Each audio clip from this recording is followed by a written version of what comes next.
good? Mic check, late mic check. What's going on? Make sure my levels is good. How we sounding? Let's see what's going on out here. Oh man, tired. Lost an hour. Not doing well. J Mac, what up? OG, what's going on? Salute. All hell, ILP, salute. Lydia Master, what's going on? Zach Riley, what's going on? Matthew Ash, trying to get them good on. We got to see. I don't know if those are ready. I don't know if Addicts Pepperonis is ready. We have to see. You know what I'm saying? What's going on? Berg Bass, what's up? Dante, what's going on? Salute. You already know. Ghostface, what's up? So yeah, coming in hot. Appreciate the sound check, Lydia Master. Thank you. Make sure we're good. And then we got waiting for King to pull up. I spoke to him earlier. And then actually right now. And got some topics to talk about, things to talk about. But anyway, see y'all in a bit. Hear ye, man. Welcome to the show. If you would not mind, go ahead and find yourself a spot, get comfortable, grab a snack, do all that good stuff that we need to do, and we're about to get started. It's not important who I am. What's important is that you are pulling up to the Iron Lords podcast right now as we speak, and I guess I'm here to keep you entertained until it's time to get this show started. So look, y'all done messed up and turned me to an animal, and haters be swearing they real, but come to find out that they really mechanical. And yeah, I be eating these rappers, but that's all a part of me being a cannibal. And they say I'm better than money because you can bank on me being accountable. I know a million rappers that don't want to be on a song with me, that's understandable. I kill a beat and they want to compare me to Freddie and Jason. I'd rather be Hannibal. They be like, why use a video game? Just be original, y'all too dramatical. I know it's random, but I am addicted to flipping the sample and making it flammable. This is that yoga, fire, flame. They think it's arson up in the apartment, they call it department and I get the blame. Still I be running, collecting them rings. You just a target when I'm in the range. I was the hardest to start regardless back when you was messaging people on AIM. Check my vocals, all on Twitter but I'm anti-social. Love my city but I'm still bi-coastal. Let's switch that up. What is you doing? Don't stop. Nah, that was dope. Keep that going. Look, I guess you could say that I'm very spoiled. For them to be your dogs, they ain't very loyal. But I ain't gon' hold ya, I ain't here to boil you. You ain't gotta say it, I'm embarrassed for ya. Always been a nerd, never been a loser. Making Voltron with a gang of cougars. And I'm going places, better tell a Uber. Cause it's pretty hard to sleep on Freddy Krueger. Let's do that again. Hear ye, man. Welcome to the show. If you would not mind, go ahead and find yourself a spot, get comfortable, grab a snack, do all that good stuff that we need to do, and we're about to get started. It's not important who I am. What's important is that you are pulling up to the Iron Lords podcast right now as we speak, and I guess I'm here to keep you entertained until it's time to get this show started. So look, y'all done messed up and turned me to an animal, and haters be swearing they real, but come to find out that they really mechanical. And yeah, I be eating these rappers, but that's all a part of me being a cannibal. And they say I'm better than money because you can bank on me being accountable. I know a million rappers that don't want to be on a song with me, that's understandable. I kill a beat and they want to compare me to Freddie and Jason. I'd rather be Hannibal. They be like, why use a video game? Just be original, y'all too dramatical. I know it's random, but I am addicted to flipping the sample and making it flammable. This is that yoga, fire, flame. They think it's arson up in the apartment, they call it department and I get the blame. Still I be running, collecting them rings. You just a target when I'm in the range. I was the hardest to start regardless back when you was messaging people on AIM. Check my vocals, all on Twitter but I'm anti-social. Love my city but I'm still bi-coastal. Let's switch that up. What is you doing? Don't stop. Nah, that was dope. Keep that going. Look, I guess you could say that I'm very spoiled. For them to be your dogs, they ain't very loyal. But I ain't gon' hold ya, I ain't here to boil you. You ain't gotta say it, I'm embarrassed for ya. Always been a nerd, never been a loser. Making Voltron with a gang of cougars. And I'm going places, better tell a Uber. Cause it's pretty hard to sleep on Freddy Krueger. Let's do that again. Hear ye, man. Welcome to the show. If you would not mind, go ahead and find yourself a spot, get comfortable, grab a snack, do all that good stuff that we need to do, and we're about to get started. It's not important who I am.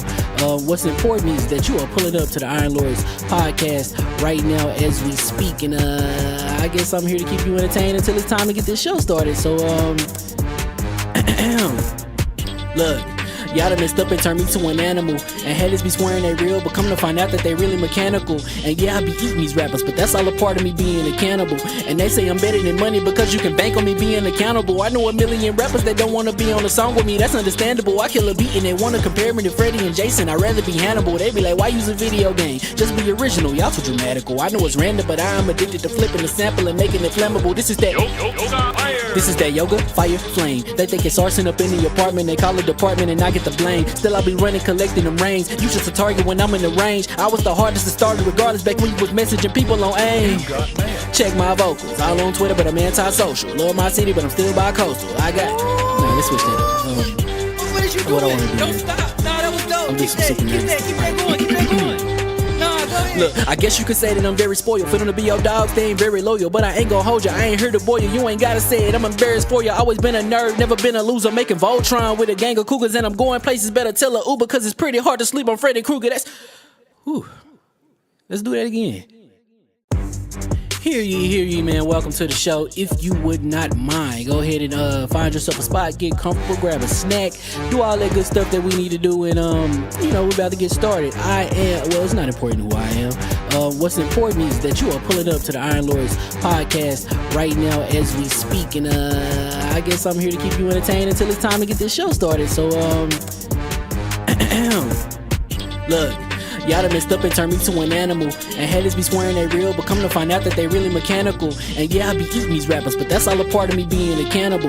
And they say I'm better than money because you can bank on me being accountable. I know a million rappers that don't wanna be on a song with me, that's understandable. I kill a beat and they wanna compare me to Freddie and Jason. I'd rather be Hannibal. They be like, why use a video game? Just be original, y'all too dramatical. I know it's random, but I'm addicted to flipping the sample and making it flammable. This is that yoga, fire, flame. They think it's arson up in the apartment, they call it department and I get the blame. Still I be running, collecting them rings. You just a target when I'm in the range. I was the hardest to start regardless back when you was messaging people on AIM.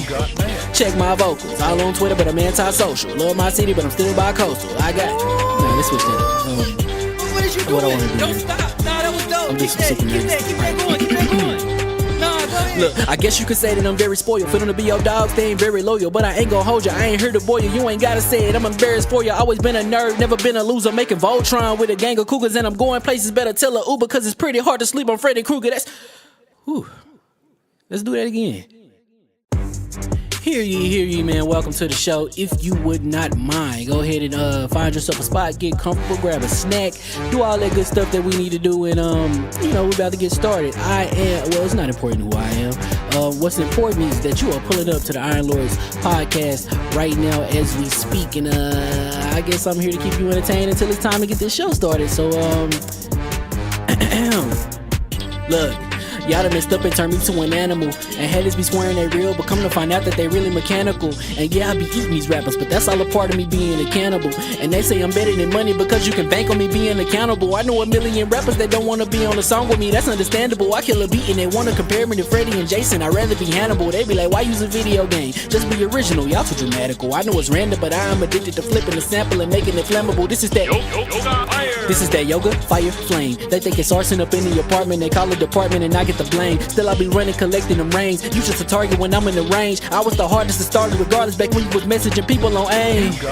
Check my vocals, all on Twitter but I'm anti-social. Love my city but I'm still bi-coastal. I got, nah, let's switch that up. What is you doing? What I wanna do? Don't stop. Nah, that was dope. I'm just Keep that going. Keep that going.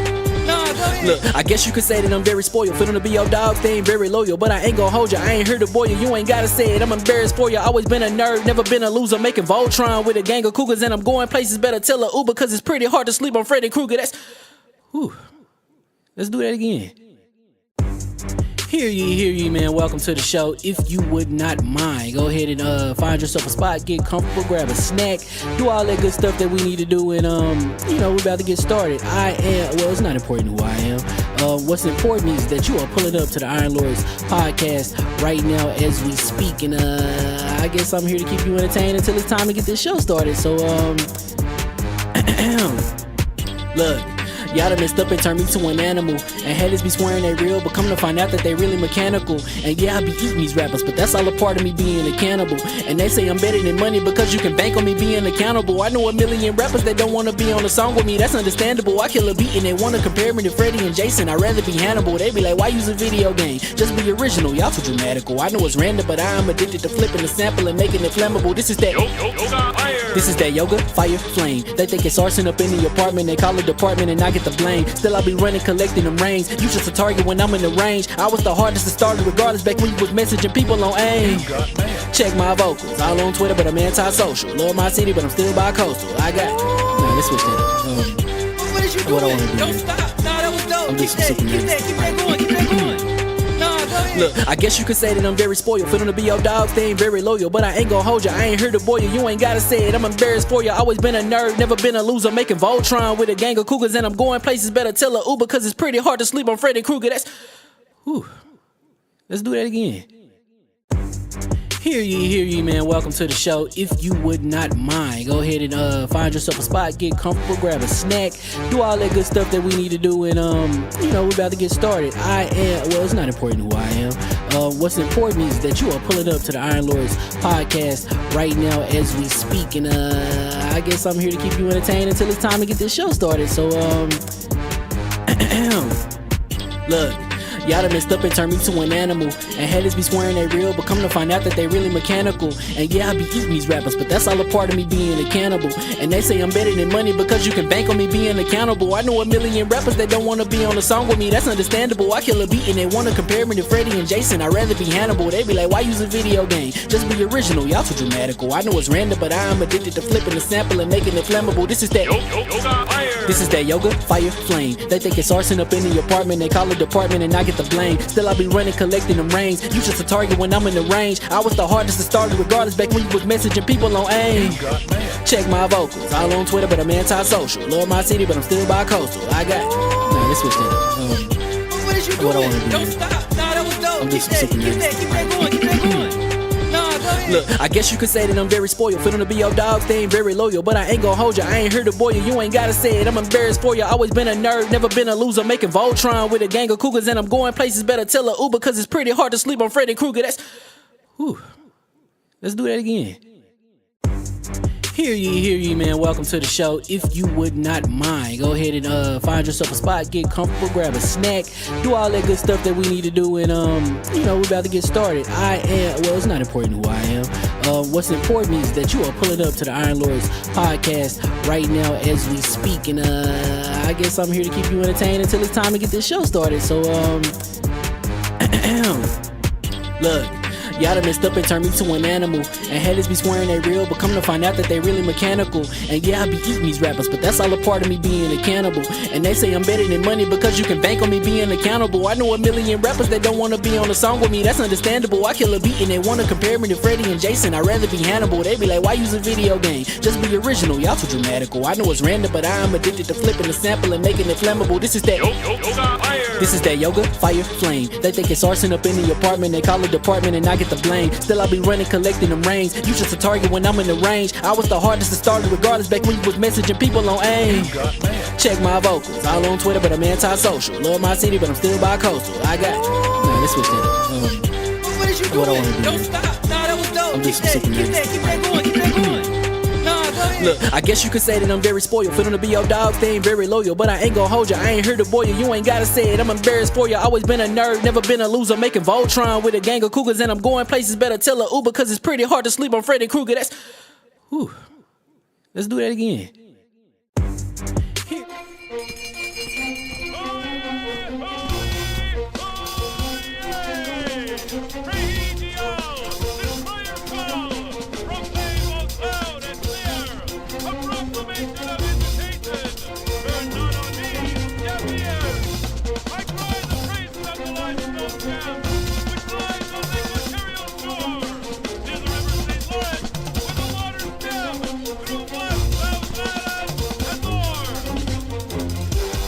I'ma just chill and watch them and eat snacks in the attic. I wanted to chill with the pack and be like a young whoop, but then they would mistake me for addict. If I can imagine it's cool to give you some advice, then invite your girl to your squadron. Cause if you don't give her that option, you gon' be single player like Sovereign. You gon' get tossed in the bushes by King David. Royalty and not a pretender.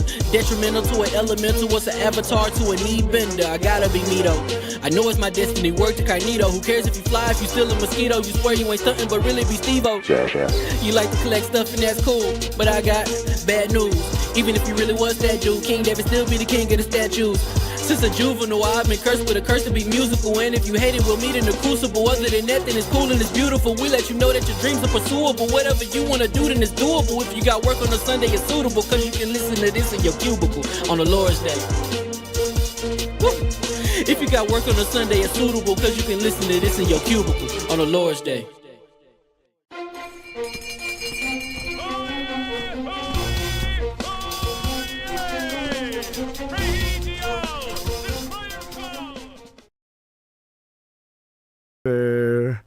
Mics are hot. My mic sound nice. Check one. My mic sound nice. Check two. Addict. Can we hear you? Yeah. Talk again. Hello. Okay, cool. I just want to see if it switched. It's doing a 3-player switch. Switch. You already know. Salute. Levels sounding good. Things looking good. All right. And hear you. We are live, and welcome to the time-saving, messing up my sleep Iron Lords podcast. Oh, this daylight saving time. Woo! Hey, Lords, it was dope for me. Yeah, you slept through it. I lost. Yo, I put in the chat this daylight saving stuff. And I was like, oh, really? It happened. I was already in bed. How nice of you to be able to sleep through everything. You were good. I was like, it's less people today because they got hit too. Iron Rook. Oh, that's my man. What's going on? Daylight Saving caught him off guard. Yeah, it threw me off, man. Wasn't really feeling this. That's when y'all be having the wild Saturday nights. It's wild. And then you look up, you beam me like, and you look up, you like, yeah. It's 11 o'clock. We good. That's just 1 o'clock. No. Oh no. No. Not like this. Anyway, I time slipped an hour.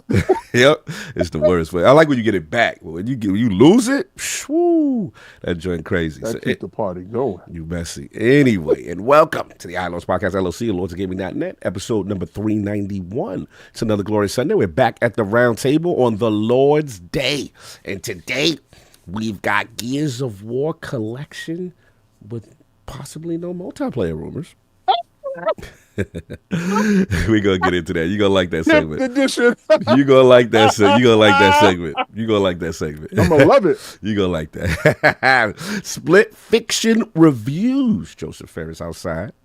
And Call of Duty 2026 being developed for next generation Xbox to discuss. So we gonna get right into it. So let's introduce the gaming knights of the realm here at the round table. My co-host, the co-most, my brother from another mother, the difficult game conqueror, Lord of the Spin Clap, and the Howl of the Young Wolf.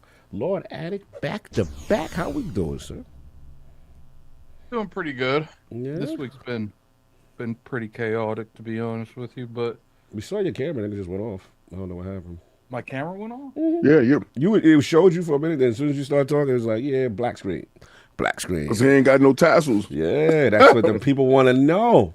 They thought the pepperonis was getting prepared. Were you preparing pepperonis? I got no problem doing it. I just got to get the stuff first. So let's explain. There we go. Hold on, I think he's coming back. Hold on, he working, y'all. He trying to get it. Even his camera's revolting against the BS. Yeah, they don't want. They don't want. They don't want to get the pepperonis out, bro. What's going on? No, what happened is when we had all that flooding and stuff. Yeah, it ended up messing with some of our delivery stuff, and it messed up my mailbox. And no one decided to not tell me. And I guess my brother's girlfriend just went up to the post office yesterday and got hers, and like no one told me that that's what we had to do because I've been waiting for it. All right. So just for the record, so we're gonna get a Road to Tokyo update. Right now, the pepperonis is on hold for 1 week. For 1 week at least. 1 week. So okay. So what y'all not understanding? There's a hold on his mailbox. So what he's supposed to do is drive up there to get it. And they found out that it was a hole up there, but nobody went yesterday to go get it because the tassels are sitting there waiting. Right, we got tassels and Bobo waiting. Tassels and Bobo waiting. So I know the dude at the post office was like, "Woo, like he gonna be in his mail with it." They gotta check. They gotta check because I'm pretty sure it set off a lot of alarms, and it was like, "Woo." Tassels and Boba to this address. Yo, tassels and Boba together set off alarms inside the post office. Yeah, because they clearly see that. Yeah, they come in a clear package and it says a wild time. So what is he into? Because he's in there drinking the boba with the tassels on. It's like, oh, he's a wild cowboy. Yo, that is wild. That you say like they got that man on a watch list. Like, yo, when you go inside the supermarket and they got people holding the meat when they was trying to leave the supermarket. And they said, be careful the wall of shame. The wall of shame. Stolen. Yo, they got a picture of Addict up there with the tassels on. He's been known to purchase. Tassels. No, now I'm on my side. I got bad bobas in the chat. Salute. Boba tea. All right, so for now, we just got to go up there. We got to go retrieve that, right, Addict? That's what we got to do.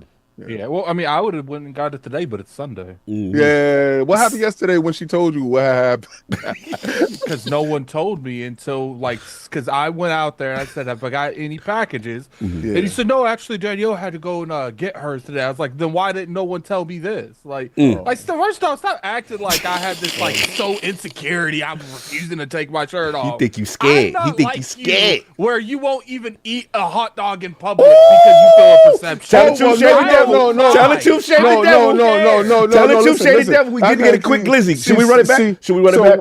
No, time out. You need to stop yourself. Just in case we don't say so we get the other angle. Check it out now. They gotta pay. We gotta have enough likes for that. But the thing about it is, I don't eat glizzies, bro. So and you think it's like insecurities about eating a hot dog. Listen, it's definitely. Listen. You put phallic items in your mouth all you like. Like you can put all the phallic items you want in your mouth. It's cool. I don't care about you putting phallic items in your mouth. That's what you want to do. It's okay. But where I'm from, that's frowned upon. All right. And second, first, I don't eat meat. That's one. So me finding a Beyond Beef, a glizzy, or Impossible Meat glizzy out in the wild is impossible. Look at this man acting like you guys don't live in one of the most notorious eating habit places in the whole country. Listen. Acting like you can't do a Google search and find a place in 5 minutes. They don't sell that because it's not a want and a need. It's a very small niche item. The impossible one. So listen, bro, don't get upset with me because you are in the most wanted items. You like the phallic items. That's him.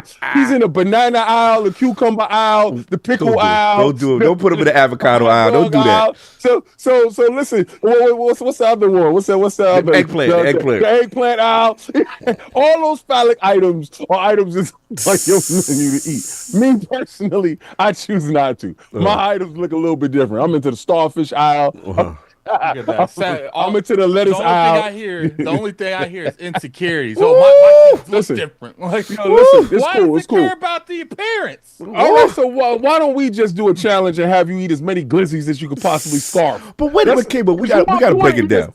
He want to eat a slow glizzy, so eat a slow glizzy. But we do got to break to addicts, but we do got to break this down. Like, I feel like this generation, this younger generation, we're not about that. Has destroyed the hot dog business. Hot dogs used to be a thing. New York did that. Yeah, like when did this happen? It's not. Hot dogs used to be a thing. Hot dogs are still a thing. It's for the glizzy lovers. For the glizzy lovers, you ain't from New York. You from West Virginia, where glizzies get guzzled all day. Do we have the science of the glizzy? Hold on. Yeah. There is. You guys are notorious for your hot dogs on those and Cody Island. We don't do that over there. Actually, we kind of been the glizzy champs. And New York has been the home of the glizzy. And we reversed that trend. We took a stand on your slow glizzies gobblers. We took a stand on that. Y'all wanted to see me. But when did it become not cool though? Who's like was there a specific rapper? Is it a I rapper don't named, know when. Anti-Glizzy? Was it like remember when they was like no more auto-tune? Everybody say, yo, auto-tune's out, y'all. Yo, it was like, you know, where did it happen? I think I did it. You know, when I stopped eating meat, and then I saw a dude eating a hot dog in the street, and I was like, yo, man, you can't be throwing a glizzy in your face like that. He was like, a glizzy? I was like, yeah, it's a whole glizzy you slamming in your mouth like that. And he was like, word, and threw it on the floor. And then, like, from there, the reverberations just went out across the tri-state area. That's it. It was a hashtag no glizzy zone. So they held the line on the... Yeah, so listen, only dude that we kind of don't really mess with Joey Chestnut and them teams like that. So any dude that can scarf down 56 glizzies, you know, you got to really step away from a dude like that, you know, because phallic items to the face. Yeah. And yo, is it fear of learned behavior? Well, these dudes, some dudes might want to learn that behavior. Yeah, is it fear that you don't want to develop this technique? Could you imagine the thought process and when you boiling your glizzies? And you looking at them rotate in the water, and your mouth is watering, thinking about you taking that glizzy to the mouth. Like, but it was a hot dog. You're the only one thinking it. Because this was the thing. Like, as kids growing up, bro, we used to go over. Street Not even meat. Little kids want glizzies. But I'm talking about for years. Street meat was the joint. Why you trying to bring the glizzy guzzling back? Why 1 year after many years? It's not 1 year. Nah, yeah, 1 year happened, and then all of a sudden it's not cool no more. During the pandemic, dudes did the science. We on our 120, son. Did the science? We did our 120, son. Everybody did a 180 on those glizzies, son. We back. Okay, we did. Okay, you saw the evil. Yo, so we see the evil within the glizzy, son. The evil within. You gotta slide it in a bun and throw it in your mouth. So you realized there was a secret message. Yeah. Inside by doing this action. Yo, this was training the youth to do things they should be doing. The notorious dudes that came up with the glizzies, first of all, you was wrong, my guy. That could have been a patty. But what you looked at the hamburger, you looked at it and you hated the hamburger because the hamburger represented something that was luscious and delicious. But what you decided to do, try to push your agenda. They were trying to push their sexual. Okay. I see the science now. I still like hot dogs though, but I see the science. They wanted to put obulises in people's mouths, man. Nah, we out of here now. Anyway, we are Jack Addict segment. So basically, AKA the pepperonis are on hold, right? Roach Tokyo. You know what I'm saying? They're on hold for a little bit. You know what I'm saying? And then we're a little weak. But anyway, what's been going on, man? What's with you? I know there's a lot of split fiction. What's been going on? He said King is glizzy shy. So glizzy shy. I beat Split Fiction. We'll talk about that later on. Yeah. Oh, man, you beat it. Damn, you was a savage. I can't play It's not that long. Bro, you was a savage. We were supposed to play it. He left me on red. But go ahead. So then I've been playing Assassin's Creed Shadow, and I'm not allowed to talk about anything more than that until the 18th. Yeah, that's right. It's the woke agenda, them glizzies. On God. Yo, you stupid stabber. Wake up, people. Wake up. If you love hot dogs, do what you do. Nobody go judgment free zone over here. Be careful what comes behind that. Whoa. Definitely been a chaotic week, that's for sure. Oh, yeah, stuff going on. Yeah. So, all right, King, you got about the Split Fiction stuff. Okay. I apologize. I didn't play Split Fiction with you. Oh, you left him on. Yo. Okay, so check it out. This is what he did. It's more notorious than that. It gets deep. It's more notorious than that. This is what happens when you guzzle glizzies and you start to become shiesty in your habits. So, he hit me up before he even got the game. Okay, we're gonna play Split Fiction. I'm like, the game was rigged from the start. Yeah, it was rigged from the start. Boil up them glizzes meat shield Monday is too marrow. Oh my God! Wow, boil up them glizzies meat shield Monday to a shout out to Day Reason. Continue. I'll put a boy joint. So he's like, yo, King, we're gonna play Split Fiction. Get ready. I'm like, all right, cool. Now I had some stuff that I was doing with Dip Down and Anime. If y'all got a chance to see that, what was supposed to happen was that Thursday, Attic and I were supposed to play Split Fiction. He said, "Yo, go download the joint." It was 84 gigs. Oh, that's 84. Yeah, I downloaded it, right? So I'm like, yo, I'm ready. He calls me from the car. Listen to this, right? It was like 10, 15 minutes. Okay. He calls me from the car. Nah, we're gonna have to put a hold on that. I'm like, what happened? You hit a win. He's outside with it. He's like, yeah, we're gonna have to put a hold on that. Do what you gonna do with dip down. I'm like, all right, we can play tomorrow then. Yeah. All right. Go did what I did with dip down, right? Oh, then you caught him out. You caught him in 4K. He was cheating on you. Listen. He called me. He called me. He goes, yeah, I did. The review was up. I said the review was up. He goes, yeah, the review was up. I said, I thought me and you was gonna play. He said, nah, the review didn't allow me to play. Oh, he left you at the altar. You was waiting. You was waiting to get split fiction. The review didn't allow me to play with a partner. I said, okay. I said, so we gonna play tomorrow or Friday. He's like, nah. The review is. He said, the review is up. It's done. It's done. We're good. But yeah, maybe we could play on Mondays. Oh, damn! All right. So not only did you you got stood up, flat left. He was with the other joint. Oh, that's diabolical. Okay, so all right. That's what happens when you eat glizzies. After I played Split Fiction, I realized that this is a game I can't probably play with King. Why is it a game that you realize you can't play with King? I don't know, man. My back's already hurting. I don't know if I can go through another Are you implying player skill? Are you implying that you needed a high-level professional? So this is the same dude. Oh, man, this gets deeper. So this is the same dude. Anything that we doing, carrying is involved from the king.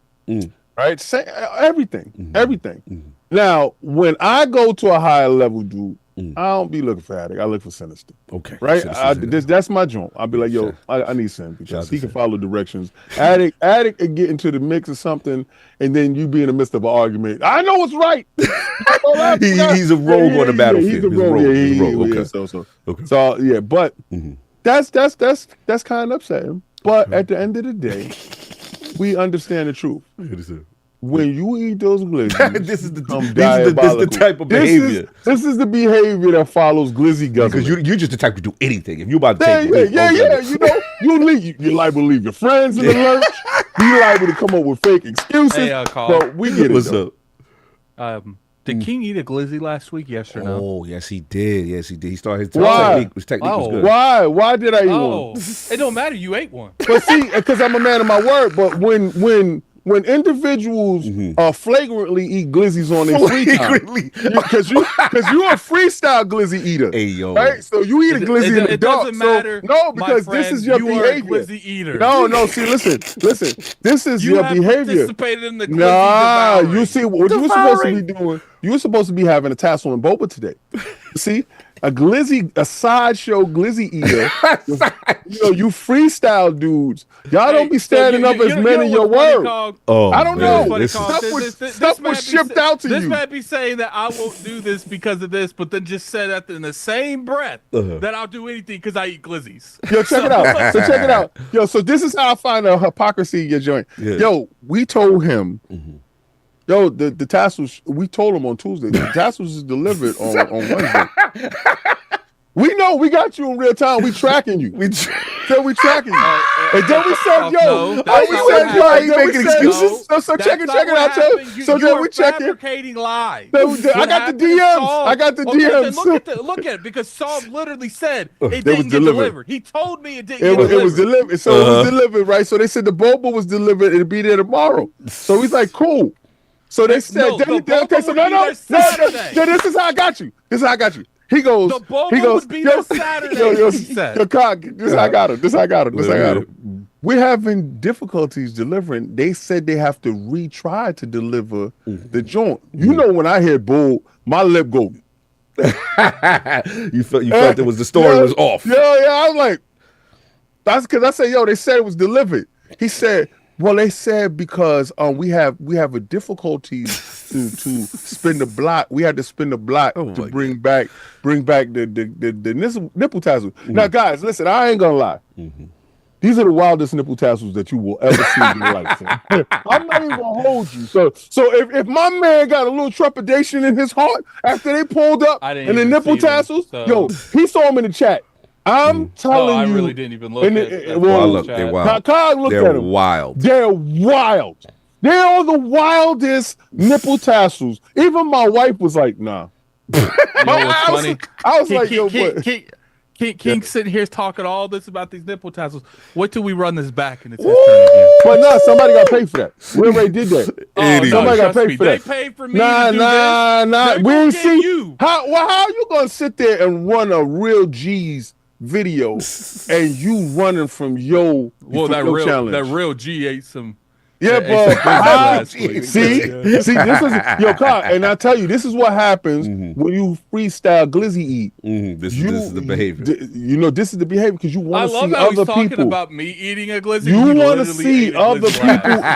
You want to see other people eat glizzies because that's your kink.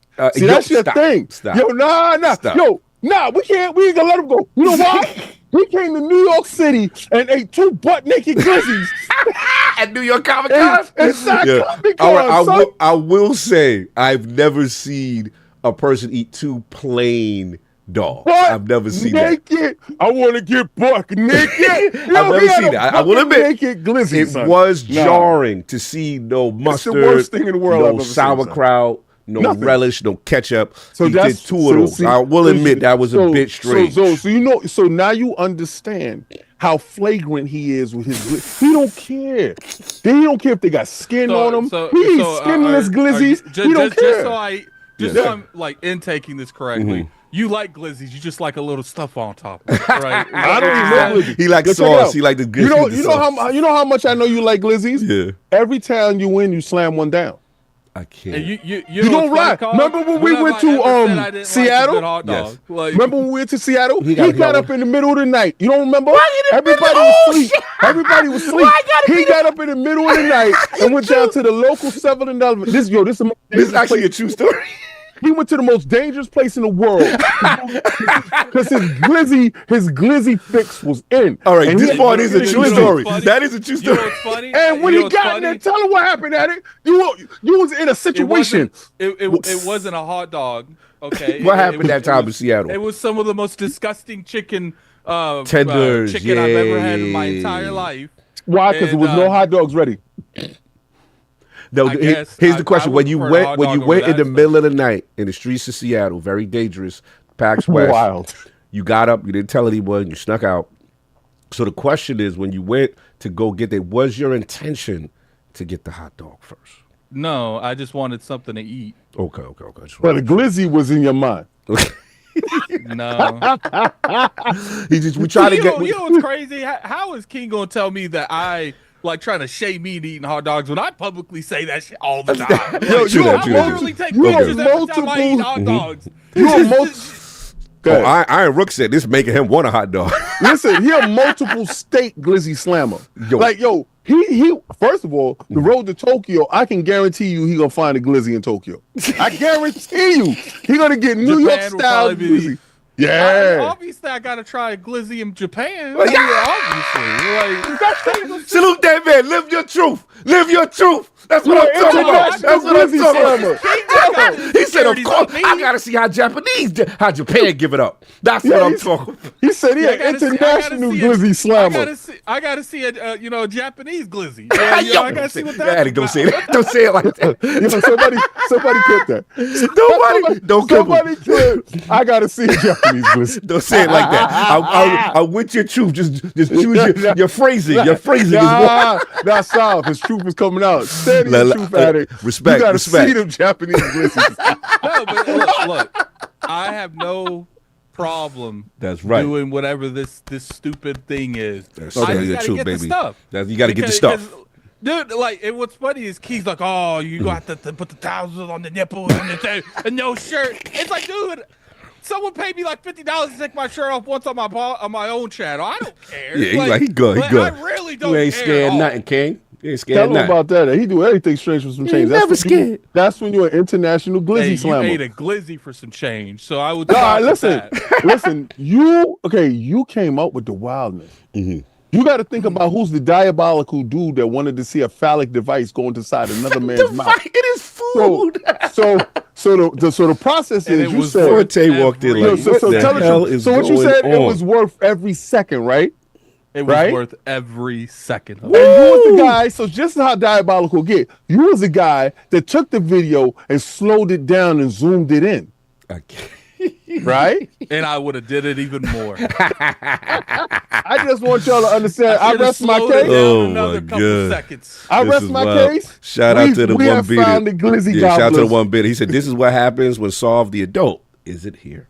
Yeah, yo, So, the I kids, mean, the what kids it run the does- show. So Well, Anyway, it comes down to Mm-hmm. you know, been playing a lot of stuff. This week's probably going to be a mainly an Assassin's Creed. so we're not gonna get a chance to play Split Fiction on Monday, like you said that we was gonna do. All right. So this is what we'll do. We owe the realm. oh, a stream. We owe the realm a stream. Yes. But we supposed to do a scary stream with all of us. So if the realm agrees, we will switch. I would put a poll in No, there. And no. I want to play with all. I want to play with all my friends. He want to play the crew. I want to play with all my friends. That's one. Pause. He trying to hold you to that one-on-one Yeah, time. I don't like putting little GI Joes to the side. I want Cobra Commander in this too. I want everybody. Everybody get inside. We all play. We own that. We ain't gonna try to bait and switch them with some old 2-man team crap. You want to see Saab or Forte in on the fun. They want to see COD in on the fun. You know how many times I stream and dudes like, "Where's COD?" You know, so is a serious. No, it's a real serious thing. Like they really want COD in on it. So they want it because they had fun the last time they played with him. He was doing some stuff. So we ain't gonna do that. But you and I, because you owe me. Not what you talking about, no realm. You owe me. 2-man. And that's right. Since you want to slow down Glizzy showing, so I demand an attic this week. okay. Thank So, you. all right. There we go. After Thank the you. podcast. Oh. No. Well, you know, damn okay. well. He said, "Oh, you don't like it how you like it." Wow, you see what you did. He did. He You see what did you throw it back. did. He put the pressure on you. He put the We pressure will on play you. Pressure. He know damn well I got to drop my son off, and that don't happen We on will those play Sundays. it tomorrow at 6 p.m. Is that Oh. is that convenient enough for you? Yes, it is. All right. It is. So there we go. We got it right. We made it right, realm. Salute. Forte That's how in the you hear building. fraud, because he said he was going to do it on Monday anyway. Anyway, Forte in the building. What's going on, sir? How we doing, sir? What up, though, man? Blessings. Blessings, man. Blessings, You guys, I missed you guys last week, man. It was great. Oh, you missed Great. the wild one. That was not the listen, one to miss. I was like, y'all was wild last week. Y'all wild every week, though. That's it's how all it is, good. though. No, man. Feeling really good today, because I do what most people should do when daylight saving time is upon you. Go to sleep an hour earlier. Oh, That's right, So bro. let me tell you, bro. I was like, oh shoot, daylight savings time hits tomorrow. That means I'm going to bed at about 10:30, 11 o'clock instead of my normal 12, 1 o'clock. And you know what? And normally I wake up at 9 o'clock every Sunday when stuff like that. Yep. Guess what time I woke up today? What's up? 9 o'clock. Damn, Because right I went on to time. sleep an hour early. Early. So, Oh, my man so your rested. boy woke up this morning. The birds were chirping. My wife was like, "Screw daylight savings time." I Yup. was like, "Oh, I saw you was up watching the neighborhood till 3 o'clock in the morning. That's what was going on." So customers walking into this, cause I usually I go into work a couple hours, knock some stuff out. So Yeah. my week isn't crazy before I come on here. So I was there till like 12:30, and then people were walking. It's like, man, I can't stand daylight savings time. I'm like, man, y'all. Yeah, we're miserable people. Yo, you see, I'm just like you. I'm a Because very when miserable Cog person. put that in the chat, Oh. I didn't know what he was talking about because I was asleep at 8 p.m. Yeah. Man, Forget y'all prepared was- people. I was, hey, listen, when I woke up this morning, I was like, what time is it? My wife was at 9:16. I was like, oh, yeah, this perfect. Anyway, DST lover. What have you been playing, sir? What games you been playing? Monster Hunter Wilds on Ooh. PC, where it you know, if you don't have anything higher than a 3080, you're gonna be mad as heck at the game because the performance sucks. Oh, for real? Those CPU I thought it issues? was the PlayStation 5 Pro was supposed to be Oh, here we go. the all use. I'm just asking questions because he's works in the That store. sounds like Well, console. listen. That sounds like console. No, I'm not console. I'm asking him a He question. answered a legit question. Thank you. Listen, the PlayStation 5 version, especially the Pro version, is the most stable version of the game. Ooh, you heard that? Repeat okay. that. We- to Yeah, Kid. because I got a PlayStation 5 Pro, so I can. Yeah, I we want to will- know. I'm conscientious purchasers, please. Yeah, we will give it up to the PlayStation 5 Pro version being the All right. most balanced and most dominant. the performance on there is good, even though when it's like 50 to 55 frames per second, that's fine. It still runs better than anything underneath a 3080 on a PC. But guess what? This is why you spend $2,000 because you don't have those problems. You just cut your PC on and your computer does the rest. And it says, oh, bad performance? Oh no, you ain't gotta worry about that. You still gonna get your 100 and something frames. So it's good. So it's good for me, but I do feel for the people out there that The less are fortunate. having The issues. less fortunate. Well, that's because Capcom's slow to the draw when it comes to like fixing performance on PC. But yeah, Monster Hunter's great. I got like 53 hours in since it's been out. Okay. Wow. I got me and my associate, one of my coworkers, he plays like religiously, so we be on slaying. Like I got to the point where one of my characters looks like Predator at this point with all the gear he got on. I'm like, yo, I'm about to take a picture and post it on I on gotta YouTube. see what's but- going I on. mean, That's what's Twitter. up. Yeah, So, he looks really good. what has really changed from it? Because I didn't like the last Monster Hunter because of how you go about beating the monsters. I pretty much know they're gonna stick to Was the. it World? Yeah, I think it was Worlds. World the last was one. the Well, World was the last one main was Rise, and the one before that was World. Well, Yeah, the it was yeah. Worlds. I didn't biggest play one. Rise. Yeah, I didn't play. Yeah, it's because like World was a really good job at finding like the middle ground to like Yeah. casual and hardcore. Yeah. And I tried Rise. I'm like, this is not the Monster Hunter I just played. Like, Oh, Rise made it more serious. no, Rise is Monster Hunter how it normally is. How it Oh. normally is. Yeah. Got it. Okay. So, and what is this last one? It's a good balance of World and Rise. I feel like more builds are more viable in this game. You can do a lot more things in this game solo if you want to. When it comes to like monster hunting, of course, it's always going to be best to play it with your homies and stuff. Japanese glizzy. I done a lot of runs and went after a lot of huge monsters with like I have right now I have a broadsword build that I'm using. I have my axe build. I have my super my two I forget what they're called, but my 2-sword build. So you can really dive deep into the game when it comes to like just build diversity, where pretty much every build is viable. It really mimics what happens with the monsters you're chasing after. So if you need something with more power, you have it available to you, and that stuff's easy to switch on the fly. And like I said, when it comes to like the aesthetic of the game, it looks really good when it comes to like your character progression and everything. I also think the character creator, they did a amazing job with the character creator. Like just the stock presets they give you. I'm looking at these like, yo, they're really good. Really good. Like hair is phenomenal. Phenomenal. Yeah. I remember phenomenal in the game. What about the black people? No, that's what I'm saying. That's what we saying, 'cause this is coming from No, you gotta. every- That's what well, I we gotta all, say. yeah, we know about because black people hair is not represented the greatest in video games. We already know how But that Capcom is. was on it this time. But Capcom's on it though. When you're going through the hairstyles for men and women, you're like, this is legit. Yeah, they get my hairstyle down always, bald, straight up. They never miss, son. They never miss. They don't miss that beard either, man. They even got the color. Yeah, I know. You can straight make a king and put glasses on them in this game if you want to. I don't know. See, this is how you get FOMO, and then you buy a game, and then you be like, "Damn it!"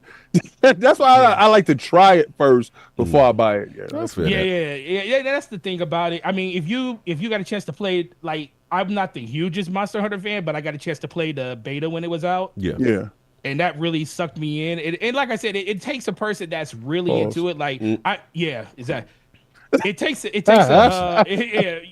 know what the funny thing about this? We got people saying 2-man. Remember we used to say 2-man, like we two-man this instant. Now we can't. We can't say that. Say none of that no more without saying pause anymore because the world we live in now. Oh my Lord! It's like man, we went in there. Me and my boy, we 2-man the court. We got the court up right here. That's crazy. They taking everything away. We can't like in the 90s, in the early 2000s, we could get away with all that type of stuff. Now you got to be like, wait a minute, though. It's a lot of sensitive ears out there. Not New York. See, y'all was wilding doing that then. In New York, we've been playing pause forever. Yeah, and it's a game. It's a game. When I get to my segment, I'll explain. Because I do have to explain. Yeah, but outside of that, man, it's it just takes a person that really is into the game. Yeah. And one of my coworkers really into it. So his excitement got me excited. Then I started watching trailers of it. Then I was like, okay, let's go. And this is the first one I went like super heavy into. So really enjoying that. But I'm still on my NCAA grind, playing that all the time because it's like the best sports game out there. March Madness is about to hit.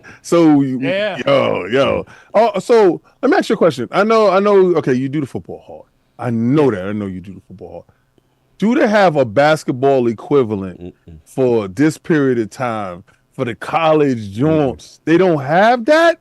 No, man. And it's and the unfortunate thing is because the last one we had was what I want to say 2K. Jesus. 2K6 or 2K7 was the NCAA one, which was really good. It was pretty much NBA 2K, but with college basketball. And then March Madness, I don't think that's been around since 2004 when it came to what EA was making.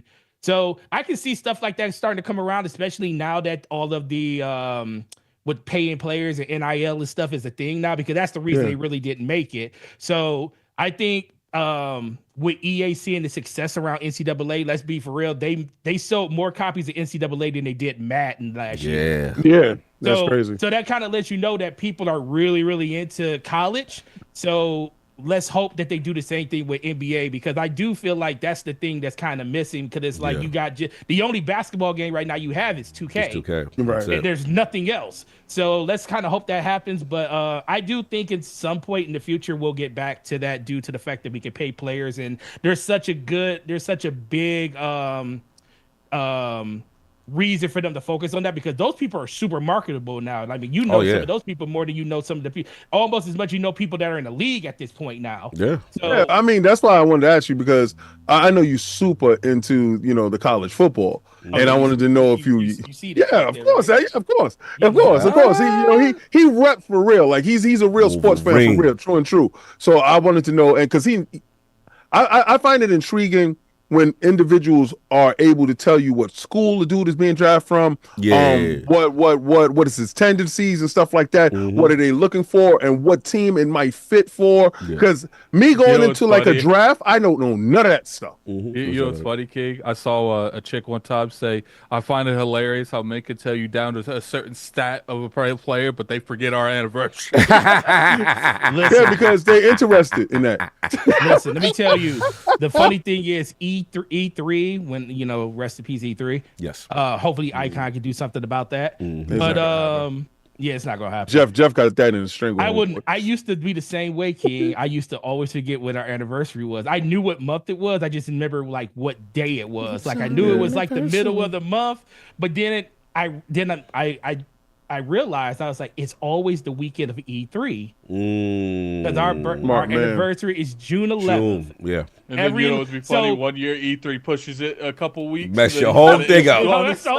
Well, I remember now, because it's like Xbox always has their conference that weekend. It's always the second week of June. Don't ever let your wife hear that you remember her anniversary because of gaming. You gotta have that association. You notice what Addict just said? You know what Addict just said? And it was that's the key point. You said her anniversary. The moment that women understand that it's y'all anniversary, and there's some women out there, I'm not listen, there's some women out there that will bring that man flowers, that will buy that man chocolate, that will go outside and do all the extra stuff that the man is doing. It's an equal, because it's y'all. But the majority of the time, it's up to the man to make the date. It's up to the man to go pay for this, that, and the third. And all they decide to do, go get their hair and nails done, right? Come through and deliver the same gift they've been delivering you on Tuesday. The same, they rewrap gift, but the guy got to have the new gift, gift, and do different things. I think it's supposed to be a cohesiveness, and I think guys would remember that day more. They was looking forward to that day, thinking that I'm gonna get something. Like, I'm going to get something new too, and I'm giving out something new. Good. It'll work together. I think that'll work. Because remember, Forte said he remembered because of E3 weekend. Why? Because it's a surprise for him because he get new stuff. Yeah, he get to do stuff. You ain't lying. And then that's why most men remember Swedish Day over Valentine's. They know Valentine's is a national holiday. But most guys know when Swedish Day is because that's like, quote unquote, your day, even knowing it kind of gets hijacked every once in a while. Oh, feed, Maria's on you, King. All that ISIS in my league. No. Listen, Feed. If you're a female that actually does do that, then you're absolved of all guilt. But what I'm trying to do is shame the ones that aren't. Right? Because I've been in relationships where I was the giver. All right, and I like to walk in the room and see flowers for the king too. You understand? Like I like those things. It's a misnomer out there that men don't like to be treated or pampered well as well, and that's I think that's bad. I think it has to turn. I think in society listen, some dudes like to get pedicures too. Like you know what the greatest thing that me and my wife do? Facials.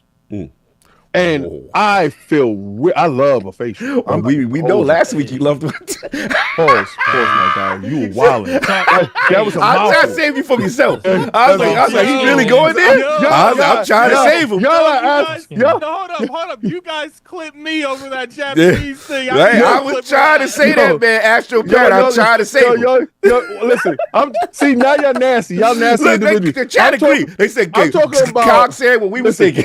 Yeah, because they're nasty people. I'm talking about makeup, facials. King said with the most straight face. I like facials. He got serious with it. Y'all are nasty people. Anyway, Forte, back to what we were talking about. Go do your thing, Forte, because I can't stand this realm. Y'all are some immature babies. I can't stand the realm. All right, y'all, let's make it rain. I ain't gonna lie. Let's make it rain. I ain't gonna King lie. like faces. Let's make it rain. Wow. Wow. I'm done. So the funny thing is, Game's rigged for the start. Hold on. Shout out to Lady Hollywood taking me to Belize at the end of the month. Ooh, she taking that you to sounds like a Belize? You see? Wow. That's what see Hollywood? You understand exactly what I'm talking about because I saw, when you took her to places. So it's stuff like that. People got to understand it's give and take in a relationship. It's not just give on one side. It's not just a one-sided thing. Yo, you are going to love Belize. Belize is amazing. You look at a picture of it, that picture doesn't even do justice. Yeah, shout out to Shaun Poe outside. You already know. Yeah. Anyway, so the last thing I'll say is, and I had a come to Jesus moment this week. And I have them every week, but this one stuck out the most to me. Yeah.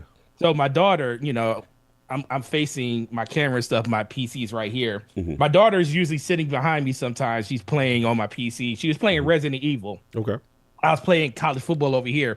And she looks at the screen and she sees like the icons for the characters and stuff. She was going through 3 because she had just beat 2. So she's going through 3 now and she's going to go to 4. If you think about all the Resident Evils are up to date but 1. Yeah, they are. Yeah. It's crazy.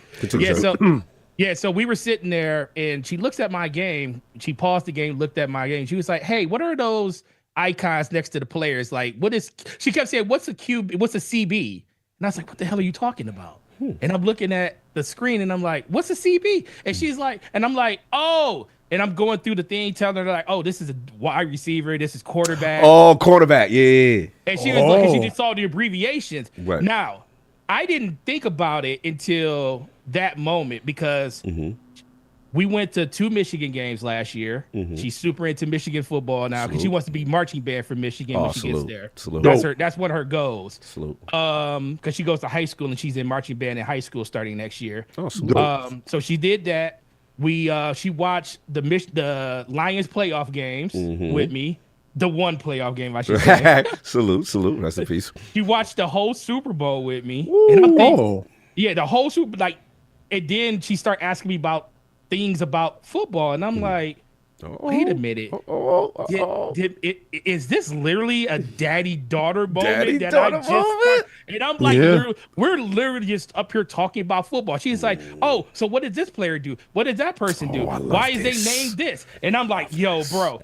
Like, I have an older daughter. She's super content to herself. She plays video games too. That's probably the one thing we have in common. But she's really, really quiet. My youngest is like a ball of fire. She wants to know everything. Yeah. She wants to talk about. She learns more off of TikTok that she brings home and asks us questions about that she probably learns in school at this point. But to me, I was just sitting there. I was like, man. And then she was like, when's the spring game? I'm like, I was like, what, we going to a spring game? And she's like, yeah, I want to go to a spring that's game. fire. Like, that's fire. You bro, got one. So I'm in. Yeah, Utopia. Yes, that's awesome. Because my wife, she just roots for the teams and she talks about, but she doesn't watch the game. But she doesn't know the intricacy. Oh, they got King. They got King. Oh, they got you on King. What they got King? They got Attic with the Japanese glizzy. So did they get King already? The Astral Parrot already worked his magic. Yeah, they already got King. Oh yeah, they got him. They got him. They got him. Yeah, nasty word. They got him. Astral Parrot do not play. Salute. He's a legend. Shout out to you. When I catch you in traffic, it's over. I mean, you're the one that said it. Yo, for real, it's out of control. Y'all anyway, so that's been it, sir. Yeah, that's been it for me, man. Just when when I woke up this morning, at the same time I normally wake up. Oh my God, we gotta stop with you. Wait. Woke up the same time. I took my shower because normally I take my showers at night. I mean, in the morning, but I took it at night last night because I was like, I'm gonna take it tonight. Get up. When I woke up this morning, 9:16, I walked to the bathroom, brushed my teeth, The game was rigged from the start. Game was rigged for us. Hold on 1 second. Have to wish my March babies, both daughters, happy birthday this week. Salute. 19 and 25. I am getting old. Forte, that's me with my daughters with WWE. Ooh, salute Hollywood Rules with the dope daughters. Yeah, I got one with boxing with me. That's crazy. Yeah, what's funny is I didn't really. I have a friend that I'm helping with wrestling. Yeah. So in order for me to help him more with that channel, I gotta watch it a little. So how's it been? And I ain't gonna lie, when I saw John Cena turn heel. When I saw John Cena turn heel and that face he had, it wasn't even. It was the face. The face. It was like I'm pure evil face. Yes, bro. Wrestling can get addicted. Yeah. Then you start tuning in every week. See, now you get the fever. You tune in every week like that. We from that was it the Monday Night Wars. When I saw John Cena's face, I was like, whoa. Yes, sir. Welcome to the addiction. I just you see The Rock like. Yeah. Do the joke. Get him out of here. John Cena like. So I would ask you all a quick question. So when I woke up this morning, because since I took my shower last night, since you were enjoying daylight saving so much, I'm with him. I took my shower last night. I woke up, brushed my teeth. I did the HOE bath at the sink, washed my face off, and washed my hands and put my deodorant on. I was out the door, bro. I was out in 20 minutes. Sounds great for it. Let me ask you a question. When's the last time? Because everybody's done it. When's the last time you took one of those HOE baths at the sink? The HOE. We're a family. We're a family-friendly show. We're just gonna spell it WWE out. best soap opera on TV right now. Facts. Yeah, it is. For sure. Especially with Forza's out selling it. Well, Forte, I could say the majority of the time on Sundays. Stop console warring, Kyle. I was. Yo, you're so ridiculous. The majority of the time on Sundays, where I'm coming from my debauchery, and I'm running down to the show. That's what. I'm just like, yeah. When I'm late, when I'm running late, but I'm still in the same house. I don't go no place. Yeah, I can't take my HOE outside. Anyway, thank you, Forte, for your enjoying your being preparedness for DST, unlike others. Sounds very upset. I'm very upset. I'm so rested. I love it. I hate this. Well, to be fair.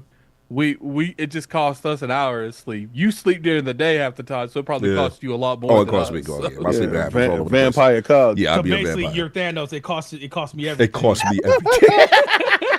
Because I was asleep by like 1 o'clock too, so it only cost me maybe an hour. Yeah, I'm 45. hurting. I'm hurting. And of course, we have the Incredible Hulk of this, aka the XS Gamer, the prophet of Xbox, Swami, king of the statues, who demands nothing less than that premium experience, and is the ascendant one of the Xbox platform movement. We love it. Lord King, how we doing, sir? I'm doing fantastic, and all of y'all thought that Javante Tank Davis was going to get his win overturned. Yep, that's not how boxing works. If you get jerked, you get jerked. Pause. That's it. exactly what happens. See you next time. Hopefully, you can get a next fight. But we got a lot of good fights that's coming up this year. We have a lot of good new promotions that's opening. You saw TKO. Turkey Al-Sheikh has thrown the money behind Dana White, snatched Dana White over. Dana White is now starting his own league in boxing. Boxing? Yeah, it's called TKO. Dana White is in charge with Turkey Al-Sheikh's money. This guy has an unlimited flow of cash, and he's trying to take over. Now, there's a controversy that's going on. He has the Ringside. He brought Ringside Magazine. Remember Ringside Magazine? Yeah. He brought Ringside Magazine. So also, what? Okay, so that's check a it. Staple. Yo, he brought that, and then he brought the charts that ranks fighters. This is how much money this guy has. He brought that magazine. That's crazy. Then he brought the ranking system. Hey, yo. This is corruption at its height.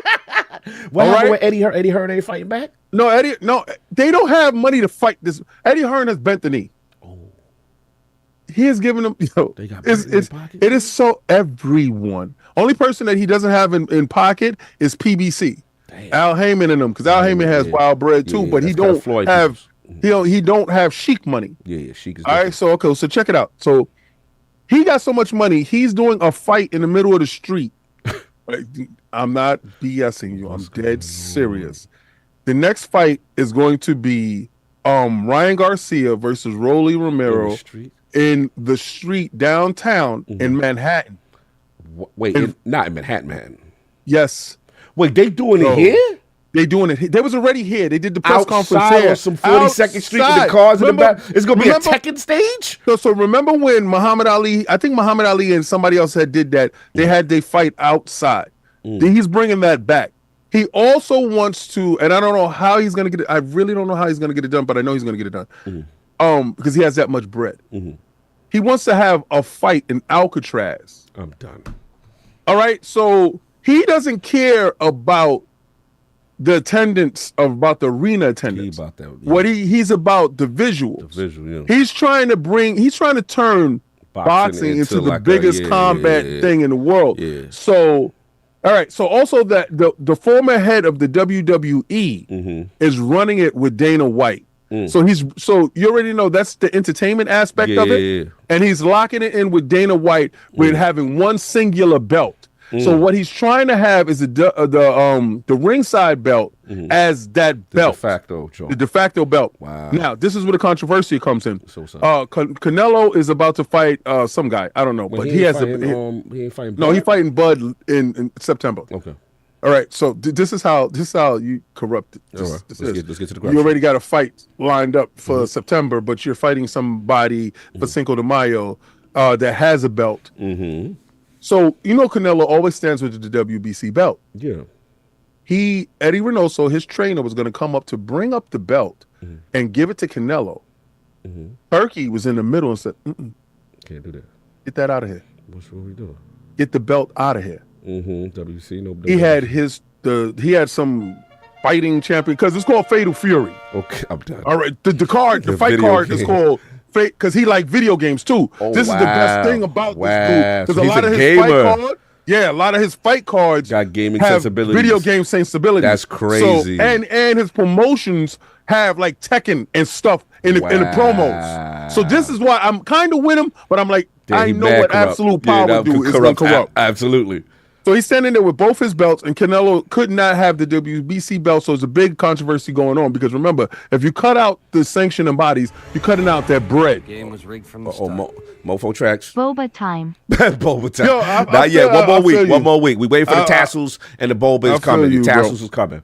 Okay, so I got to say a couple of things. All right, so two things. One person that hit me up and was like, because we were talking last week, and I said something about me attending a pride function, standing up, whatever, and I had my Crocs. Now, if anybody remember, I took pictures with my pride Crocs that I had on or whatever, and the realm. Well, if y'all remember, I was trying to get us to have these tie-dye shirts. Yes, I remember. And we was gonna go actually support while we was in California because we found out that every time we did A3, it was always gay pride in LA.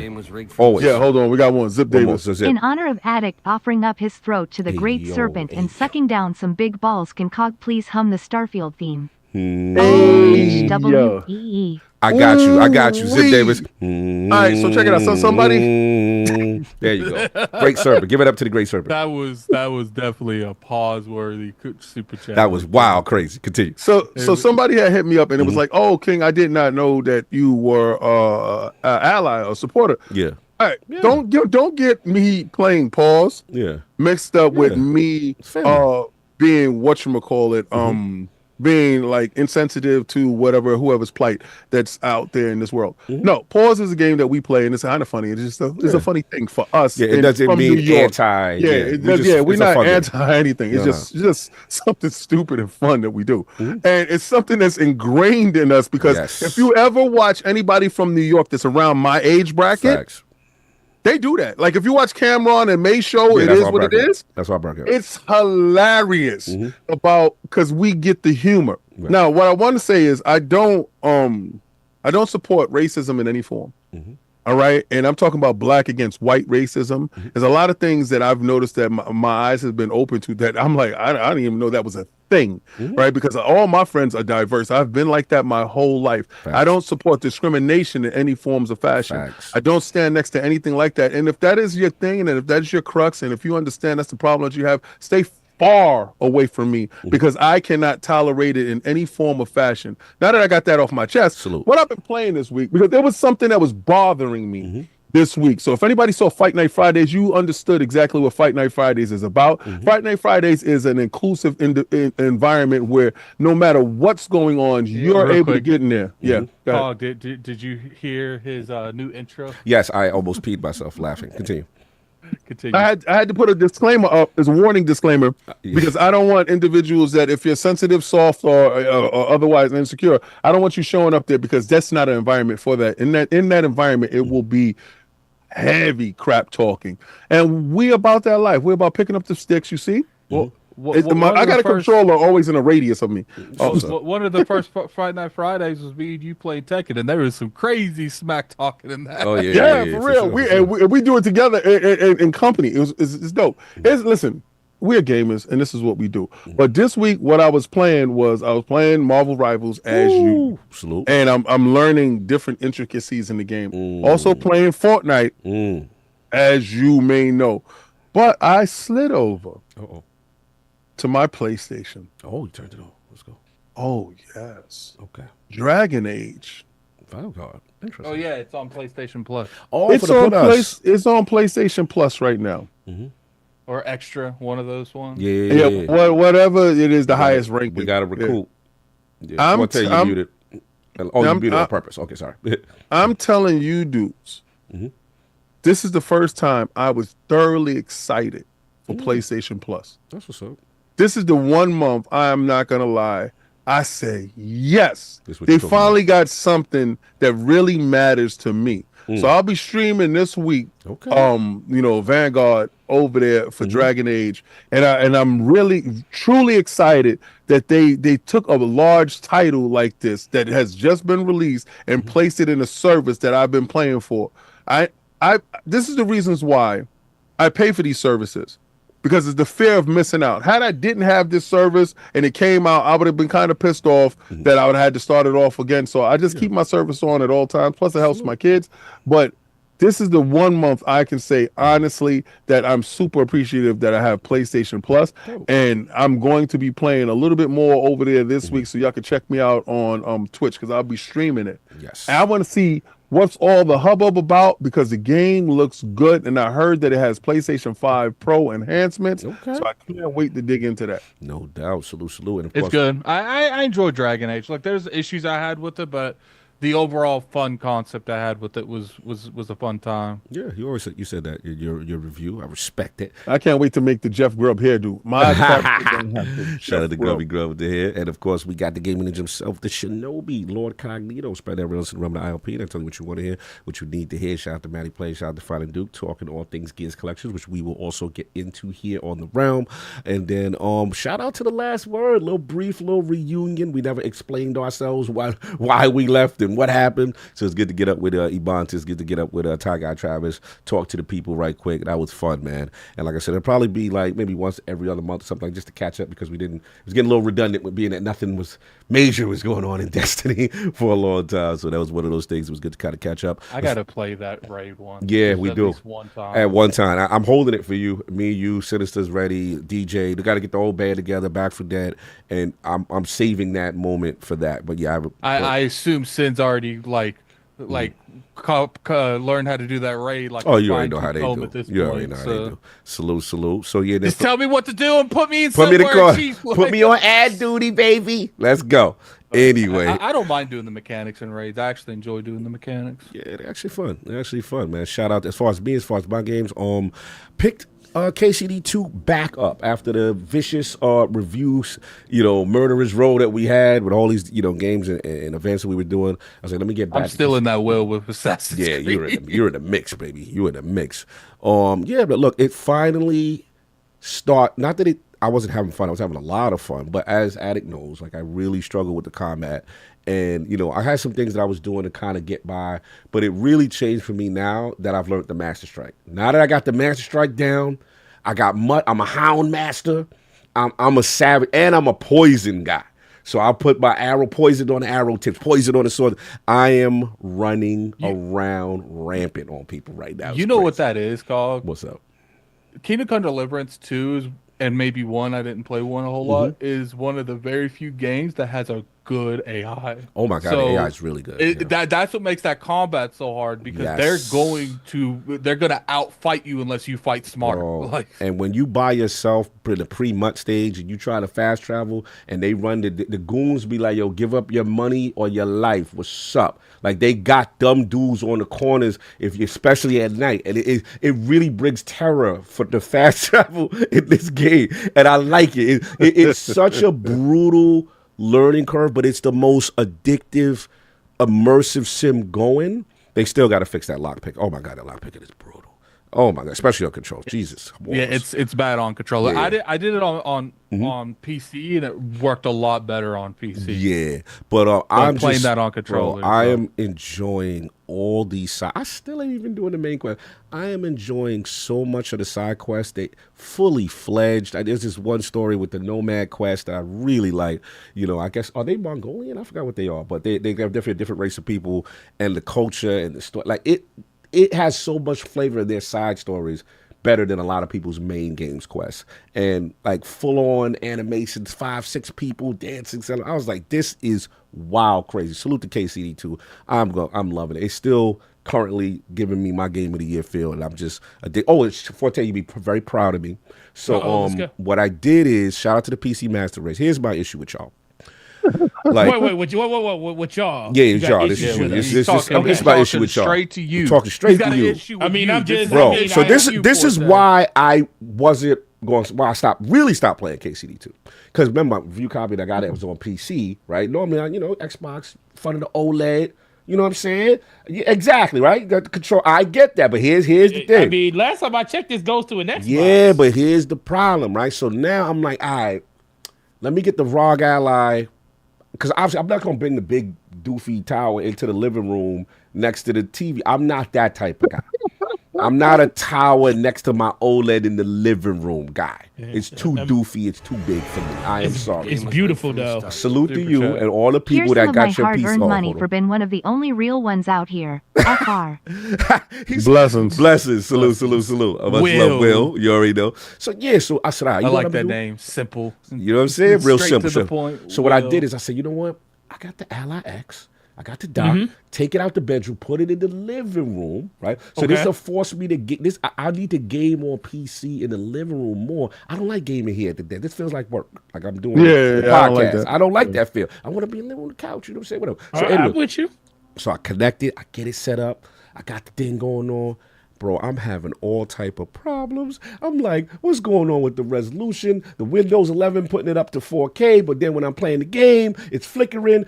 I'm having a meltdown. All type of troubleshoot gaming issue. I'm like, bro, all I wanted to do was play Kingdom Come Deliverance 2, and that's it. Yeah. And then people wonder why I fight so hard to keep the hardware around, because I don't want to deal with that. So I had to look up online.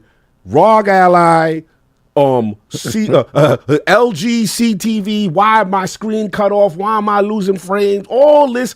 I was so close to, D, I was like, I literally was going to shut it off. I said, I'm just going to buy the Xbox version because I'm not dealing with this. But then I thought about it. In KCD2 Addict, you know how much progress you lose? You know how much? Bro, you can spend progression. You don't cross-play. I'm like, I'm going to lose all the hours in blood, sweat, and tears. I said, you owe yourself to at least try to research it. Researched it. Figured it out. Hold on. KSRT, I apologize. You right. I should have reached out. I forgot. I was thinking about you, but I was like, maybe he don't do That's two people that I called. Yeah. I call him or Hard Geek Shawnee. Bro, I'm sitting there, so I ended up researching it, finding out what the issue was. It was a dock thing, and then I had to go into my OLED FreeSync AMD settings on the TV, and then turn this. Bro, it was like 5 things I had to do to play. But I will say, after this adventure, after that, then I got the wireless adapter, put that into the ROG Ally dock. I got my Razer controller Addict. Oh, it was glorious. I got the 120 frames. So let me ask you a question. Let me ask you a question. Let me ask you a question. Troubleshoot gaming. So after you've been educated. Yeah. Because, you went in there. It's kind of like a big download. You ever got a console? Yeah. You got a big download? But think about this. I'm the techie and I'm frustrated. Imagine the common dude just want to just play game. I wasted 2 hours troubleshooting. No, you're not a techie. You are. Tell them what you are. You are IP engineer. Yeah. Tell them. I'm an IT system administrator, but also on the server side, and I have cloud administration. So listen. But this is a different specific dude that you call when you have. True, but this is IT is very broad. This is a very specific PC skill set that I don't have. So you asked a software engineer about. You asked a software engineer about cloud stuff. They don't know exactly. IT's so broad. Talk to them people, not me. So, let me ask you. Let me ask you this. I was having a meltdown. Being an IT, being an engineer, whatever engineer, you're inside of that ecosystem, so you understand it. Yes. Let me ask you this: how many times have you went to help somebody with an issue that they're having? Just in the back of your mind, because you're there to help them no matter what. Yes. But in the back of your mind, there are tools that are available to them that they can do on their own before they even get to you, so they can figure out the little. Absolutely.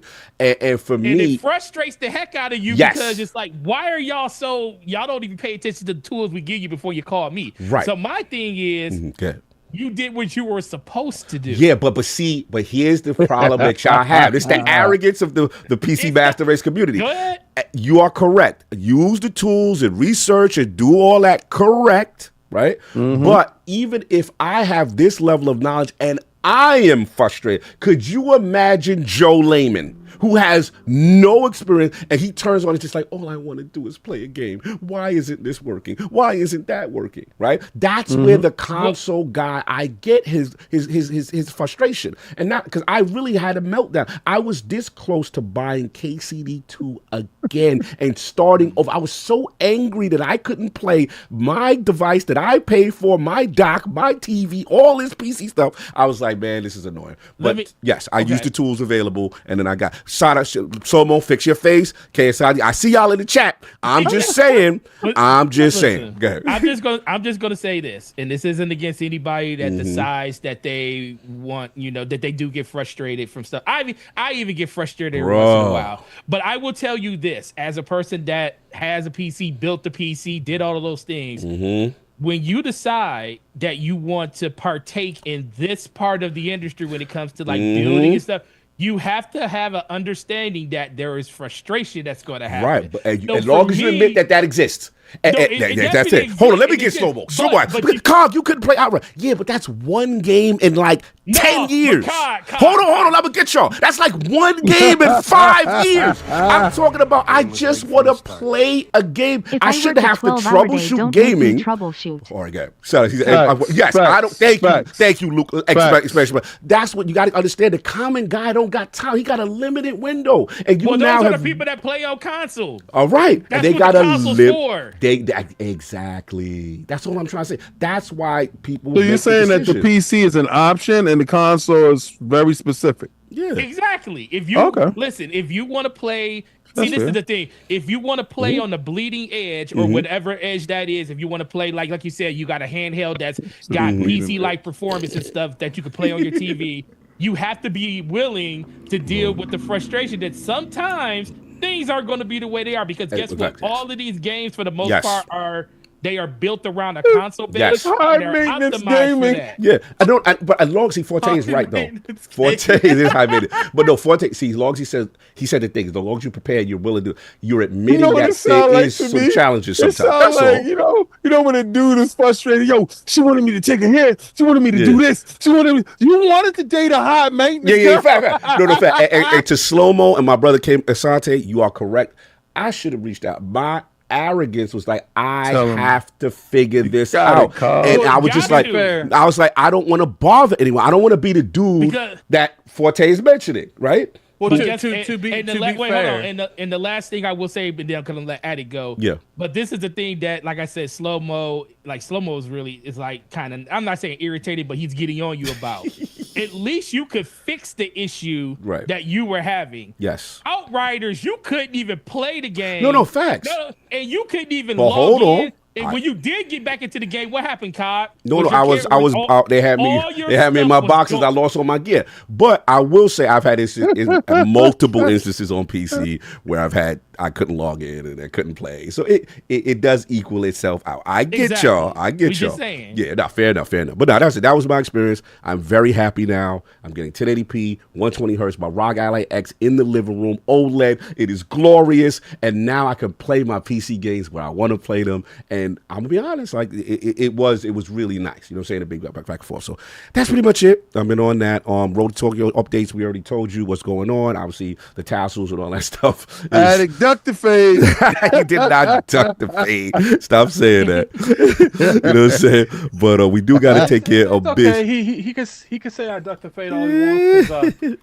When we go around the block and it's his turn again. We gotta spin the block. We do gotta take care of some biz right quick, man. It's that time of the month, you know what I'm saying, as far as that Lords of Gaming situation.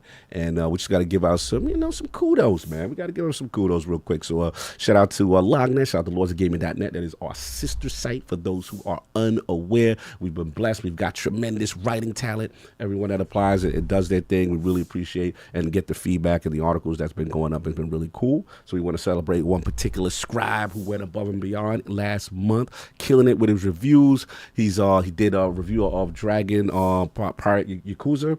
Also keeping that spirit of the ninja alive, going with his Ninja Gaiden 2 Black review. And we want to present the latest Lord Dizzy LOGNET scribe of the month to Lord Digital Marine, aka Lord Alex Patsy. Salute. I've got to mute those because the game was not rigged from the start during the LOGNET. If only that Outriders bug would happen to your Destiny characters and you can disconnect yourself from the addiction of playing a dead game. Shut up. Smile with horns. Shut up for slow. I'm pausing. The emote reading is crazy. To be fair, yes, we haven't really play Destiny like that anyway. So Yeah, salute. But that was a good super chat. I hate slow mo Destiny interrupting is me. still playable, right? Is Division? I'm trying. Yeah, I don't know what's going on with them. But no, I want to again for round of applause to Digital Marine, Alex Passy, who won Scribe of the Month. Salute to you, brother. Blessings. Congratulations. Right now, he couldn't make it, but he did actually, give us a little speech. So I want to take care of that for him real quick. This is Lord Digital. He said, Lord Digital here, your author of for the month of February. Recently, I reviewed Ninja Gaiden Black 2 for Lords of Gaming, and in many ways, its release felt like a dream come true. As I mentioned in my review, not only did we get a remake of a top-tier action game, but its release also seemed perfectly timed to attract new fans to the series. Since 2025 has been dubbed the year of the ninja, I'd love to hear from the realm about which other lost IPs in that vein you'd like to see make a comeback. Personally, his pick would be Ninja Blade. Oh, I remember Ninja Blade.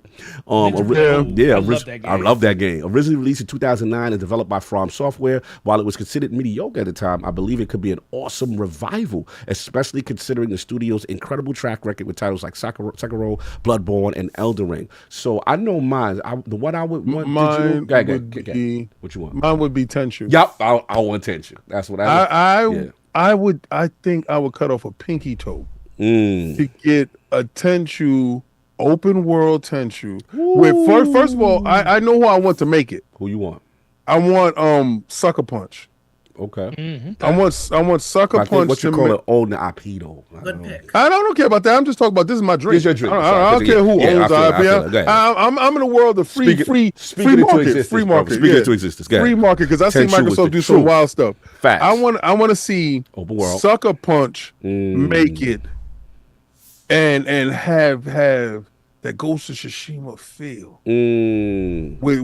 Because I want the cinematics. Yes. But I want the tension because I don't want it made like Sekiro. Yeah, you don't want that. Game. You don't want that. No, that game. Go to hell with that game. But it's a great game for people that know how to parry. I don't parry good. Yeah. Parry. But eat some more. But I would. Don't come at me. I want that game made because I thought Tenchu was the only game that had the whole Channel 5. Yes. Quiet, allowing one person to play that controller, and we all sat there, bro. Sneak this way, sneak that way, go that way. True ninjutsu, where the ninja has to rely on stealth. You have to. There's no trying to go one-on-one. You have those odds against you, and then shout out to the 360 version of Tenchu, which first introduced multiplayer. Yeah, we had 3 or 4 of them. So yeah, I always wanted. I think it was called Tenchu Z. You know what I'm saying? Salute to that, man. That was really cool. Yeah, which game would you want back, Addict? Lost Odyssey. I would want a sequel to it. Okay, one sequel to that. That's not a ninja game. Well, it doesn't have to be a ninja. He just said in general. He was just like, I thought you were talking about a ninja game. He's keeping it in the spirit of ninja, but he said in general any game that comes back. Forte, any game that you need to come back real quick. He said when he said Ninja Blade, that's like literally one.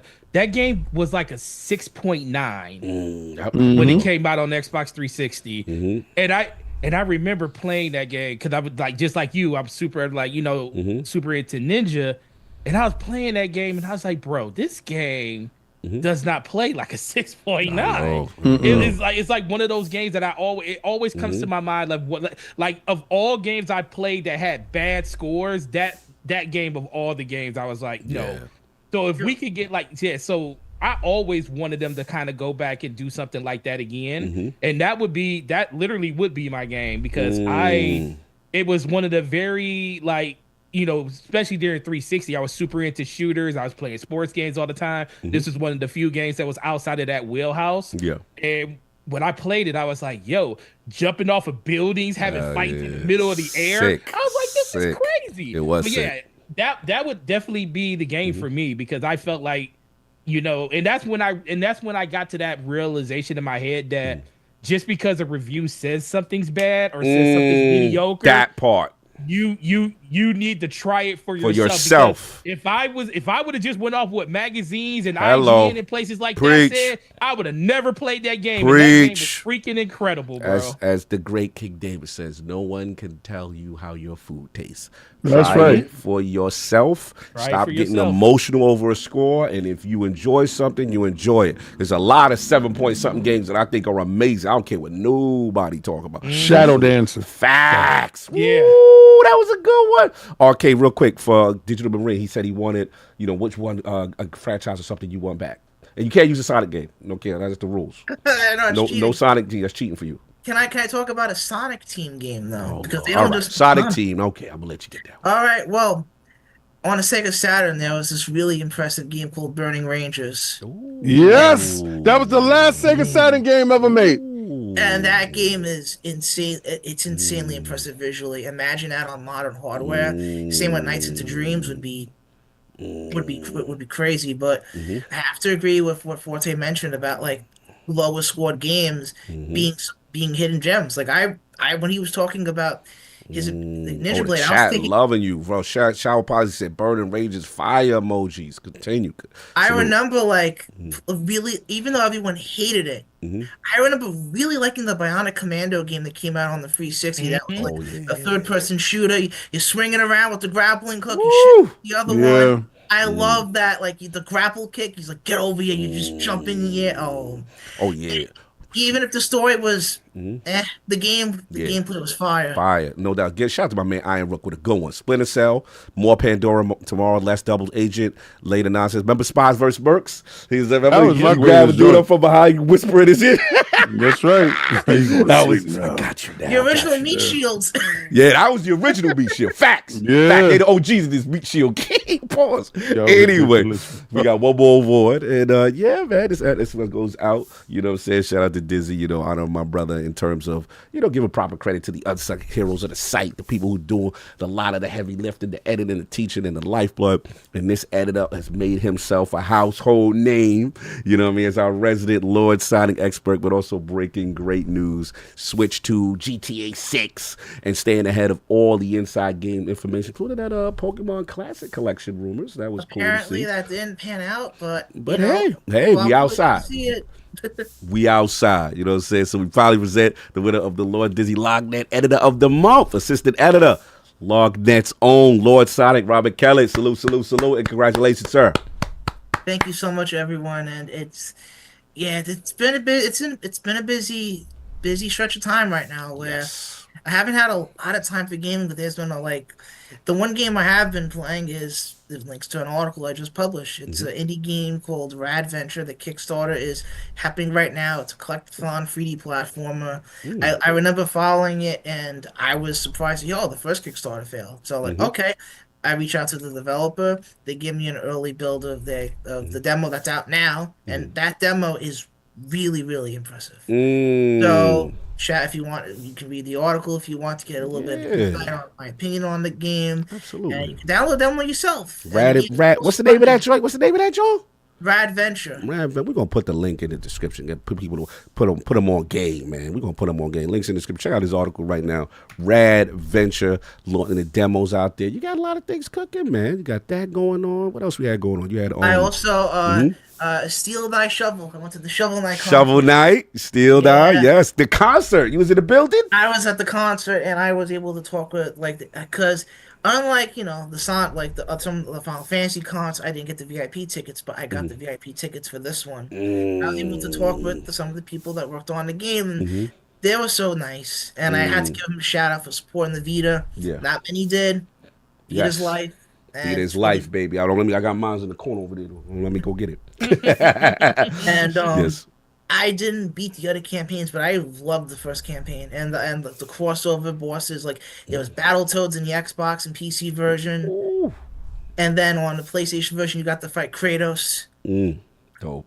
Insane, and it just, as someone who loves video game music, being able to see an indie company be outside and having having their amazing music be played in like a by a large audience, Yeah, it's dope. it inspires confidence that more indie games will. It's not just the Sonics and the Final Fantasies. It could be the indie crowd too, because there's a lot of great indie music out there too. Absolutely. No, I love that stuff. As you know, me as a person who loves video game music, don't feel they get enough of their flowers. It's always good to see those type of celebrations, right? And seeing them on a big stage. So salute to that. Salute to you, killing it with the work, putting in the work. And yeah, man, I'm looking forward to what you got next. And also, my man be outside. He be outside at these conventions. He at the show. He does the thing, man. So salute to you. Another great run at Editor of the Month, LordsOfGaming.net, man. And we got more stuff cooking, man. I'm super excited. And don't be fooled by him. He's fast as hell. Yeah, he fast. Yep. Yeah, he good.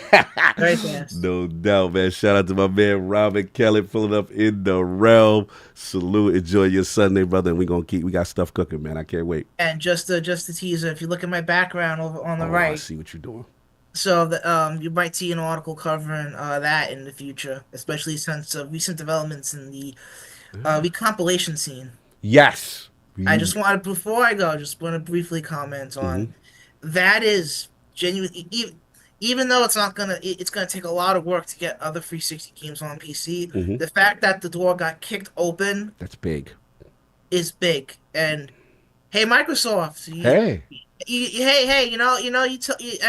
COG, I know you're gonna get on me about this. Hey, listen, you know what? I know you say, oh, we ran out of options. There's an option right here, and as someone who enjoys the Xbox console and understood that they have ascended to a bigger, you know what? Take the work you did on your box and please bring it to PC. That's a good look. It's a good shout out, and I know a lot of the community wants that. We see what the work that's being done there, which is a good point. And look, people want it, so there's a demand. There's demand for it. So we'll see what happens with it, man. And hopefully the Back and Pack team will get extended into that realm, because that would be super dope for PC and everything as well. Hopefully they ascend. Yes, they need to ascend. Yes, I agree. You know what I'm saying? But yeah, Arcade Man, enjoy your Sunday, brother. Again, congratulations. Editor of the Month, LOGNET in the building. Salute, bro. Always a pleasure. You already know. Thank you, guys. You already know, brother. Have a good one. You already know. And let's get these super chats popping and get going. Actually, we do have one Patreon question. This is a long intro. Boy, Jesus, we went crazy today. But 12 hours. Yeah, I blame y'all. Y'all want y'all want that? No, it's him and them glizzies. I blame y'all. But anyway, salute. Oh, hold on. I got to shout out. Acting like he doesn't antagonize the entire conversation. I'm innocent. I'm innocent. Call him Captain Grenade. I don't know. I'll just be having an engaging conversation. Shout out to my man. Eamon. Oh, that's Ireland in the building. I know them names. Oh, yeah, it's definitely Ireland. What the crack, boys? He said, I see Sony is renting their console and gear. I guess those 75 million sales ain't good enough. What they rent? What they doing? Did I miss something? All right, so apparently Sony is they have paired up with a thing called Royal, and they're leasing out the consoles monthly with portals, controllers, and stuff like that, and they're being tallied as sold items. The same thing, but hear this out. Okay. They sell and rent everything. Nintendos, Xboxes, everything. So it's not just them. We're not going to sit there and harp on one team. What you could harp on if you did want a console war is the fact that the government was purchasing PlayStation 5s to give out to migrants. Now, you can harp on that if that is a thing that you want a console war with. I meant you to if you're going to console war, please console war effectively. Oh my Lord. But this is a console war free zone. Please, yes. console war here. Thank you. Right, thank you for the information. We appreciate your patronage. We got one more thing. We got shout out to the Patreon question. David Hutchins, man, salute to him. He said, "Lords, I need to ask, and this is a good tie-in for the first topic. I need to ask how many of you are playing or will be playing Split Fiction. If so, who are you partnering with? We know who didn't get partnered with this week. I feel like Joseph Ferris and Hazelight has been great at making co-op games. I played It Takes Two with my son and started Split Fiction last night. We are having a blast so far." What happened? Before I tell you what you're gonna say? No, I said salute, man. That's I know it's a topic and we'll get to that, but my daughter saw it and she was like, "Hey, what's this split fiction about? I was like, oh, are you saying it's a co-op game that, that we can like, I gotta depend on you to help me get through it. She's like, oh, this is gonna be great. Salute. And you got daughters too. That's kind of that's a dope game for you. That's just a salute on that. But King, if you don't have a dance partner, I could be your Huckleberry if being that you got left on the altar. Well, I'll say, listen, let me tell you this. If Monday shows up and somebody don't show up because they're too busy gobbling glizzies in the corner, they doing a freestyle glizzy challenge. Too occupied with the glizzies. With no cameras around. All right, and Attic, you're about to let us know what's going on with Split. But all right, so we just want to answer David Hudson's question. Let's get into it, y'all. We got a lot of show. Get this thing going, man. But this is the first topic, a split fiction. Actually, excuse me, that was second topic. Actually, oh wow, the what you call it didn't update. Wow, that's crazy. What? I just seen the topic still got the old topics that I did. Oh, what you call it did me dirty. I'll update it on the fly. Professional processing. Don't worry about it, y'all. So I thought we were doing Gears. Yeah. Nah, bro. The OBS did me dirty. Like it literally didn't have this. So we got to go with what OBS said? Yeah, no, we don't. So we will fix that. End, it's right. It's right. Okay, it's bugged out. This is Road to Tokyo, Gears Collection. I didn't have it. So maybe it's a user error. I didn't have it in that error. Yeah, so we did the Road to Tokyo already. So let's jump. Let me do Split Fiction now then. Because it tied into the Patreon. Then we flip it back. Oh, okay. All right. So Split Fiction. Shout out to Attic, you know what I'm saying? Sci-fi and fantasy game co-op adventure out now from the legendary Joseph Parris of Haze Light Studios. Getting fantastic critical review. Currently sitting at a 91 on Metacritic, and we also got some new updated information, I believe. Shout out to my man, I think Tacit, a couple other people put out as far as this player count, y'all. This is insane right now. What's going on? So obviously, they talking about the as far as the most played right now on Steam. I think it was as high as like 5. This is maybe yesterday. I know it maybe improved. As he wrote the article, it was at 258,000 concurrent players and still climbing. And that pretty much is almost triple what it takes to make. Yeah. So this is extreme early success right now. It's one of the most played games on PlayStation.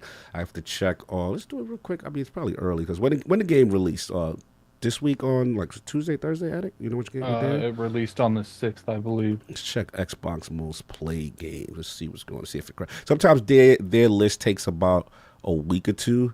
So it's not there just yet, but it is getting tremendous success. So Attic, man, you've been playing it, you've been covering it, you got a video on it.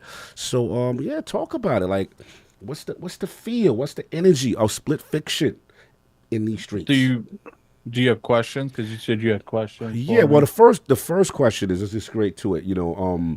As far as the vibe, we do know Joseph Parris, like he's Lord Co-op. Right, he's the guy that is really bringing that whole genre back. So what's the level design like? What's the energy? How's the narrative feeling? How are you feeling about the game? Sorry, go and repeat that. There's drama going on. All good. No, as far as Joseph Parris being the Lord of Co-op, as far as the vibe, the narrative, how's the feel of the game when you first kind of get into it? It feels similar to like It Takes Two, but it's definitely more updated. That this dude, he really shows that the industry, as far as like creativity, like these publishers, but the obsession of always hitting these quarter chasing, shows that when you let people be more agile, be more slim to like go into rooms that publishers wouldn't normally let these developers try, you get stuff like Split Fiction. Like Split Fiction is one of the most unique experiences. Like the last level of Split Fiction in particular is some of the craziest co-oping and some of the craziest mechanics I've ever seen in a video game. Like it felt like every little section of the last chapter, especially the last chapter, the whole game's lit, but especially the last chapter, I feel like the execution could have been better. Yeah. But when I'm looking at how they're what they're doing, I'm like, yo, who came up with this? Yeah. Were they on drugs? So the level design is that crazy. So again, we get the perspective of two women, and one, they're both like designers or something like that, and one is coming from They're both book writers. Okay. And essentially the machine that they're using is supposed to like they didn't really go into detail if it lets them relive it or if they're supposed to be able to like see their mind better to be able to like anticipate some of the these stories. So like when you're playing it, essentially what ends up happening, and you see it, is everyone gets their own little bubble. It's kind of like a VR, like an AR or whatever it's called, and they're in like this machine that like lifts you up off the ground, but the two of them end up in the same one, so that's why their minds are like bashing together. Okay. So that's why like you jump from fantasy to sci-fi. And now as far as like, I'm generally more of a fantasy person, but I was feeling the sci-fi levels more. Yeah, some of them sci-fi levels look. I see people with bikes. I see what's going on. I wouldn't say the fantasy levels are horrible. It's just I felt like one of them was better than the others. The sub stories. I played like 3 of them, and those were very underwhelming. So I kind of stopped playing them at that point. But one thing I will say is like, this dude knows how to make co-op games. He's literally made the best co-op games in the industry. I'm just gonna say it. Like, there's no one even coming close to his co-op games. Not even a little bit. It Takes Two is the game of the year. I do feel this is a game of the year contender. Woo! Now, that's strong talk. Yeah, right now it's my game of the year, even over KCD2 right now. Even over KCD2. I feel like KCD2 probably offers me more for like the kind of gamer I am, but I enjoyed Split Fiction more. But keep in mind, I haven't beat KCD2 yet. Right. I'm like 40 or 50 hours into it. But man, like, it's good. You have any more questions? Yeah, no, absolutely. So we got that. All right. Let me get into the co-op aspect and the performance. So obviously I heard there is a split screen couch co-op, so we're taking that back. But one thing that he's really promoting that I'm seeing is like which is very pro-consumer, like one person has to own the game, and then from there anybody can play. Microtransactions. Wow. And he's been very clear on look, I think the game's 40 too. It's not even a whole 70. So it's 40 and crossplay. From my understanding, crossplay, yes, and that's genius because now your game is going to spread like wildfire. So that's why I'm kind of curious if like 300,000 people played it on Steam, or is it literally half of that bought it, but the other half got to play it as well. So that's why the numbers are so crazy. It is like, look, this game's going to be one of those games where it spreads like wildfire. Word of mouth is going to sell this game way more than marketing pushed by EA because he did the ultimate thing. Low entry, and I do think it's 40. I don't know. I didn't pay for it. It's 50. Low 50. Okay. 50. Okay. So $50. Low entry gets you into it. Lets you invite a random person that you want to play with. All they have to do is download the friendship, the one that that pretty much says that you're coming to play off someone else's game. And what ends up happening at that point is now the word of mouth is on multiple platforms. Absolutely. Oh yeah, I enjoyed this. So you play with your one friend. He's like, man, now I gotta buy this so I can play with my girl. Like, so then now let's say me and King playing it. He playing the friend pass one, and now King like gotta play with my son. So he's gotta buy it so he can play the same game with his son. Yeah. You know how they be nickel and diming like crazy with the car. That is super dope to see. So basically, that was what It Takes Two, and I believe A Ways Out had it too. I can't remember if A Ways Out had it. Yeah, I believe so. But that's been consistent. And shout out to EA for letting that to happen. Because EA could a little bit like, bro, you a little too ambitious with your spreading the love, or we could charge these dudes for each individual, situation. And couch co-op with the split screen. Yes, old school So Nintendo Switch energy too. I did play couch co-op. Nice. See, the whole game is designed, even if you're playing it with someone online, you're always going to play it looking like couch co-op. Oh, so it'll always be, so even when you're online, you get in the split screen? Yes, because what happens is like, let's say it's in the middle, like if they're doing something that they don't need the whole screen, it will rotate more towards your way because they know that you need more of the screen at that time. Like there's this one top part where you had to do something on a device, Mm-hmm. and it literally rotated the screen, and he had like this much screen to do it because he only needed to look at something. Got you. So But it gave me all of this screen to do what I was doing. Like, oh, that's crazy. So we got some really innovative ways to handle split screen, handle couch co-op. And yeah. Please. The innovation on that last level, Mm-hmm. I don't know if unless someone looks at this game and copies it, I've never seen another game do it quite like this. So basically, it gave me some very King. It's how Ratchet and Clank should have been. Like, wow. So pretty much, I wouldn't know. I wouldn't know. So pretty much what you're saying is Joseph Ferris is pushing the innovation on co-op to levels that basically say like because I was about to ask you like what was that moment or like a couple of moments without spoiling when you go this is the game of the year, like this is there's nothing like this. There was a level that was kind of like Mario Galaxy, and it was a boss fight. So one person's doing like the Mario Galaxy around the world thing, and the other person is creating openings for the person that's doing the other thing to hurt the boss. Like it's got some of the most unique boss fights I've ever seen in the game. Ooh. Oh man, this is because it never leaves from that you both are doing something. Like I don't care what you both are doing something different. It's not gonna be one of those scenarios where we just put in a co-op feature, but you the same person. You both are doing something unique. That's super dope. Well, I was gonna say, it's kind of like Astrobot, but I would say this game's better than Astrobot. Whoa, careful now. That was a game of the year contender. Well, this that game was came the out game of last the year. year. Excuse me. If this game came out last year, it would have beat Astrobot for game of the year. So you okay? All right, you got your chest out with this one. Even with the faking the scorecards for Astrobot, you think it would have still won? Yeah, you messy. You messy. That's console warring. You guys very console worry. Oh, sir. Oh. But what about the difficulty? Like for people who struggle. It's easy. It's a very casual game, but can I hold you back? Like if I'm messing up, like I could really mess up the situation. If you got a bad partner, he does this because he knows that a lot of like couples that maybe one person doesn't one's play a game a whole lot of games and one does. So how you so do he that? does things like that. I did notice that if you do some of the platforming, it kind of like magnetizes you to the actual platform that you're going on, like the small platform. Okay.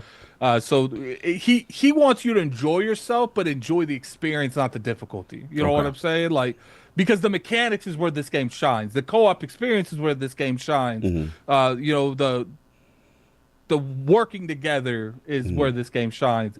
It's not the difficulty isn't the selling point. Okay. So now, in conclusion, that you obviously beat it. Did you? Because you're a big ending guy. Like, were you satisfied with this narrative and the conclusion of this narrative, or is this one of those? It's okay. It's probably the weakest. Oh, okay. So that's the weakness of the game. So when you say that the strongest thing is the it's not like it's itself. horrible. I got a good. I felt like the last boss could have been a little bit more epic. It was epic, but it was like one of those like I don't want to get too much into that. Yeah, but that's gonna spoil. I just felt like it could have been improved a little bit, but that doesn't say it was whack or anything. Okay. It's just I felt like the last boss because it's like the bosses up till then. I felt like it was one of the weakest. Oh, okay. But keep in mind, yeah, some of the bosses I fought, I was like, who came up with this? This is amazing. Like because it's not even that it's amazing. It's like I've never seen some of this stuff done, especially that last level where it's just like, who came up with this concept? Because if it's Joseph, that boy's a beast. and I think Joseph runs one of those things where he knows he's making a smaller product, so it's going to cost less. I feel like he's one of those strong arm people where he's like, this is my vision. Yeah. But I'm willing to let you guys help me make this vision. But I'm going to stick with my vision because I feel like a lot of companies these days, like Halo Infinite, like they end up bending the knee too much to the community. Where it's like, we have this vision for Master Chief. And then when people didn't like Halo 5's like direction, they just switched it all up instead of like, this is our vision, not your vision. Now, if we do the entire trilogy and you guys don't like it, that's one thing. But let us cook before you judge the overall concept of where we want Master Chief to go. It feels like Joseph is like, I want this game to play this way, but I'm gonna let you guys decide. Okay, this is kind of how I'm seeing it, and then to me, it feels like the developers are all coming together to figure out what's going to make the best gameplay. You know what I'm saying? Interesting. Look, again, it speaks for itself. The reviews are out. People are raving about the game. Obviously, for a big endorsement for you, and you can be critical at times. So to see your enjoyment, your excitement for what's going on here, it's crazy. It's definitely one of the best experiences I've had in a long time. The only other co-op experience was It Takes Two. It Takes Two was a game of the year. Well, one game of the year. So in your opinion, is Split Fiction better than It Takes Two? Yes. Whoa. Yes. So he outdid it. He got another masterpiece in the tuck. Okay. Yeah. Is it gonna win Game of the Year? Mm-hmm. I think it just depends. If GTA 6 doesn't hit this year, there's a good chance that game wins Game of the Year. So at minimum, this is a Game of the Year nomination. Oh, no, it's definitely going to be a nomination. I don't know if it wins it, but it's definitely going to be a nomination. All right. We talking. All right, so let's get to it, man. Let's open it up to the realm. You know what I'm saying? Gotta be right back. All right, no doubt. Let's actually start with King. I'm curious. King, man, what we feel is Split Fiction. I know you didn't get a chance to play. You know what I'm saying? Because someone left you at the altar. But for what you have seen and what Addict is talking about. I didn't see anything. Oh, yeah. Okay. As I was ready to play the game. I didn't get a chance to play the game. And from what I saw from the trailers, that's it. That's the only thing I saw, because games like this, I know it was not too long. Mm-hmm. So what they're going to do is show you a couple of the highlights, get your palate wet for the game, and they really want the game to go off of word of mouth, which is smart, and give the buddy system.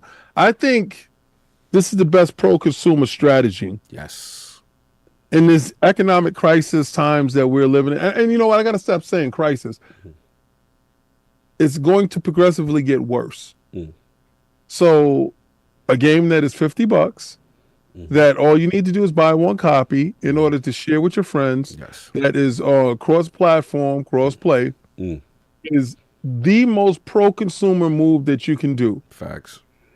Do I see other companies adapting the strategy? No, because I believe corporate greed is high. I don't know what tape he has on the president. The cachet he got in the building is crazy. He has a Diddy tape on somebody at the top of EA that is in control. Okay. Because technically, this is not supposed to happen. Facts. Especially at EA. Especially at EA. Yeah, you're talking about the most corporate. They are not friendly to your consumer ever. Didn't they used to have the online pass? Wasn't it them too? Yes, EA is in talks to have games for $100. I think Ubisoft had it too. Yeah, I don't think it was just them. I think Ubisoft had it too. Yeah, but I believe EA started. If it's bad for the consumer, EA probably started it. Right. I believe EA had their hand raised first in class when it was bad for the consumer. To have this game, and he not listen. He's notorious. And he's unapologetic in his stance in it. Facts. His conversation to the public when he's standing up on stage, his verbiage is very harsh. And I just want to know, what dirt did you have? So good. King has a good point, because he's literally speaking against everything that EA's about. Like, we got none of that bull ass from microtransactions. We don't do none of that paid sale stuff. And he's literally being published by one of the biggest corporates of that. You know who? I believe between Joseph and Vince, they have changed drastically how EA. That's a fact. That's a fact. Yeah, so I'm looking at it. I'm more intrigued about that than anything, because this man. First, I've enjoyed every game from him. Okay, so I was in line with that game being game of the year. I thought A Ways Out was legit. That's like, me and King played that from beginning to end. Oh, see, I played it. Because we played that from beginning to end, because I got left at the altar again from Solve. Oh, remember? I played halfway through with Solve, and he never showed up again. Addict said, "Don't worry, I got you." Well, we made it to the end. It's not that I didn't want to play with King. I didn't know I was going to get the code, and I got the code very last minute, like a day and a half before it came out. And can you let me finish before you antagonize? Antagonize after I finish. Like, I want to see how you got there. So I essentially was like, I need someone that's going to be able to dedicate time into this, and I ain't got then the time I'll play like that. King. Okay. I'll play King on the back end because I wanted a review out. Like, he treated me like a side chick and didn't name me. Pause. I will give Attic his flowers. I remember when it came out, we were sitting in Discord, and he literally was contemplating. He even brought King. He was like, "I want to play this with King, but I don't think King's gonna have time. So I got to find somebody that I can play this with." I gotta find a no-lifer like me. A no-lifer. It was like 1 o'clock in the morning. We in Discord talking about it. He knew damn well. So it was he made a decision. Okay, he knew he put thought into it. Listen, when I'm joking around with him, he understood my schedule. My schedule, I had to. Me and Dip Down are doing something that's very important. So the day that I would have got a chance to play with him, he knew I didn't get any sleep. That I had to work with Dip Down. I even told him to go to bed. He did. He was just like, "Yo, go to." Citizen said he's sitting there with no life. We ain't get the call, but I can tell you. Yeah, facts. Tell the truth, Citizen. Tell the truth. No, but that's not the only thing. I had to find someone that had the game too.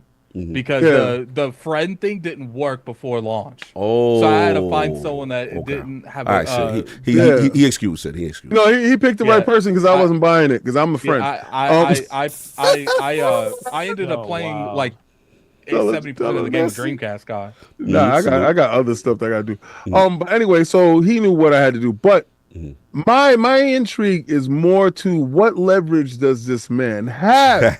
Because I know for a fact his next game is going to do the same exact thing. They're not making money on the game after the game initial sale.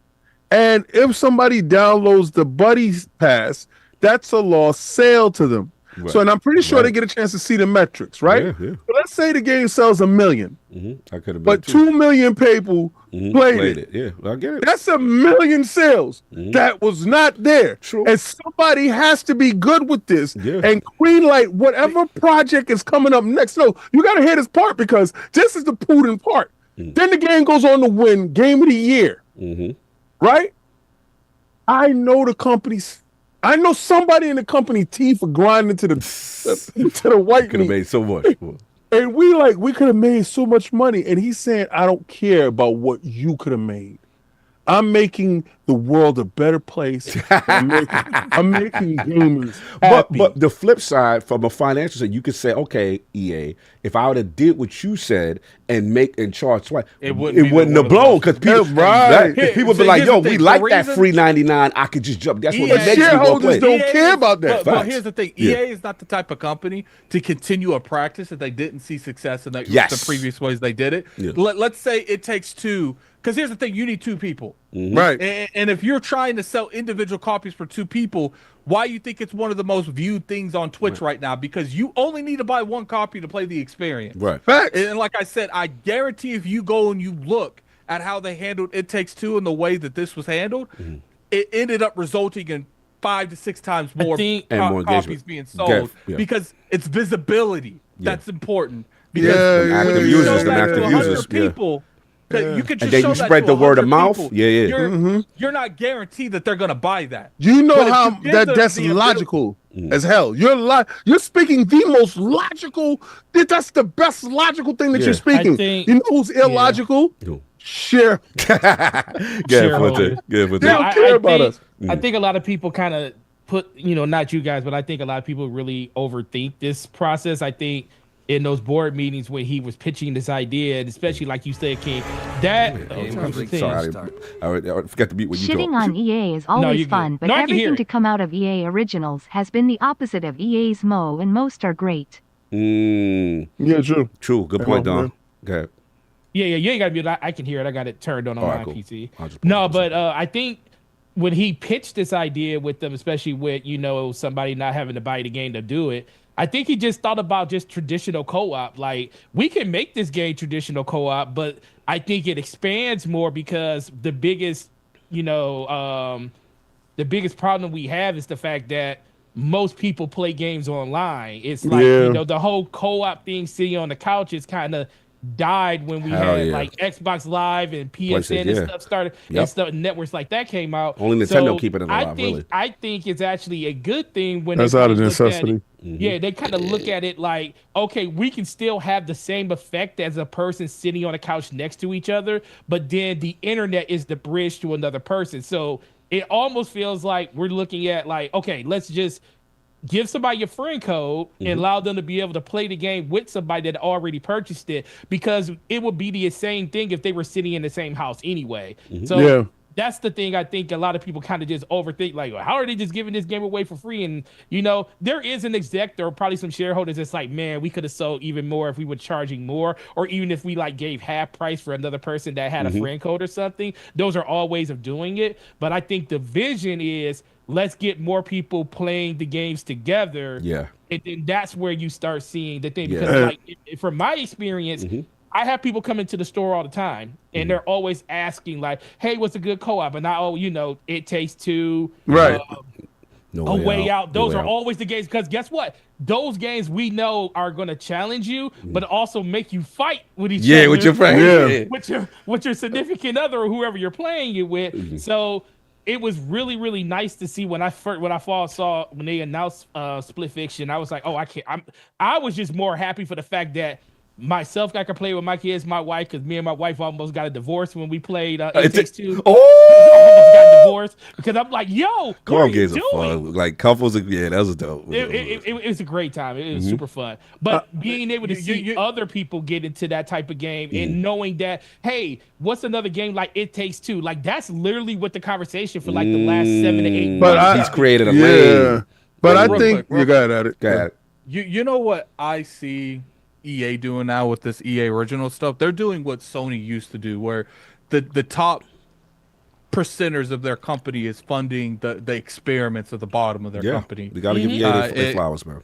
Yeah, because EA is like, look, I think somebody took the flowers. They didn't have to do this. They could have easily been like, no, we need to generate more money. But I think EA's finally realized. I don't know if it's because like Vince is there. Maybe they've had change of leadership in the past like 5 years. Videotapes. The videotapes are out. I feel like they're starting to see, if we don't fund these smaller projects, we're never going to find the next thing to replace the big tanks that we have now. And that's how situations like Joseph happens, where they gave his company a shot. He gave them, I don't know if his first game was by them, but he gave them a Ways Out, which didn't do amazing, but it showed potential. Yeah. Then it gave them probably EA's first game of the year in years. Like then apparently this game, Split Fiction's the first 90+ Metacritic that came from EA's corner in like 15 years or something like that. Yeah, so I'm thinking, if the industry chases trends, why y'all not chasing this trend? Right. Like how much does he have to beat you upside the head with, if you happen to be consumer friendly and you make quality products that engage in the community, you can have high Metacritic score games, game of the year contenders every time that you do this. And you're not chasing the how much I can squeeze out of the consumer. You can actually make something positive while seeing growth, accolades, and appreciation. You know what's funny, King? You make good. Yeah. But you make good games. 9 times out of 10, gamers will give you money if there's microtransaction in it. But this Look have at been Marvel Rivals. It's a good game, and gamers like, yo, take my money. I want to look lit in this game.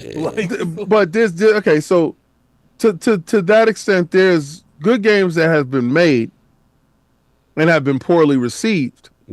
I'm talking about this guy has constantly every game that has come out from him has reached all those achievement milestones. He's 3-0 right now. Right? Why isn't his formula? Right. Because he has replicated the formula. He showed you the formula, replicated the formula, and duplicated the formula to show you that it's a successful formula. Why isn't this trend being adopted? It's not making the kind of money that people want. Like, it's making good money, but the reason people chasing after the Fortnite money and the GTA it money. ain't Marvel It's because Rivals we're money. talking about country money, yeah, we like talking home about- money countries have. But we're looking at a next financial crash, right? In the industry. I don't believe that this game cost $100 million to make. Right. No, it definitely. I don't believe. Fair to say, but, he recouped probably. right, he recouped his money with that 1 million sales. Well, it's better than what a lot of these other companies are doing. They putting $300-400 million into a project and not even breaking even. Not even bringing the project out. Imagine that. Imagine canning a project or a game coming out and it gets canned. It gets canceled. Yeah, 11 days to it. Right. The process is this. Stop console Warren King. I'm not. I'm just giving facts that it's true. I'm not talking about. I didn't even know what game you're talking about. You got to dig back into the tape. Check the tape. I don't know what you're talking Stop about. console warring. We need an emote. Yeah, me. They keep saying it because they want me to go make it. And I'm trying to figure out how to do it. If I have, I got a contact. You got a contact.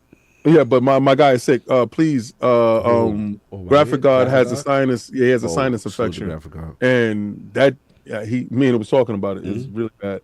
All right, so but I want this replicated.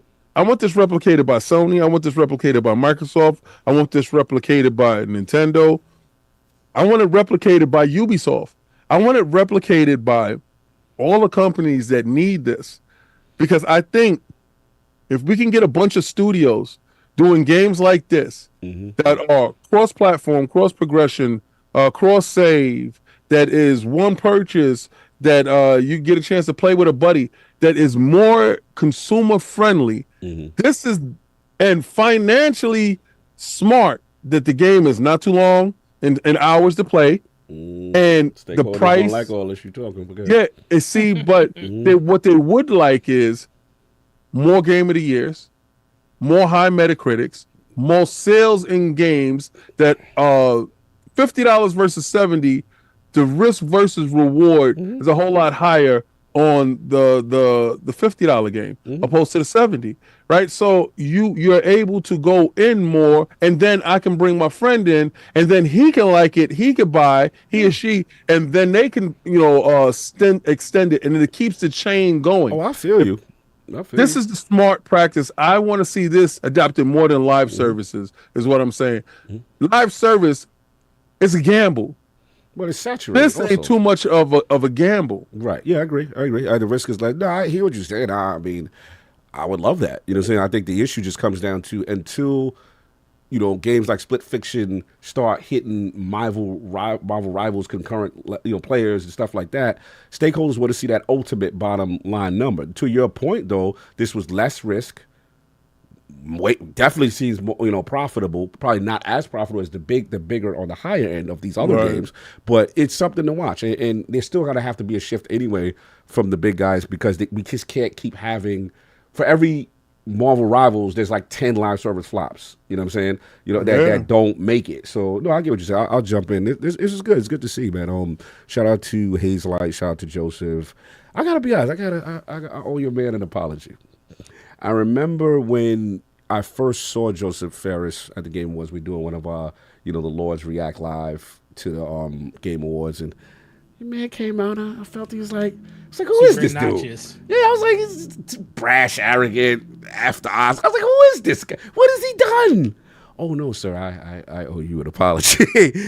Since the famous, statement and stuff like that, he's been on an absolute tear. One of the coolest things, if you check out his Twitter account right now, he's got all four of the the boxes of PlayStation 4 boxes of his games. He's got Brothers, he's got No Way Out, he's got It Takes Two, and he's got obviously Split Fiction. And he was like, I'm holding 12 years in my hands. So salute to you, sir. You have created a lane, you've created a genre. I have to affectionately give you the Lord of Co-op title. I think it is fair to say in his short tenure what he done. And King, we come from that. We come from like a good co-op game. You know what I'm saying? And it's been a long time. We're from the era now where the couch co-op goes away. We're from the era now with the nickel and diamond, like you said. Like, it's hard to get your friend to get to play something because he's like, yo, dude, what do I got to do to get in? You know what I'm saying? And it's just like, the barrier of entry, I got to do all that. Think about, like, Destiny, Forte. It's like, man, like, before the days of cross-play and cross-progression, you got to buy again. And then there's all this extra stuff. You know how many copies of games we bought multiple times because we love it? And we just like, all right, we just going to have to bend the knee and buy that and 5 more expansions again. You know what I'm saying? Oh, man. Like, shout out to RF. We watched the episode. Cog was absolutely, yes, I was absolutely hating on Joseph Ferris. That's why I'm giving him his apology today. You know what I'm saying? Because this man has consistently shown and proved since that moment and made quality games. And look, this game is dope. He's got like one part of it is a sci-fi genre. One aspect of it is like high fantasy. What's cool, I don't know if you saw, he's on Twitter. His Twitter account is great. He's got a commercial. Like, King, you know what I like? I like with defending the box. Yes, he's brilliant. He's like, because you know how dudes be quick to say, I said, can't you ain't play got a Destiny. friend. No, we got friends for you. Yeah, I can't play your game because you're requiring me to play a word. All right, so we're gonna start locking people in a box. We're gonna freak ship human people to you. It's a great tool to get people to his Discord. He's like, if you can't find someone, get on our Discord. We got people nonstop. It's hilarious marketing. A genius, because he from that era, we from King. Where it's like I'm gonna take away your excuses. Yep, we are from the era. You can't get those tassels. You need to drive up to the mailbox and get them tassels. Get the boba and the tassels. I knew what you're doing. Get these excuses out of here. That's why I got so much love for him, because he's taking. You know how single player game dudes are. Forte. This is looking at you, E-Monsters. They'll come up with any excuse as to why they can't play with you. Right? So you go, all right, but damn, I gotta buy the second copy. I know you don't. You get a friend killed, but I'm on a different platform than you. So, no, bro, we got crossplay. He's taking the excuses away. And the whole, remember, like the old, you could play, but gotta have online pass. None of that. None of that. To King's point, he's got some pull in that building, bro. You get big corporate EA to bend the knee, the kings of nickel and diming, the kings of Madden and was it FIFA passes and cards and packs, and bro, this is huge, man. It needs to be celebrated, and that is super dope, man. And shout out to Hazelight and everything he's got going on there. And I want to bring. I know it's a little controversial. I like to give light on the negative too stuff, but I liked his clapback, man, because there's been some grifting.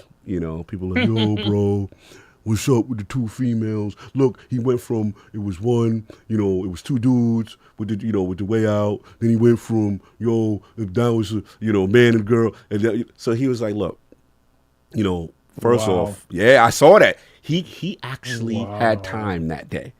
Joseph Ferris had time. He broke it down. He was like, look, for all you people saying that, what's going on? He said, bro, these are about my 2 real life daughters.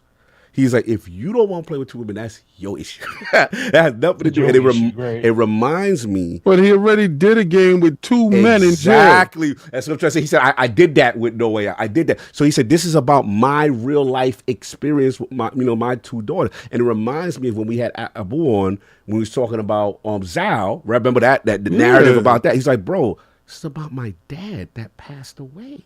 You know what I'm saying? Like, what are we doing here? So the fact that he had time and he was outside, like I was loving that clapback.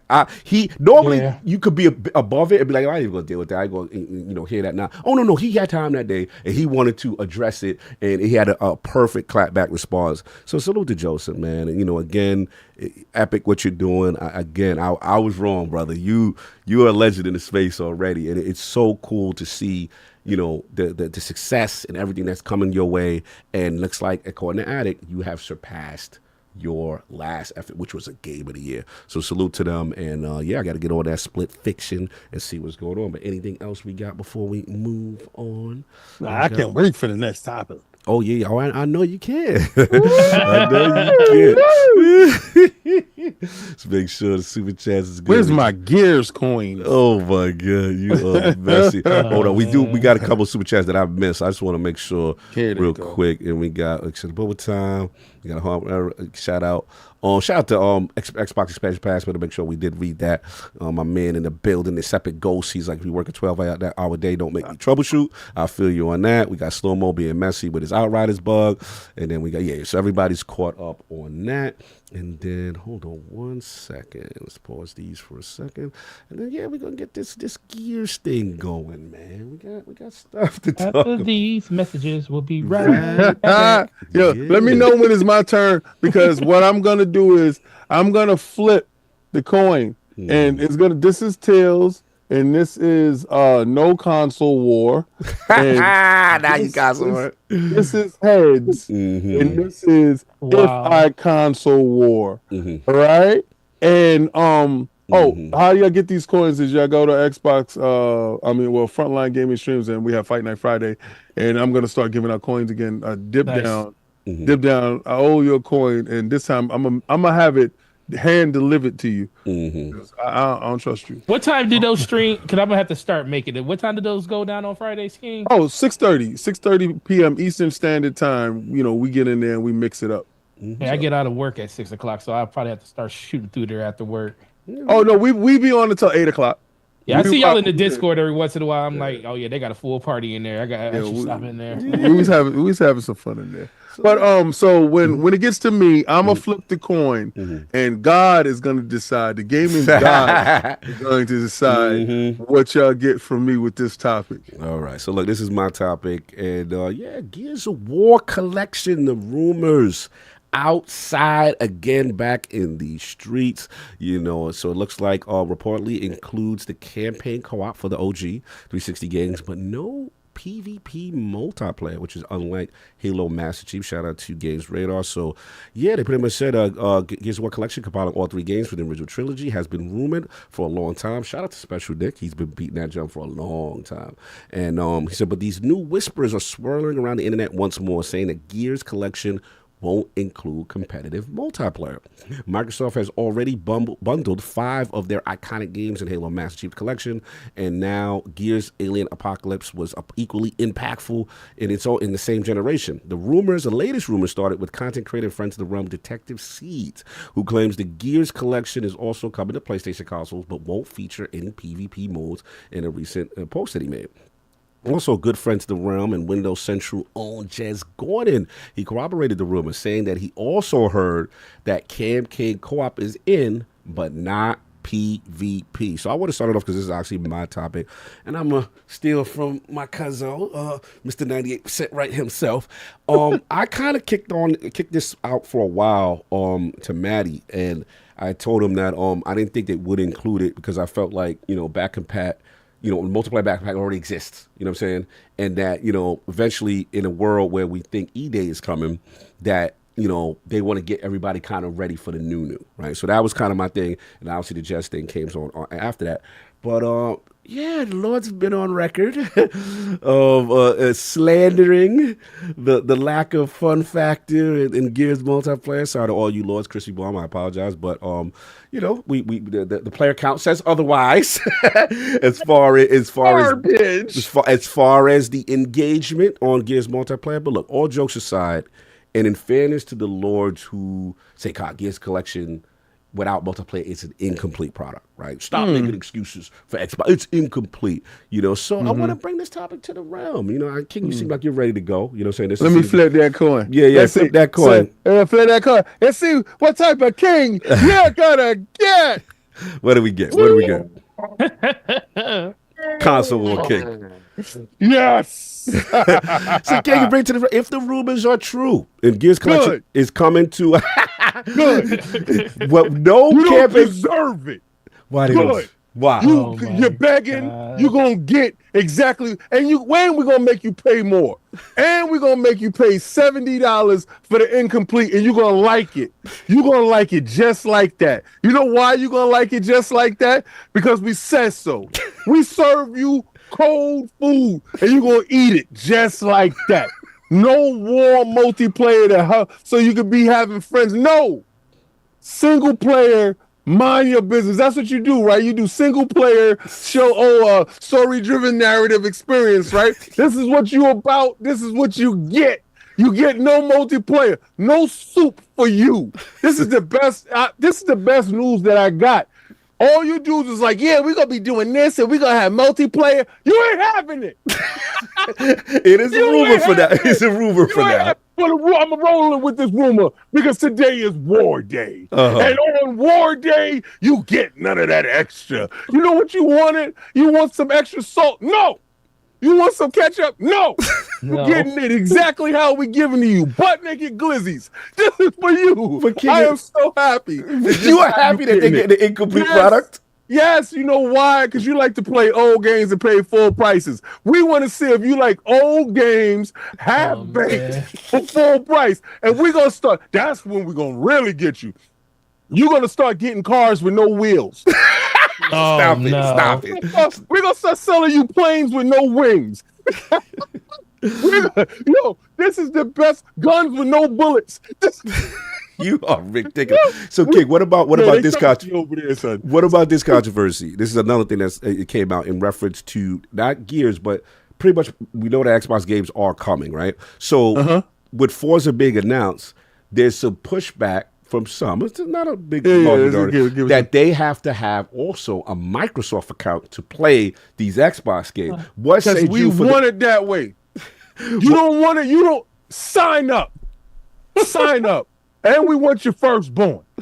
Whatever. If you want to play, you're going to have to engage how we say engage. We want the monthly active users. We need to track you. You need to be tracked. You need to be tracked. Yo, as soon as you buy the game, somebody going to jump out, tackle you around your neck and put a track on your leg.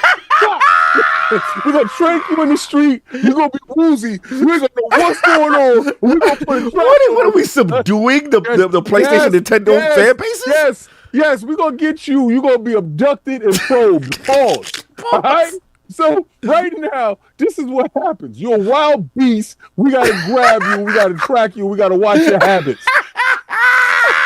It's over. Y'all waited. We get gears. You ain't getting all the gears. So this is a setup. This is a trap. Yo, y'all are so thirsty. They said, yo, give it to him without the main parts. You get a plain glizzy with no fixins? They just hot dog with no bun? They put a steak on the table and said, have at it. Wow. Yo, you messy. You are messy, bro. You don't get no garnishments, no nothing. You a beast. And as a beast, you will be treated as a beast. And you will pay full price, you beast. Yo, you stupid. So they can't get it. They can't get a discount. They can't get the full suite. Run it up on these bumps. and wait, you not even giving a physical copy? Nah. You serving it on paper plates? Down, son. The best part of you idiots is all digital. So y'all brought that pregnant little disk drive for no reason because we ain't sliding inside that, son. We infiltrating y'all virtually. You own nothing. We like physical over here. We don't get digital. Yo, you messy. We doing you how we want to do you. That's the best part about you weak-minded mustard hearts. We doing you how we like it. And y'all gonna get it just how we giving it. And we giving it to you. No Vaseline. Whoa, sir. That's very aggressive. Very aggressive. That point's got a little too deep. I was very aggressive, sir. Yo, just like you said. We went too deep, pause. Very institutionalized behavior. I don't condone that here in the realm. Listen, this is what you get when you get war. Could you imagine if you would have got peace? It would have been all nice. But it ain't. So I want y'all to make sure that you'll run out and buy. $7.99 to $5 and to play it early. I mean, to your point, the early data shows that Forza Horizon that people want it. People want this stuff. So. Yeah, apparently. They said that if it's no physical, I'm not buying. Apparently, you're a liar. That was one person. But yeah. Well, guess what? Nobody cared about you. One person. We didn't care about you. We're gonna run it up on you. We're dominating your list. Talking to one person. This is the one person he wants to talk to. Yeah, he want to talk to that. Yeah, he definitely want to talk to that one person. Look at the list. Wow. So I mean, it's interesting. So I mean, obviously, King has his thoughts. Addict, this is a hot one. The rumors, Gears collection. I'm going to be playing Ice Cube that whole day. Oh wow! I know what you did there. You're messy. Yes. You're messy. Look that up. You're messy. You're messy. One of the greatest diss tracks of all time. So Addict, it's a hot button topic. Gears collection. The rumors seem to be picking up that it is coming. I guess the question just comes down to if there is no multiplayer, how are we feeling about that? Are you cool with that? Are you not cool with that in the scope of this whole thing? I've never really been a fan of like the Gears multiplayer in general, so I don't really have an arm in that race. But I know a lot of people that really love that. So I do think it's odd to bring that without the multiplayer because you did it with Halo Master Chief Collection. Maybe that's the reason they ain't doing it is because of how much of an issue that was. It wasn't overtaken, but to me, it's disrespectful to Gears to ship the whole franchise without the multiplayer parts of it, because Gears is like arguably one of the reasons Xbox is where it is. Like I feel like Halo got it to where it was, and Gears continued that hype. And I feel like even if it costs more money, more resources, you owe it to the Gears community that helped get where you are, that multiplayer aspect of that collection. Let me ask you a question. What say you for the people that say, well, hey, Gears... They're wrong. Wait, hold on. Let me ask the question before I ask you. Two things. So they'll say, hey, Gears multiplayer is on back compat right now. If people want to play it, they'll play it. And then the second thing, as far as like splitting the play base, because it's like multiple Gears. There's a 2, there's a 3. Did Judgment have multiplayer? I don't remember. Did Judgment have? I can't remember. Anybody remember? Judgment was co-op. Yeah, Judgment had that. It was like the experiences, so the set pieces and stuff in multiplayer. It wasn't like pure multiplayer. Okay. So it had some like a light form kind of thing. Okay. Yeah. So once again, that's you could say the same thing about the Halo Master Chief Collection. Like all those games are on there too, but when they brought it back, it's not necessarily about what's right or wrong. It's about respecting the Gears IP and the Gears fans. Like there's a huge demographic. It may not be my type of multiplayer game because I don't like that multiplayer at all. But I understand being a Gears head. Like it's like equivalent. Like they bringing back the Master Chief Collection and they're like, we're not doing the multiplayer. And I probably wouldn't even bought because I already played the Halo single players, and I don't normally play games again, so I wouldn't have had no incentive to like buy it. So I'm looking at it from like the perspective of a Gears fan, where it's like most games I wouldn't have really said nothing, but if your Halo, Gears, and Forza are the pillars, I think it's low key disrespectful to bring those back and not the way that you would have done the other one. Maybe it is because Halo Master Chief Collection was such a headache they didn't want to deal with that again. But it would have been lit if all the Gears games came back and play all the multiplayers just like the Halo one. And to me, you should have learned a little bit from the Halo one, so it would have been easier to do it again. But I don't know. That's just from the outside speaking in. Different game. But so it's just like, to me, that's the biggest thing. It's like not necessarily I care, because I don't care like at all. Right. But I can understand. There's a there's a base that wants to, there's people that really love that base, and the fact that you're one of the pillars and you didn't put that in the initial thing, it is a little disappointing. But when it comes to like the digital, look, this is just the way Microsoft's rolling now. They don't really do physical releases anymore. So it's either get with the programs or don't play their games. Do you feel Do you feel it's aggressive to require a Microsoft account to play their games on other platforms? It's just how the industry. I mean, where would Minecraft, and if you want to play crossplay, you got to. So it's like, look, like, should you need it? No. But once again, we want that. If you feel that strong about it, don't support it. Don't support the practice. Don't buy the game. I particularly don't care to link stuff. It doesn't really bother me like that. I understand you shouldn't need it, but there's a difference between needing and just what's standard at this point. Right. When I log into like Fortnite, I got to log into a Fortnite account. When I log into Minecraft, I got to log into an Xbox account. Like almost every publisher is doing it these days. I would be a little bit more understanding to it if it was like the multiplayer aspect part of it, so you can actually do that. Is this game going to be cross progression with the single player? That we don't know yet. Yeah, but we do. All we know is the rumors say that there's definitely co-op in it. Some people even worried that co-op would be in the game. And I was like, the whole game is based on co-op. Yeah. So if the co-op is cross progression, that's the only way they can do it. Right. So maybe a good middle ground, because it's like the whole thing that happened with what's that game? Which one? That PlayStation dropped the ball on. Last of Us, no multiplayer? No, Remaster? No, the Been going through a whole bunch of games. They dropped. no they forced it and it messed up. Oh, you talking about the Helldivers? Helldivers. It's like Helldivers. Like, I do think you shouldn't force it on people. You should make an incentive where it's like, if you link them, you get like exclusive cosmetic or yeah. They try to do that something. now with other games. Yeah, I see what you're saying. Yeah, so it's just like, look, I don't agree with the practice, but I think it's like game pass, not season passes. There's so many crazy game practices that are used every day now that you just got to be realistic. It's like, if you're going to stand on your ground, you're just not going to play games these days. Right. You're not going to play games if it's digital. You're not going to play games if it's always online. You're not going to play games if they force you to connect stuff. Like, there are certain, you got to pick your fights when you pick your fights. And to me, just clicking 3 buttons isn't a fight I'm willing to pick. Like, I'm going to save that energy for stuff that actually matters. Like, I feel you. And to your point, that's a good point. That's a great point. And to your point, I think what made the Helldivers, or chat, you guys, Rob, you can correct me if I'm wrong. I think what made it different was that they initially said, hey, guys, play, right?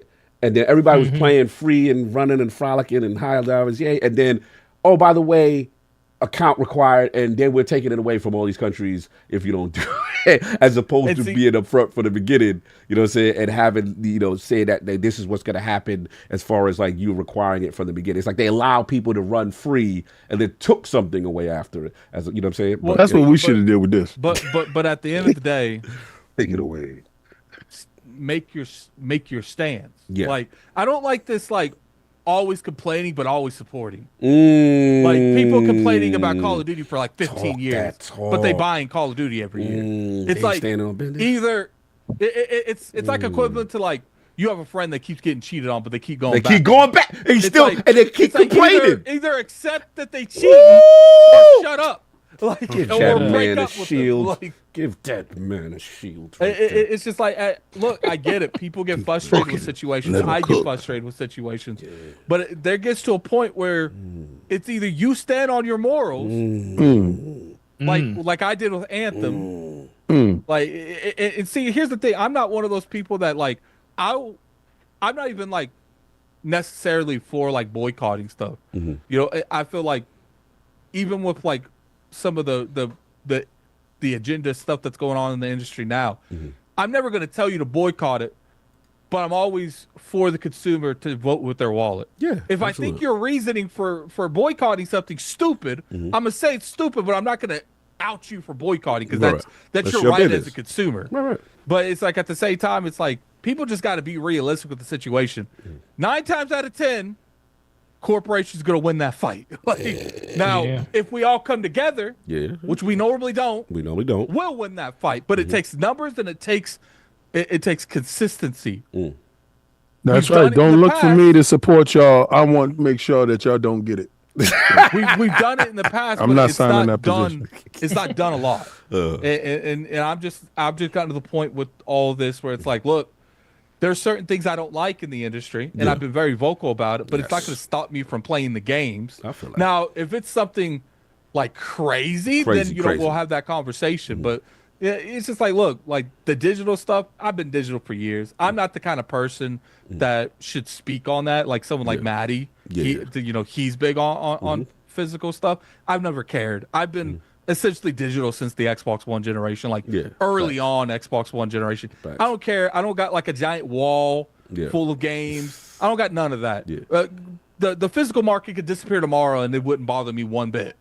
But I understand people that collect that stuff. That's why I feel like Microsoft should at least be like, look, if you want a physical version of this, you got to pay more, but we can mail you a physical version. I don't know about $350. That's really $350. You can get a digital physical. If you want a physical version, we will make one for you, but it's $100.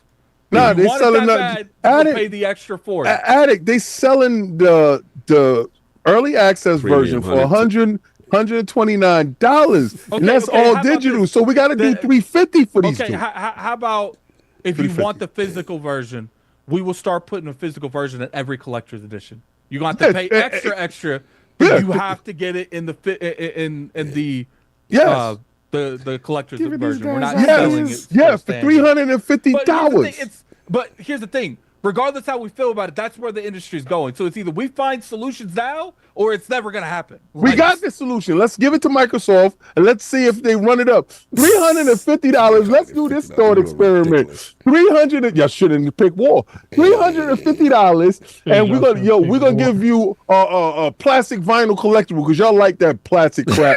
The PVC. Well, see, you're down for that crap. But here's the thing. Like, look. If the collectors want to collect the games, I do feel like there should be a middle ground met. Like, and if they're that serious about it, then you have to get the collector's edition. Like, I don't care. I rarely get the collector's edition, but it's like either we find a middle ground for something like that, or they just go away. Because I guarantee you, it's got to make sense to the companies that they make money off doing that. And if they don't make money, they're not going to do it. So they got to make money. Yeah, no, for sure. Because I think $350. They make some money at it. You're ridiculous. Well, you see how we were talking about Kingdom Come. We were talking about the collector's edition a couple of weeks ago, and that was $250. And that was $250. And like he said, they kept saying like, he wanted to put a statue in there. He said statues cost too much money. He was like, but let me tell you, we had like 9 of those things pre-ordered, and people came and picked them up. People love it. I think they will buy it for $350. I think so. I think at a PVC car and the Forza Horizon. Hey, the Assassin's Creed one was going like I remember. The Assassin's Creed one is $299. Wow! And people were selling it on eBay before they opened the pre-orders back up because everybody thought it was going to be done. You know what's? It was going for $800 for that thing. Wild. If you didn't pre-order it day one. The direction we're going in another 3 or 4 years, physical is going to be a myth. There's never going to be that much physical laying around there.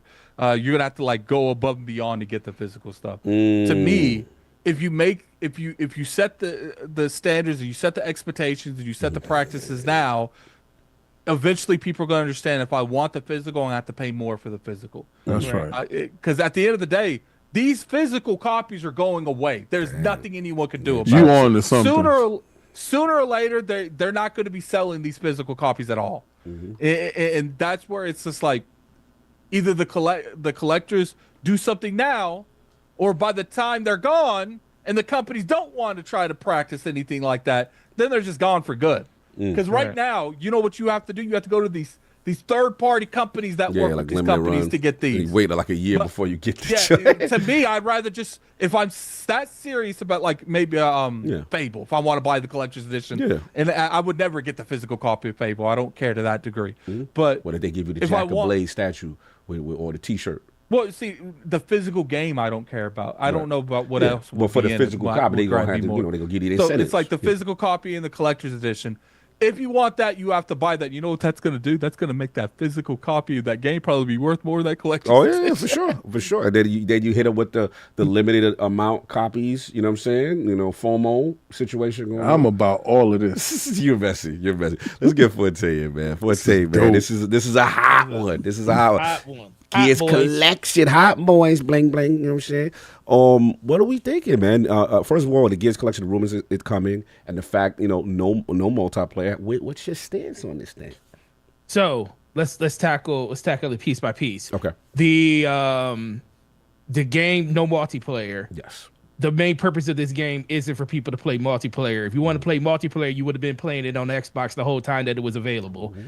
If you actually cared about playing a multiplayer version of Gears. When it comes to this think about Sony and their portfolio. All of the games that they released that had remasters, did they come with the multiplayer aspects to it? Last time I checked, Last of Us didn't come out with multiplayer. People are a little upset about it, but it still didn't come. Right. I just think that with E-Day coming around the corner, this is their way of getting people antiquated with the Gears of War franchise, and if they are interested enough to play multiplayer, this is a reason for you to go out and, play it on PC, where there's going to be a PC version probably for like Gears 5, or buy an Xbox where you can play all those older Gears of War and still play the multiplayer. So I think it's just more of, we're just used to that having, like you said, Halo had it. But Halo released on an Xbox, and we all know the reason that you remastered and brought back all those old Halo games was because you wanted to be able to. And then 343 just did crazy engineering when it came to the way that they put that game together, and it's why it struggled the way it did. But a lot of people, they already experienced the Halo franchise. Now, when Master Chief comes out on PlayStation, I can see it not having the multiplayer. Whoa, just campaigns for them over there? They can't get no... Come on, that's sacrilegious. I think, listen, when that Master Chief collection hits on that... bullets. When Master Chief hits on on PlayStation, I don't think it's going to have the multiplayer aspect to it. I think they're going to use those games to get people caught up to the story, and then they're going to save the multiplayer versions for the full version games. That would be like, so what about all right, because business, I hear what you say as far as port and how the ease of port and how to make something over there and just get it, they'll make money. But what about the people that say, look how much more money you're losing out at not having that engagement, them active users of people, and then cross-playing with the Xbox community and the Switch community. Like, you lose out on all this potential, active users. No, well, and I actually said that I felt like they could really lean into like console wars, literally. Yeah, you could be like, who's the best Halo players? Yeah, I mean, they should have console war weekends. Yeah, literally. There we go. Xbox versus PlayStation when it comes to games like Halo and Gears of War. Console war Fridays. Console war Fridays. I can literally call it that. Call it that and just be like, hey, lean into it completely. Facts. I think it is a really, really good idea. I just feel like, not to say as of right now, in their mind, I think if they did a Halo, it wouldn't have it, because they want to gauge what the opportunity of the game on the PlayStation is going to be when it comes to Gears of War. Just because we love Gears of War and we played 1, 2, 3, Judgment, 4, and 5, doesn't mean that's going to resonate with the crowd over there. Because guess what? Xbox didn't just start. Xbox has been around since 2001. Gears of War has been around since the Xbox 360 in 2005. To go get that. You had the opportunity to play these games if you wanted to. You're leading into King's nonsense. Go ahead.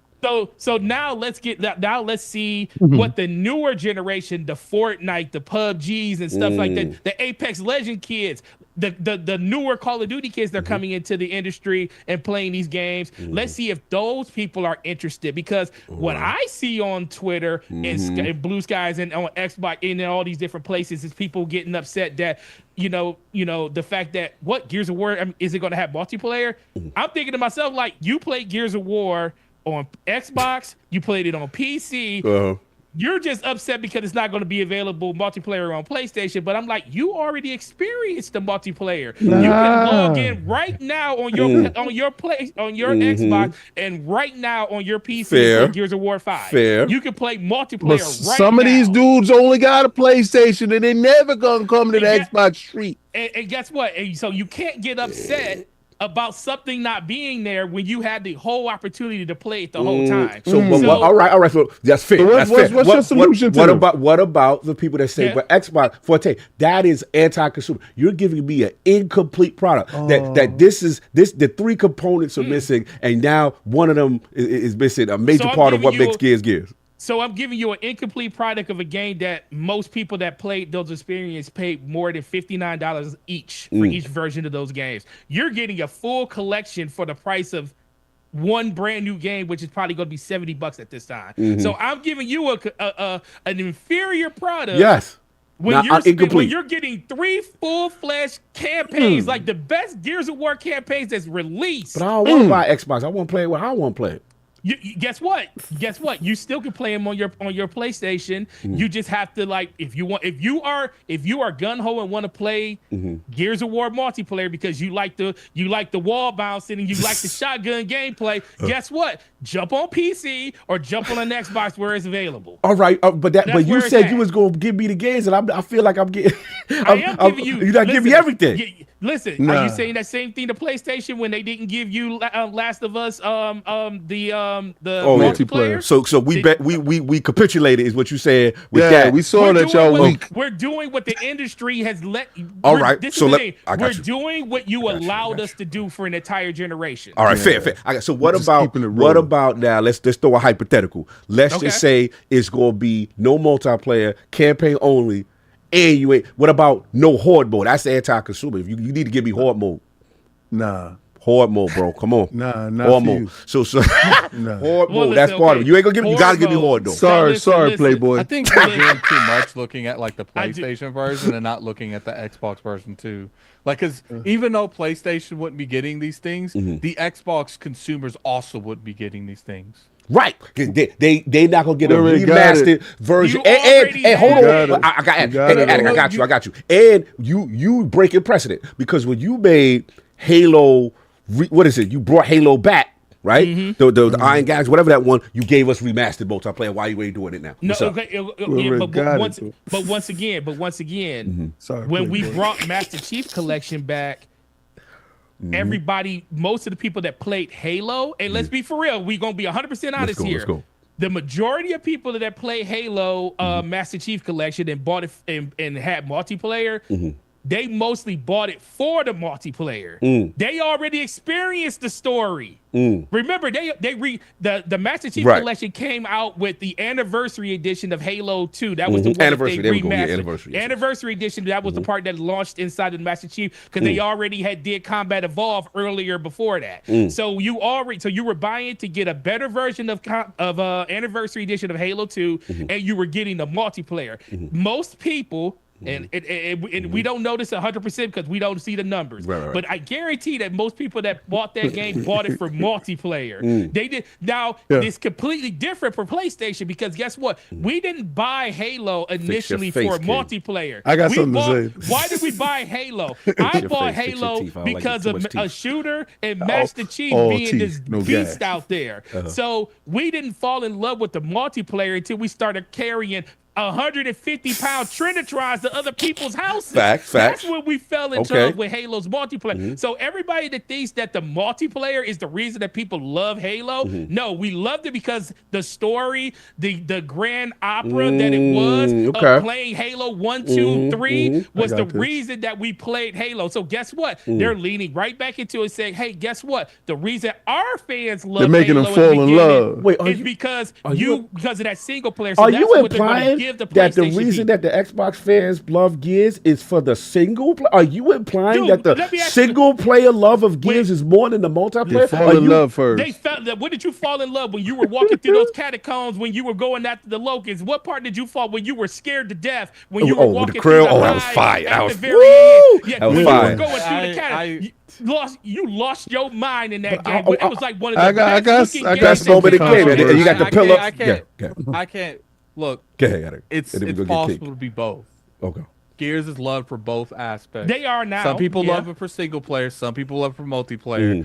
It's just like Halo. Some people love the single player. Some people don't even like Halo's multiplayer, but they love the single player. Like we can't go on this. Oh, Gears is only loved for the single player. No. Gears is loved for both. Wait, hold on.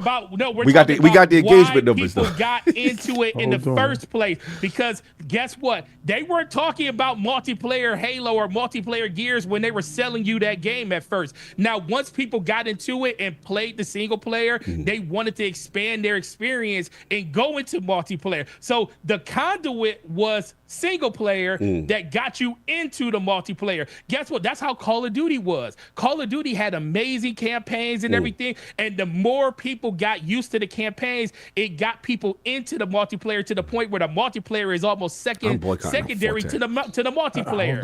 Hold on. I got something. All right, go ahead, King. You've been waiting. Go ahead. Go ahead. Yo, what if this happened?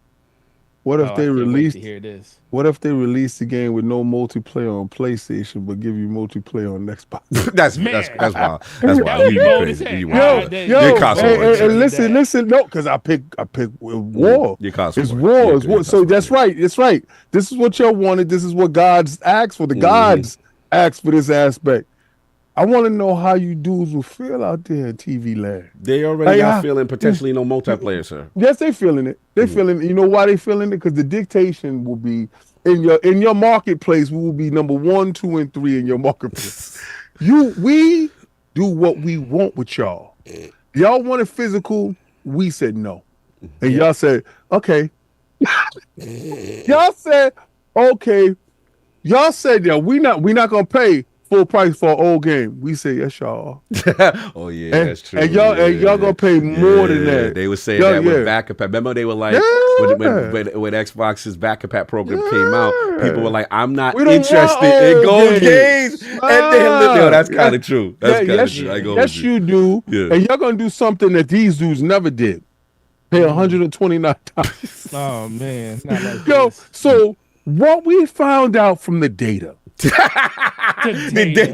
we've extrapolated from the data was a lie. The data indicates that we can take over your marketplace, be number 1, 2, and 13. That's true. And with number 1 being the highest price. Yeah, of a 4-year-old game. And y'all gonna pay hard body karate for old games. So what we're doing now, this is a new experiment. What about if we take out multiplayer? Because they launched their joint with no multiplayer and they sucked it up. So let's see if they're gonna take this. And you know what's gonna happen? The data gonna come back correct. So you know what's next? The next thing is Halo.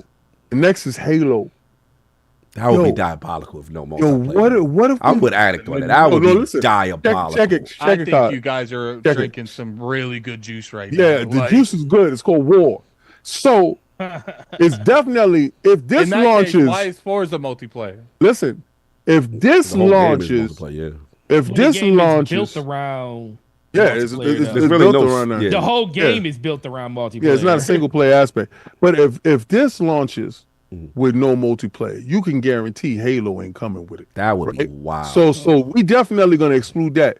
But check it out.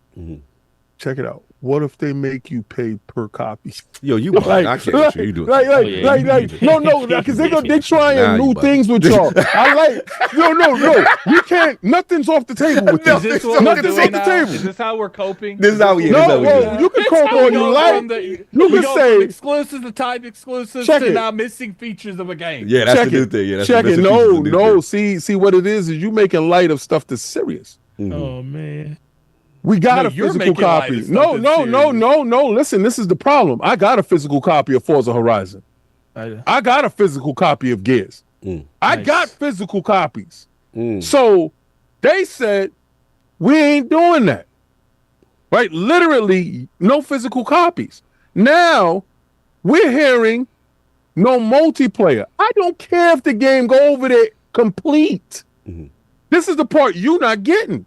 I don't care if I told you, if they're going to do $350 physical, if they're willing to do it, let them do it. I personally feel like we're spending too much aspect on this going to PlayStation, not spending too much aspect on Gears Ultimate Collection, not having a multiplayer. Like, it has nothing to do with I'm having fun with that. Okay, if I want to play multiplayer, I can go upstairs right now. We can't come on this internet all the time saying we ain't about this console war stuff, and we have spent the entire conversation. No, he said he on the console. Listen, he said he flipped the coin and said he console wanted it. Coin, and the whole coin dictated what king you were going to get. If you were going to get Extended King, it would have been a lovely, different conversation. But the gods of the internet decided, hell no. He has been bottled up for too long, and we need to release him. So you can talk your shout out to Two-Face. Listen, I love this so much. Your conversation, you don't gotta follow where I'm going. Your conversation could have been that.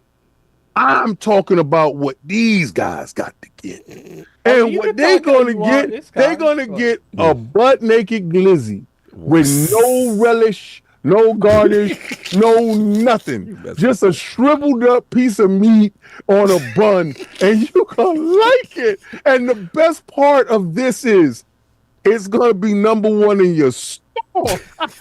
And no, it's definitely gonna be number one. Yeah. It's definitely but you know, Addict, I'm getting personal glee from this. Why? The gods wanted me to get personal glee from this, right? The God. gods wanted me, the flip gods wanted me to get personal glee from this. You know why? Because all I heard was they was waiting to play the multiplayer. And they was going to do multiplayer. And the multiplayer is the best part. Well, obviously, they didn't put a cherry on top of your edition. Look, it is what it is. Cherry for you. And I can't wait for it to come out because I'm going to take to the internet with bells on, and I'm going to be streaming the multiplayer. That's when you're going to play multiplayer on back-to-back. Yeah. It's squabbling outside. Listen, man, I just think at the end of the day, it just ultimately comes down to it is not even about console war. And I just think the focus for Gears collection or Marcus Phoenix collection, or whatever they're going to call it, is just to bring more people up to date to what's going on in Gears. Because I think when the next Gears, when Gears 6 comes out, it's going to be a game that's going to be everywhere. Right. It did. That's when you're going to see, later. E-Day. When E-Day comes up, that's when I think you're going to see the multiplayer push happen. Yeah, that's what I think so too. But do you think, real quick, because you cooking, do you think it's a resource issue as to why they're not doing it? Or it's just like, you know what, this is easy money. Just port the campaigns, less lift. We'll make hand over fist, and then we'll give them. I personally feel like it's a cash grab. It's a cash grab, right? It's definitely. I think it's a cash grab too because they can do it and they know that people want to play it. I also think there's a lot of, and I think there's a lot of probably innovative ideas they're using in the multiplayer in order to like make that as fresh as possible. I'm not going to say waste because you're not wasting anything by putting in. Well, you're splitting player bases. You're splitting multiplayer player bases. Well, that too. Yeah. But why? But in my eyes, if the number one reason to do this is to facilitate to get more people into Gears because you're bringing it to another platform. At that point, you're doing that with just the story and the campaigns themselves. Right. And then when the next version of Gears comes out, when it comes to E-Day and Gears 6, now we're talking about what the multiplayer is going to do to keep people there. Right. And that's what, think about it, that's what they need to innovate on the most because we already know, like, no matter what this campaign is, we know what the campaign is going to be. We played it already. Right. The people that didn't play it are on another platform right now, but the multiplayer needs to be something different. It has to bring another element that they don't have right now. Right. That's been missing. So why put that in this? Wait until you're 100% competent at what it is and bring it to the next game that everybody can play together. And then guess what? We'll get our console wars on Fridays. No, look, I hear you. Sorry, I'm good at it. I'll let you go. I was gonna say to me, I guess when it comes to like, I don't like Gears, but I don't. I've had a lot of multiplayer. You like Gears, but you don't like Gears multiplayer. I've had a lot of people like kind of like tell how Final Fantasy should be, how like the franchises I love. I see what you're saying. Gears' multiplayer is just not for me, but I'm not going to criticize it because it's not for me. But I don't want to ruin it for the people that do like it. That do love it. So it's like it's just not for me. Like if they want to continue doing it that way, that's cool. I just won't play it. Yeah. The game's just not for me. Let the people in that fairness enjoy to Gears you, enjoy Gears. In fairness to you, I got to give some selfish Addict love, Addict World love. We haven't used Addict World in a while, but we got to get Addict World. The data does show that the masses don't like Gears multiplayer the way they love a Halo. I mean, that's fair to say. Like, and it's fair to say that, you know, and this was going to lead into my points, that there's really no competitive esports scene like there is with a Halo and a Call of Duty. There's no stick-to-itiveness, King. Like, we've talked about this. The joke has been roll around shotgun, I'm good. You know what I'm saying? Wall bounce, baby. Wall bounce, run around. And again, no disrespect to Addict's point, to the people who are skillful, who are good, that love it, and that's their thing. The data says people are not staying on with that. So I understand the financial aspect of them saying, hey, why invest into that? The problem with that aspect is that's every multiplayer these days. No, not like that, though. Not like that. Not like the Hey, data. where's Halo Infinite right now being played? But that's not as a result of the engagement. The engagement started off super strong. They just didn't have the model to sustain it because they wasn't putting out content on a thing. But if you compare Halo Infinite's multiplayer versus Gears multiplayer day one, I would be surprised to see Gears multiplayer outshining Halo multiplayer on any statistic, on any metric. My thing is, even though it's not it doesn't matter what like the statistics are when it comes to me, because I'm not going to play it regardless. The skill gap on that game is way higher than your average game. Yeah, I'm not taking that way. It is not a casual multiplayer. If you go in there thinking the thing is in order to make that, I'm a big advocate on not casualizing something that hurts the core audience. Just because I don't like the game, in order to make that game more opening to everyone, you're going to have to casualize it. Nerf the shotguns. Right. And to me, that's not what the Gears multiplayer community wants. I know that's not what they want. So I prefer them to focus on what they want and build it up from there than try to go towards my direction and end up ruining it for them, because that's how Final Fantasy was ruined to me. Fair, but also the flip side could be, remember people before Halo Infinite, bro, what's this? They're putting in just was it sprint and little simple clamber and the Halo hardcore community. What is this doing in the Halo game? And just sometimes the hardcore could get in the way of the advancement of where a series needs to go. And we've seen Halo Infinite come out and people go, oh my God, like this is really good. And even Halo 5, which people consider, not a great Halo, people love that multiplayer because of the advancements that they did. Sometimes developers have to push the series forward, otherwise the hardcore can keep it stagnated. Here's the thing. Go ahead, Addy. I don't think the game structure is the problem. I think it's the competitive scene. Back in the day when Gears and Halo was running rampant in the industry, there was not Fortnite's running around, Epic, Apex Legends running around, Marvel Rivals running around. They could literally, if this game was played back then, it would do just the way it's doing now. Gaming in terms of multiplayer has drastically went a different direction. And there's nothing we can do, because that's the reason Halo Infinite, even though that content wasn't there, it was still good gameplay, but it wasn't yanking the people off of Fortnite. It wasn't yanking the people off the games in that time. Wasn't yanking the people off of Destiny 2 at that time. In order to succeed in this in this day and age when it comes to multiplayer, you can't just off of what you do, it's how your competition's going as well.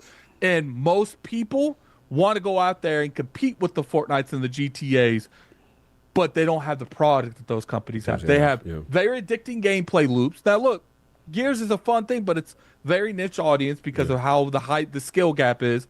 Halo Infinite's gameplay is fun, but you got to have people coming back over and over again. That consistent engagement, keep them coming back. These days, you got to come out there. King's Fortnite causing problems. Already being able to compete. You don't have the opportunity to spend years getting your game together. How many games now? We've seen games shut down 11 days after launch. They drop a new game and Fortnite won't come out with their greatest expansion DLC on the day somebody dropped their new game. Fortnite, that's right. They evil. Look, I'll jump in. You guys are good. This is a fun time. Sorry, I was instigating everybody. I apologize. This was fun. That's what you do. That's what I do. That's what I do. You know what's funny, King? People say that I'm a saint. Back the in good the day, guy. People say back in the day that me and you were the biggest, console where people are out of control. I gotta keep y'all in line. It's secretly always been called. Yo, it's always been him. He has always been Baron von Zemo in the background. Shout out to my man Gaz in the chat. Shout out to Gaz. I learned from Gaz. Let me stop. Gaz, you're gonna love what I did. Oh, man. And once again, Halo needs more collabs. But here's the thing, Waldaddy. Even though Halo could probably use more collabs to sell its brand more, there's a lot of people that don't want them to do what Fortnite does and make the animations and make Fortnite do it. Has there been Gears characters in Fortnite yet? No, I don't. They're not popping enough to get a. Yeah, they've been in there. They have Phoenix and have everybody. Wait, Marcus Phoenix Wait, Marcus Phoenix is in Fortnite. They got the chick and they got him. Oh, I didn't know this. Yeah, not Gears. They do. Listen, Fortnite has had everyone. Wow, I did not know this. Yeah, if you about that life, if you big, Fortnite they have you. Everything, bro. I didn't even know that. All right, sorry. At the end of the day, my stance on that isn't like isn't like the Gears coming. I've accepted the PlayStation stuff. It's coming. Yeah. My thing is, if you're going to, it's like I always say with the Capcom stuff. If you're going to bring something, do it right. Don't sit there and just launch something just because you want a quick couple bills. You're talking about from the purity of the product. Yeah. In the long term, it's going to work out better for you. Yeah. No, listen, it is what it is. I'll finish up. Yeah, look, I get it. This is a fun topic. I think that I'm with Forte in the sense that the reason why COD, I agree. The reason why it's happening is because they're looking at it is we need to familiarize these bases that really don't have an idea of what Gears of War is, what Marcus Phoenix is, and this story is, right? We can't just run up a E-Day, Gears E-Day, day and date on multiple platforms, and they don't have the history associated with the characters. So let's give them the stories, give them the campaigns, right?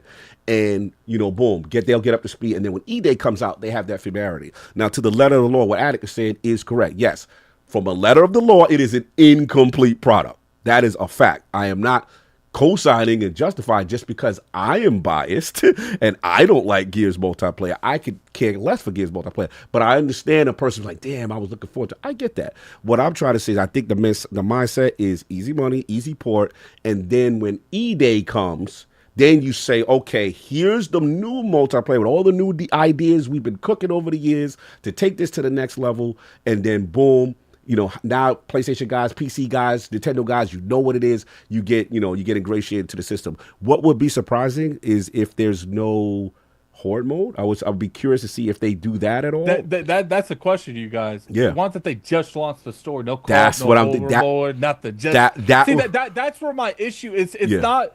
Like, look, I get it. PlayStation would be funny if they get like an incomplete project. That's funny, but at the same time, I'm not speaking from a PlayStation consumer. I don't care about the multiplayer. Right. I'm speaking from an Xbox consumer, where I would be very frustrated if they release something just to get money from you and not do it right. I'm looking at the consumer's aspect, not just because it's coming to PlayStation. From the Xbox consumer, they're fine. Because they're like, hey, we got it, minus the remastered version of it, though. Correct, right? From a PlayStation, Nintendo, and PCs, like, damn, we ain't getting we ain't getting that. We just get as kings of a plain glizzy and just go ahead, dressed up on a new multi-grain bun. That's all you gave. You gave us the same glizzy, but you just give us a new bun. So right. I get it. But listen, shout out to Paz, he disagreed. To me, it's about getting three audiences, right? Nintendo, PC, PlayStation, familiarize with one of their most popular IPs, right? Get them ingratiated on what that is. It's going to sell like hotcakes, and then you set them up for E-Day, and then you hopefully give them a full package of multiplayer suite and horde or whatever it is coming back. We get that's what I predict is going to happen. Not saying that. I get where you're coming from, Attic. From the letter of the law, incomplete product. You are correct. I'm not going to say that is not correct if people are upset, but it seems like the model is a war gift edition. The data to King's point dictates that as much as people complain on social media, they are going to buy. And that's what we saw with I cannot wait until it's in the store for 1, 2, and 3. Yeah, I mean, the data show, because what that showed me, and again, not to reiterate that the console, but the truth, what I was told. Nah, they don't want to. No, I'm just saying, not the console, but what I was told was the reason people would tell me the reason I do not buy an Xbox platform is there's no engaging games for me to purchase that console. That's what I was told. Now we have 2 data points between Sea of Thieves and Forza. That is a lie. But social media is an echo chamber, and that when it's on the person's preferred platform, I'm willing to spend top dollar, and I don't care about physical anymore, and I'm willing to get the paid to buy it early edition, and I think that is something. Hold on, let me finish. This is something that Xbox's strategy. It's early. They are realizing, and that I know we got to see how it plays out. It's to their benefit right now that they're capitalizing on this base that the data shows that they are hypocritical in that sense. It is early, but it's true. I love it. Sorry, go ahead. Oh, sorry. Forte, you was gonna say something? Are we good? No, we good, man. All right. Just wait, and then all will come to light. Yeah, we'll see what 98%. That's the question, though, because people are saying in the chat, is the multiplayer E-Day? Does that? Because here's my thing. It's like question. Does that come on PlayStation? That's a good question. I don't see a realm where like they're deliberately leaving multiplayer off for anything. No, I think like they are EA's leaving gonna come with multiplayer it. off because it's easier to get it out quicker. That's the only I reason agree. that And development, I agree. It has nothing to do with PlayStation. It's the same. What's one we got? No, actually, I can't use that one because Doom didn't do multiplayer this year. Damn it! King's argument is looking strong. My joint. Listen, let me tell you something. They realized that box ain't really about that. Shut up, King. So, give me an example to shut him up. You what you like? No, there's something that came out. Single-player, story-driven narrative game. Cross-play, multiplayer. Let's do. So, all right. He got it for now. We gonna get back at King. They've only released like four. They only released 4 games. Yeah. Like, so we got. We gotta wait. And then Outer Worlds ain't got no multiplayer. Okay, so does Fable They have? squabbling. They not doing what you think they do, but your argument, I can't fight you right now because I have no tangible example of a multiplayer. Yo, shut up! I don't like you like that. Y'all want to mix it up? Get on the Xbox, son. You still got. I know you holding on. I'm gonna get you. I'm gonna get you. I'm gonna get you. I guess to me, what it like, I'm gonna get you. I feel like we're just a bunch of people that don't play the multiplayer of Gears. Speaking I'll be about playing why it when it's it not. comes out. Why it's not relevant. Yeah. Like if you get actual people, because I know Kevin plays it a lot. I know BG likes the game. Like you get actual people that like the multiplayer, you're gonna hear a completely different side of the conversation. Yeah, I'm gonna give you the hot take on this. Oh, what's the hot take? The hot take is the people that are complaining about this are the people that are mad because they wouldn't be able to thrash on a community that don't know nothing about Gears of War. Yeah. Everybody you hear that is upset about this, for the most part, is upset because they know that is a baby's pond of people that don't know what wall bouncing even looks like in a game. So for the first couple of weeks that game comes out, while everybody is trying to get used to what the gameplay is, you're out there cleaning up on people, making it look easy. So I get it. I'm one of the people. I want Halo or Gears of War to have multiplayer on Bro, they can lead into console wars with the multiplayer. Yeah, that's what I'm saying. And it will work. And that's what I'm saying. They can lean into that because guess what? You can. It's something that you like. This is the thing. People always and they lie to you if they say this isn't true. You will always have a bigger push on how you feel about something if you're great at it. If you're really good at something, then you want that thing for other people to experience so you can show how good you are at it. And anybody that says it isn't that way is lying to your face because we're all competitive. Well, okay. Then where is that line in then? Are we okay with no horde? Because I would like horde. Are we care no co-op? The whole game single player? No, they can't. The whole game. No.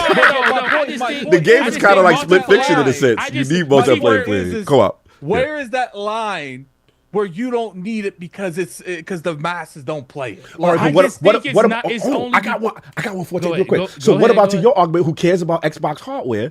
They say, well, if you want it so much, buy the Xbox hardware, and then you reinvigorate the base to get hardware that you want. That's how you make it a differentiator. And that's why I just said. That's why I was saying earlier. See, here's you want all of it? Go buy an Xbox. Go buy an Xbox. If they were generally doing that for that purpose, I would be more open to it. I just think this is we want to put out this product for the single player. But my point is like. The reason I brought up the other stuff is because we don't play that multiplayer. Facts. Start eliminating the stuff you play from Gears and see how quick you decide. But remember, we talking from a selfish Xbox fan perspective, right? We good. We got it. It's out. It's here. Right now. We can go do it right now. We're not talking about it. Remember, we coming from a perspective that we didn't like the strategy, right? So we didn't like the strategy of it going anywhere. They get the inferior version. 360 versions of it. Right. But We good. Let's be honest with ourselves here. Why are we the reason what we really I missed the game. Sorry. Good. Yeah, you're definitely you on a whole nother level today, man. Man, he's been like this since 2025. I took the Ghost of King. I'm living up the Ghost of King from last year. No, but let's be for real here. The biggest thing that ultimately comes from this is the fact that we would only me, King, I think we would be upset about this if this was something that was only coming to Xbox. Right. If Xbox was only making this collection of games and not bringing multiplayer, what are you doing? Like, because like you said, over here, Some people like it for the multiplayer. Some people like it for the single player. It's truly a divide on Xbox for that. Right. You're taking it to another platform. The reason you're taking it to another platform is so you can get people familiarized with the IP, so you can bring other games to them. Right. So that's the main. So if this was just an Xbox thing, then this would be a completely different conversation. Then it'll be like, what is Xbox doing?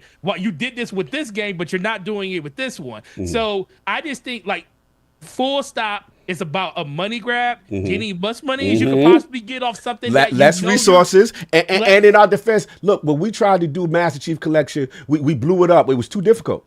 It was too difficult. I don't think that had anything to do with it, though. I don't think that's an excuse, because that means you had years of R&R. It took us 4 years. Research and development to know that a better way of doing it this time. It was hard. I mean, that's cool, but you did it. So do it again. We fired Bonnie and we had to get new people in. It broke up us.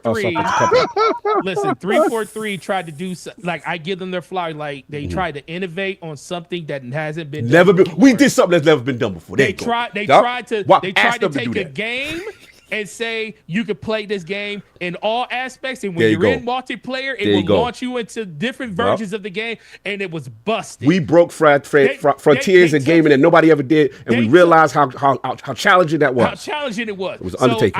I don't knock them for trying to do it. I do knock them for, like, literally taking games that worked individually and broke them all together, and it took 4 years to fix that. Yes. So I get where you're coming from. And we don't want to give the PlayStation base and Nintendo an inferior product, because we see how that went. That was just gimp it.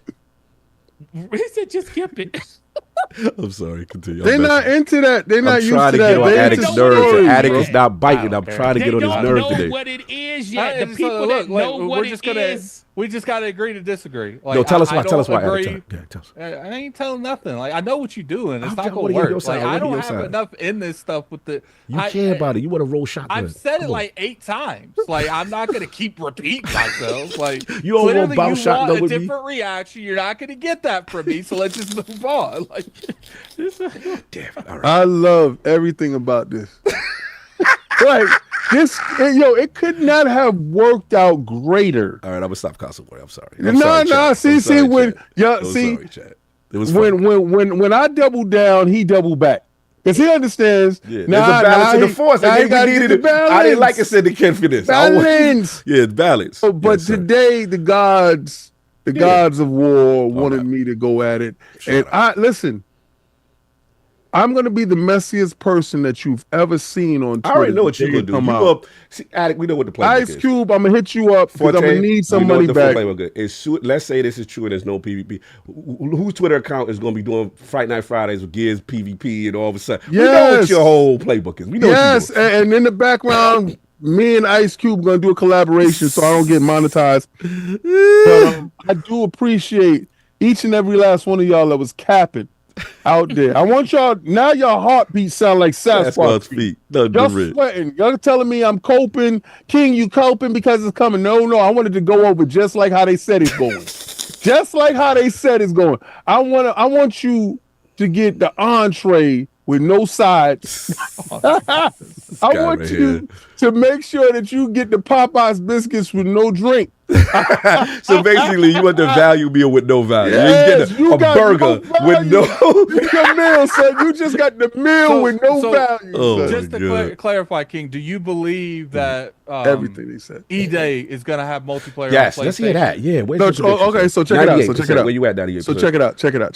First of all, I don't believe it's launching day and date with them. Ooh, I do not. I stand on all of that. So everything is going to be a staggered release. There's no. You know what? We can't really say nothing to him until. No, he's got us. Yeah, he's got us right now. We got to deal with his foolishness for at least to the end of the year. Yes. I feel that Microsoft is going to show the Xbox consumer that you have value. You have value. I just don't believe it. So this right here showed me I have value.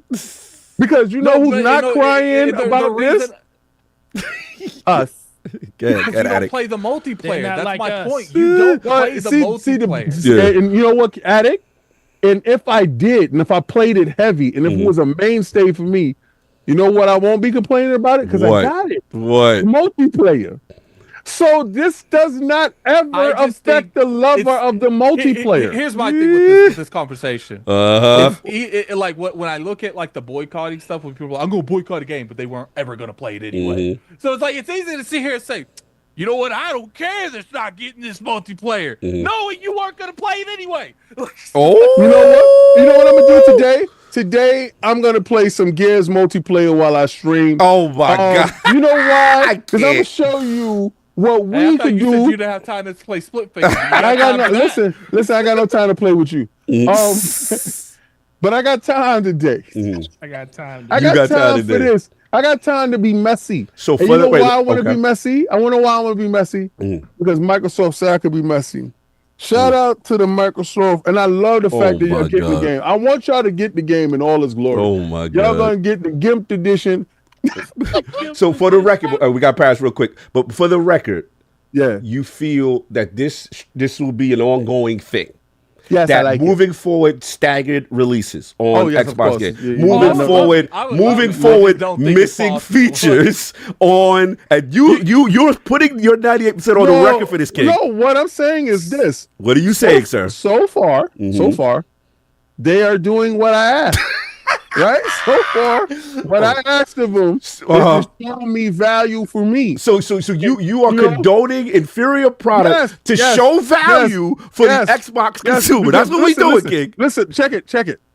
But the Xbox consumer is getting the same product. It's not wait, no, the Xbox consumer already got their product. Their product has been delivered. It's an older product. You cannot compare newer. Delivered. I haven't seen your product that you're talking about, sir, but my product is already here. I'm going to show you right after this stream. I'm going to download it right now. You said Gears is multiplayer in existence right now. We have that. You're talking about some unicorn that don't exist over there. All right? You're talking about an if, maybe, and hope. So if literally the same product. Yeah. Well, guess what? You know what King's saying? It ain't the same because they ain't got multiplayer. King's saying, my stuff work. It doesn't matter. My new shoes, I got the old shoes. I put those on. Right. He got the old Crocs. It's just like you're getting the same shoe. You're just saying you have old Crocs. You put on when you want to. You know what the difference is between me and them? When I show up the Game Pass, my new shoes is going to be right. Yeah, I feel you on that. I feel that part. All right, Pat. You will get it. Guess who's different? Me. So you feel special now. You feel valued. No, I put on this jacket, and this is the VIP jacket. You understand? So the value is Game Pass. That's what you're doing. I've been told y'all. Okay. I've been told. Y'all keep acting like I'm switching on you dudes. Okay. I'm not. But you know what they've done for me? And they have validated me. I hate you right and they now. continue to validate my choice. I ain't got no ammunition for it. I'm going to come back on this. Apparently, y'all still won our games. Ooh. But y'all didn't value us, so we not valuing you. So now you will continue to get no physical. You will continue to get no multiplayer. And you will continue to pay the highest price possible while I walk into the club with my jacket and my shades and just pick up my controller and play. Was there Xbox Hellblade 2 copies? No. Oh, so not only are they not getting it, we're not getting it either. Yo, check it. You know what's the wildest part about that? Mm-hmm. As a VIP member, I walked into the club and all I did was do this. Install. And I play. Right. So I want to know when they doing that, you can tell me if we the same. Let's get Lil Parris in the building real quick. He's chomping at the bit. He's like, "Cog, hit me. I got to get y'all some balls for this." Where are you at with this whole Gears collection, no multiplayer room, and this whole fiasco? Before I jump into that, first and foremost, thank you very much for having me up. Sure. And I have to address King. That's literally why I came out, because King talking more foolishness again. Hi, sir. You will be playing Gears of War day and date on your PlayStation 6. I'm just letting you know right now. Oh, you said on the PlayStation 6? Hashtag no PlayStation 6. It don't exist. It's going to happen. I'm just letting you know. But to the point about the multiplayer stuff, listen to the conversation. And again, this is just my opinion. Obviously I could be wrong. Of course, Horde co-op would make sense to be a part of the collection, but you got to think about the multiplayer aspect of it.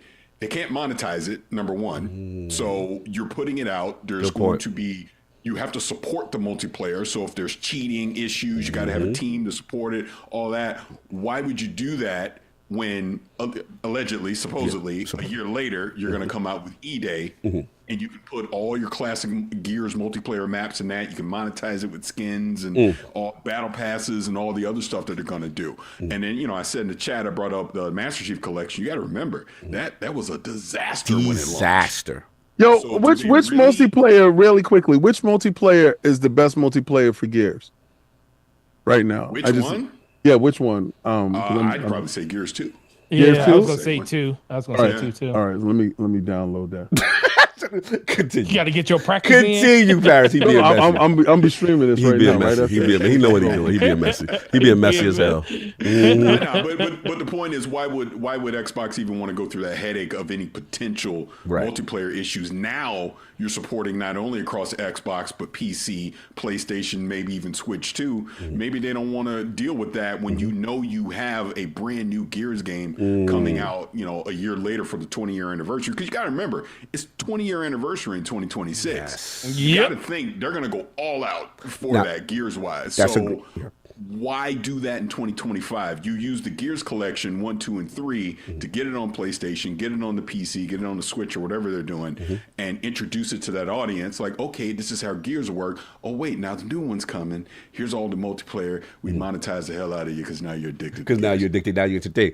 They want you to turn your mic up a little bit. Real quick. What about to Forte's point? It was a little controversial take, but with the Halo Master Chief collection of the rumors it coming, right?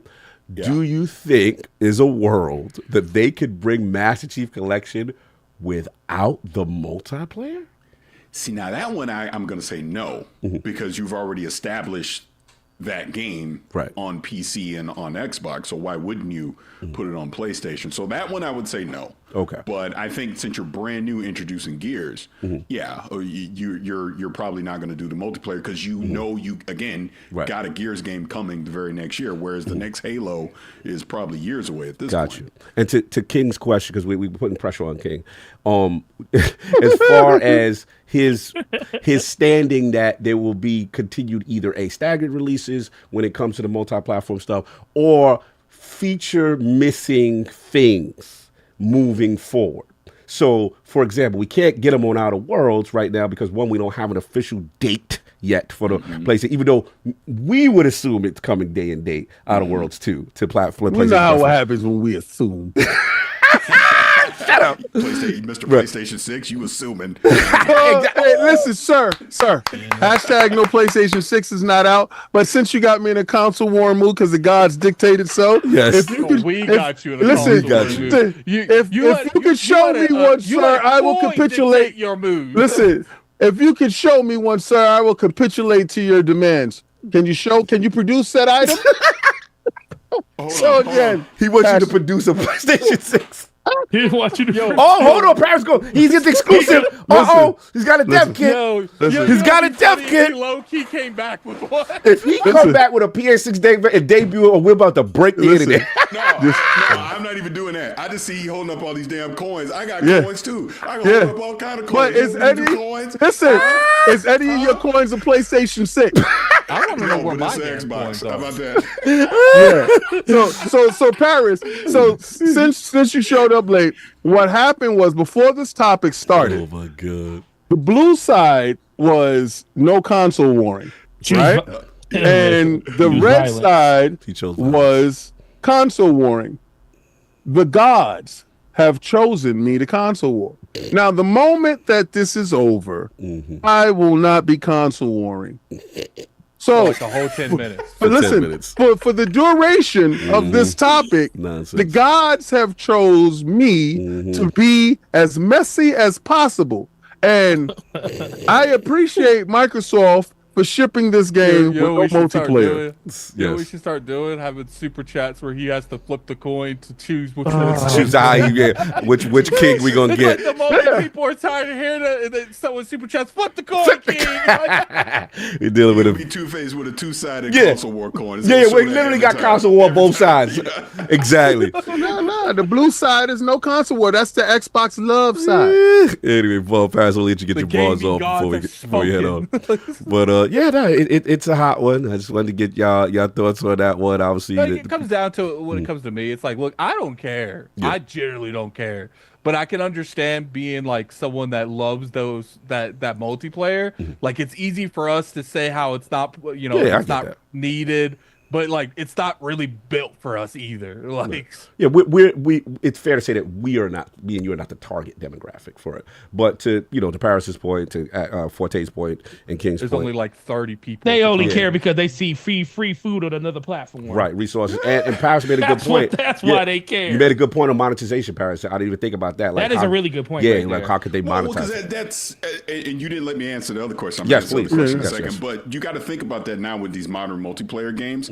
All of them have some kind of monetization aspect of the good old days when we just got multiplayer and played that's gone. If they don't make money off of it, they're not doing it anymore. And I know my camera's fading out. But to answer the question that you were saying before, and I'll jump out of here, is as far as the multi-platform stuff, day and date. Sorry, King. You need to expect moving forward, because I didn't get in trouble, but I got people grumpy at me about this. You have to expect moving forward. Every game, day and date. Help my brother get there. Help my cousin get there. Help him. Wait, check it. No, because he directly, no, addict, no. He directly, listen, he directly directed that towards me. And I'm gonna directly tell you, sir. Wait, say that again, King? Show me. Oh, okay. Enough of the conversation. Show me. Because I was the one telling people, yeah, you're going to get gears, but you're not going to like it. Do you like it? Well, no. And then when day and date happens,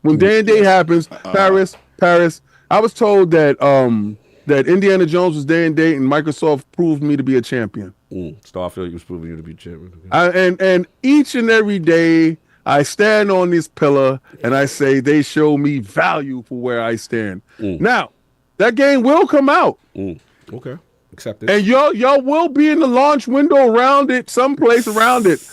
But we will eat first and we will eat best. And y'all guys can pull up the rear. And we appreciate y'all showing up to the party at some time. It's fine, King, because when you're wrong, you can always fall back on the Game Pass bag. So, can I ask you a question? Yes, sir. Does it bother you that Forza Horizon 5 takes full advantage of the PlayStation 5 Pro? No, that you a beta tester. No, check it out. No, listen. You're a beta tester. Well, see, the best part about the fact that they're using the new technology that is available to them, it will behoove them to put out a product that has superior new technology. Microsoft and the developers over at Microsoft is not in the business of saying, we will gimp our product just for the sake of gimping our product, right? What has been...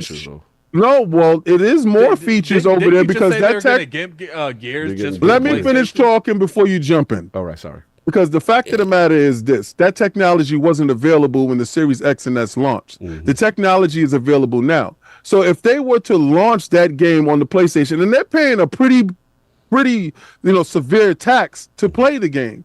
I paid $900 for my Pro.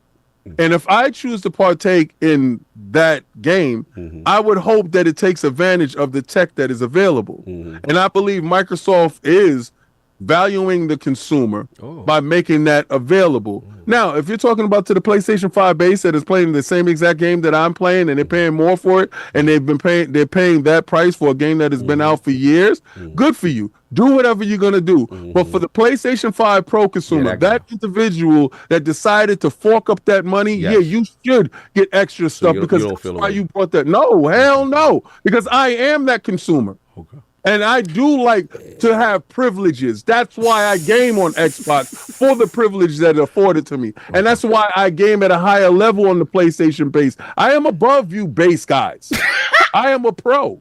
I do not do this on the base level. If Microsoft did release a game on a PlayStation 5 Pro, I do expect ray tracing. I do expect high frame rates. I do expect all the bells and whistles that go along with the privilege of owning such a device. So if they did put something over there that wasn't up to snuff, take it back.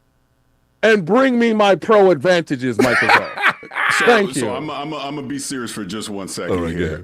I think I need to remind your audience I am a mod in that chat. So if you come at me sideways, I'm gonna put you in time. Respectfully, just so you know.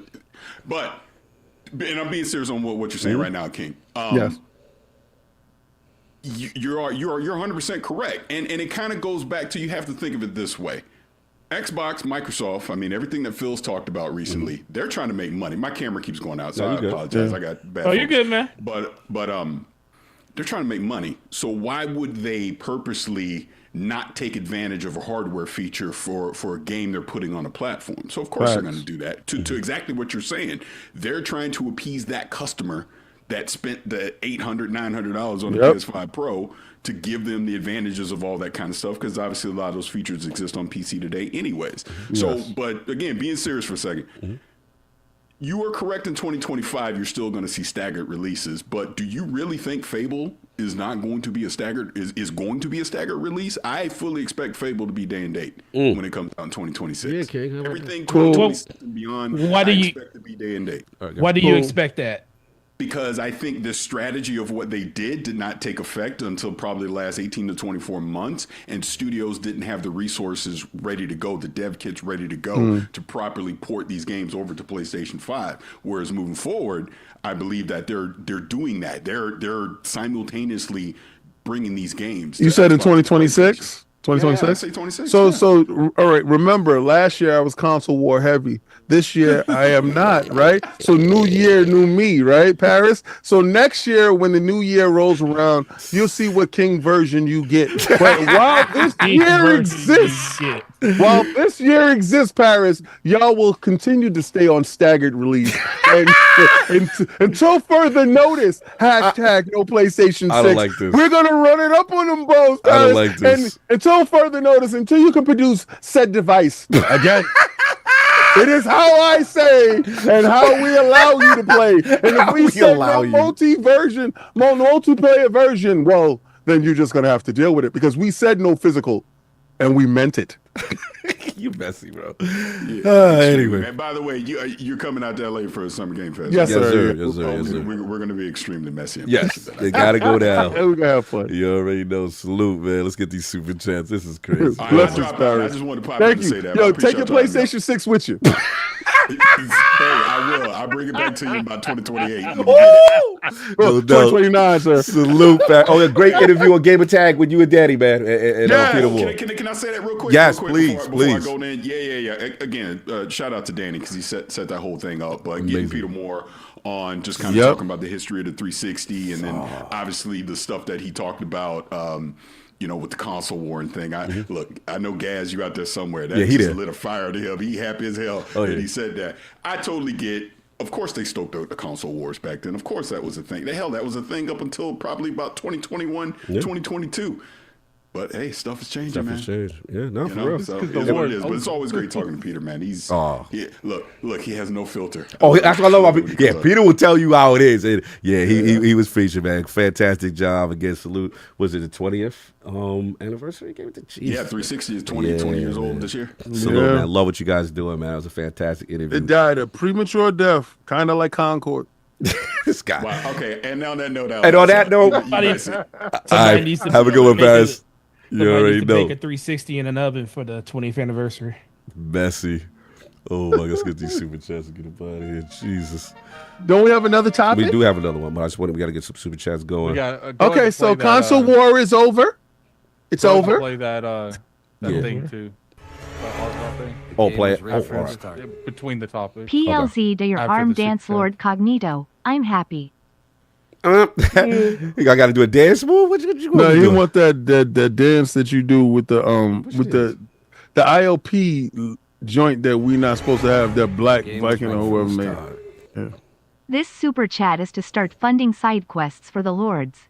First quest is for Cog to live stream his Nuru massage in Japan. Hey, yo. Let's get big in Tokyo. We are not getting big in Tokyo that way. Okay, so you know what a Nuru massage is. Yeah, that's wild. That's wild work. Gears is my favorite Xbox game mode, not PvP sucks flushed confused face. Confused face. Shout out to Daddy Fast. All right, shout out to Gears without PvP. All right, he's on that. Salute. The game was rigged from the start. It's a miss of opportunity. Stop defending it face with rolling eyes. It's not a missed opportunity. It's missed for y'all. Shout out to Daddy. He want that PvP. You're not getting it. Buy an Xbox. The game was Don't rigged worry, from we're the not start. getting it either. They want people on EDAMP because it will be monetized. Don't want to split the player base. We don't care. They probably feel MCC pulled MTX sales from Infinite. Interesting. Sucks. Either way, you ain't getting it. The game was rigged from the start. Make it rain. I think the business reason for no multiplayer is the requirement of a team to monitor the servers and matchmaking. They probably have no intention of supporting the game past E-Day's launch. That's what I was thinking too. Yeah, they feel like they're not worth it.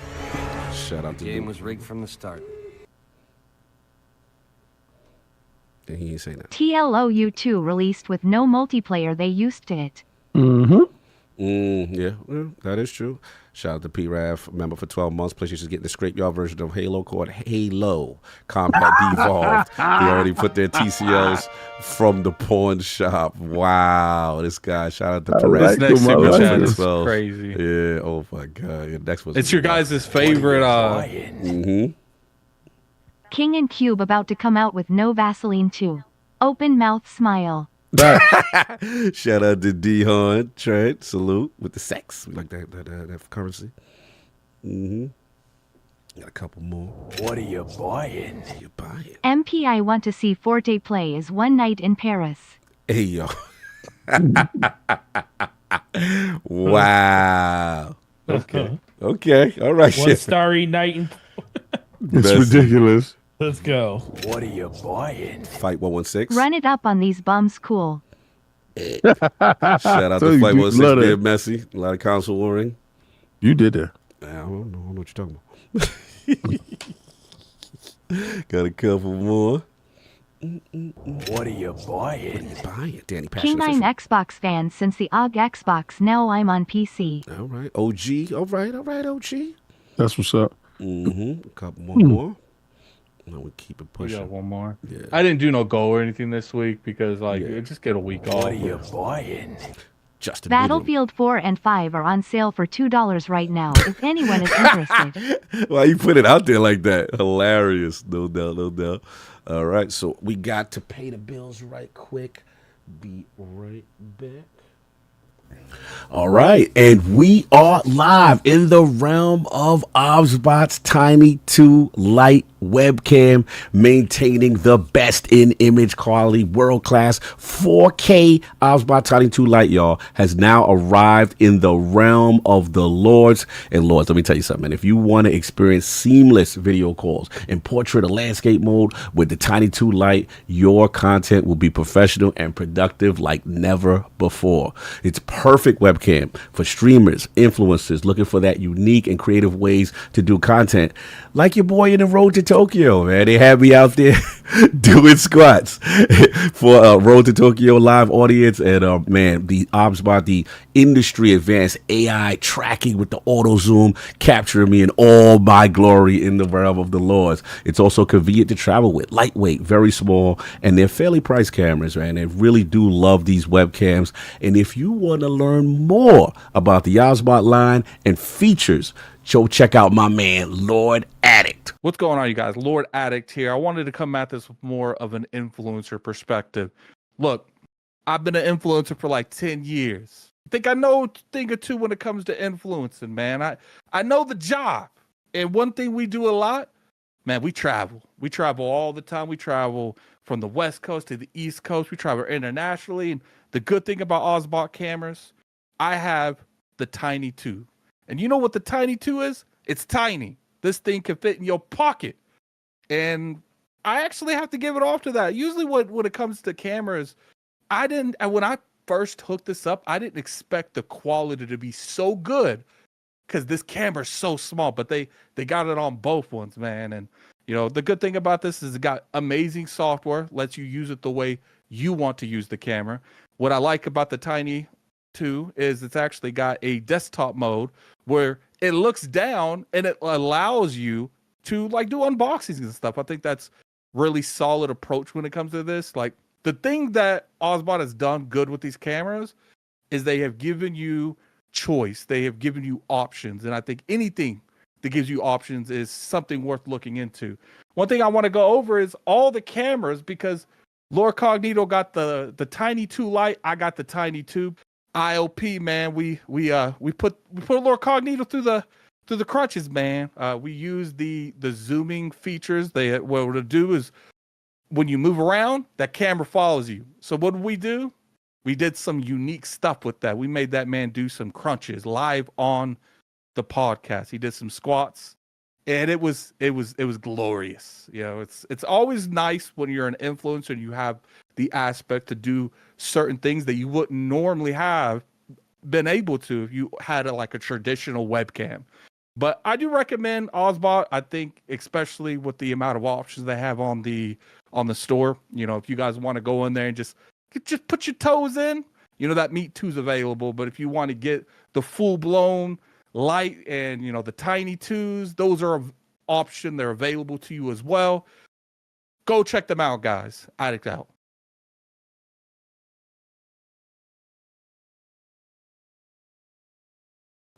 Coming back, salute. Let's read that super chat. No, I can redo it again. Oh yeah, just redo it again. Colin Prime. If developers are just now getting dev kits for the next Xbox, how can they have next-gen games ready for the console release if it is in 2026? I believe developers already had the whatchamacallits, the dev kits for the next Xbox. And as far as getting it up to snuff, the majority of these new consoles, the development kits are PCs just reconfigured to the specs of the console. Nothing outrageous. This is not bespoke hardware from back in the days where the development kits are really far reaching as far as what capabilities that it's able to do. Normally, it just has RAM, give you a spec of where in line that they're going. It's going to be some variant of probably AMD as far as the graphics chips goes. And they're gonna spec from there. It's nothing. We're not doing anything that's outside of the realm of the norm. What we're going to see is the proprietary software that's introduced to that hardware. Like we got Quick Resume now, so those things have to be implemented at a software level to the developers, and they'll talk about that. But we'll figure out whatever the new software iteration is available for the new hardware, but the hardware is going to be pretty much in line with the stuff that we have out there now. Yeah, not to mention the majority, a good couple years of the generation, especially, this generation. I feel like games are still coming out for the Xbox One generation. Like, they most of these launch titles that are on these other platforms, they could easily run on the previous generation. Most of them can. They choose to do that for business reasons. I don't know if they'll do that now because of the direction Xbox is going, but we'll have to see. A lot of things will be revealed next gen. The next year. So final topic that actually leads Colin Prime's super chat leads right into the final topic, which is King's topic. And shout out good friend to the realm, Tom Henderson. Call of Duty 2026 being developed for the next generation Xbox. So yeah, it's been claimed that it's been assumed that another Modern Warfare title is in development for next gen Xbox. This according to reputable Call of Duty leaker, the Ghost of Hope, who took to X, formerly Twitter, to break the news after it was announced Season 3 of Black Ops 6 would be delayed. According to Hope, the 2026 title is not being development for past generation consoles. So again, no PlayStation 4, no, Xbox One, and is being developed for the next generation of Xbox. If true, this could be our first real hint that the next gen Xbox could release around fall 2026.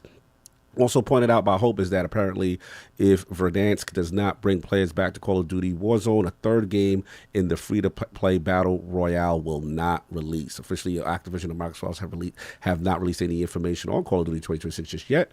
But according to their sources, the next game in the Call of Duty franchise is the Black Ops 2 sequel, headed once again by Treyarch Games, following rough internal decisions that saw Sledgehammer Games wanting to develop their own full-fledged Call of Duty Duty title for 2027. So yeah, this is King's topic. You know, rumors of a Call of Duty next gen only 2026 developed for the next gen Xbox. Your thoughts, sir? My thoughts is, how come everybody got to listen to somebody else tell them something I told them a year ago? I told y'all that the Xbox was coming out in 2026. I said, nah, King, it's too early. I said, no, it's not.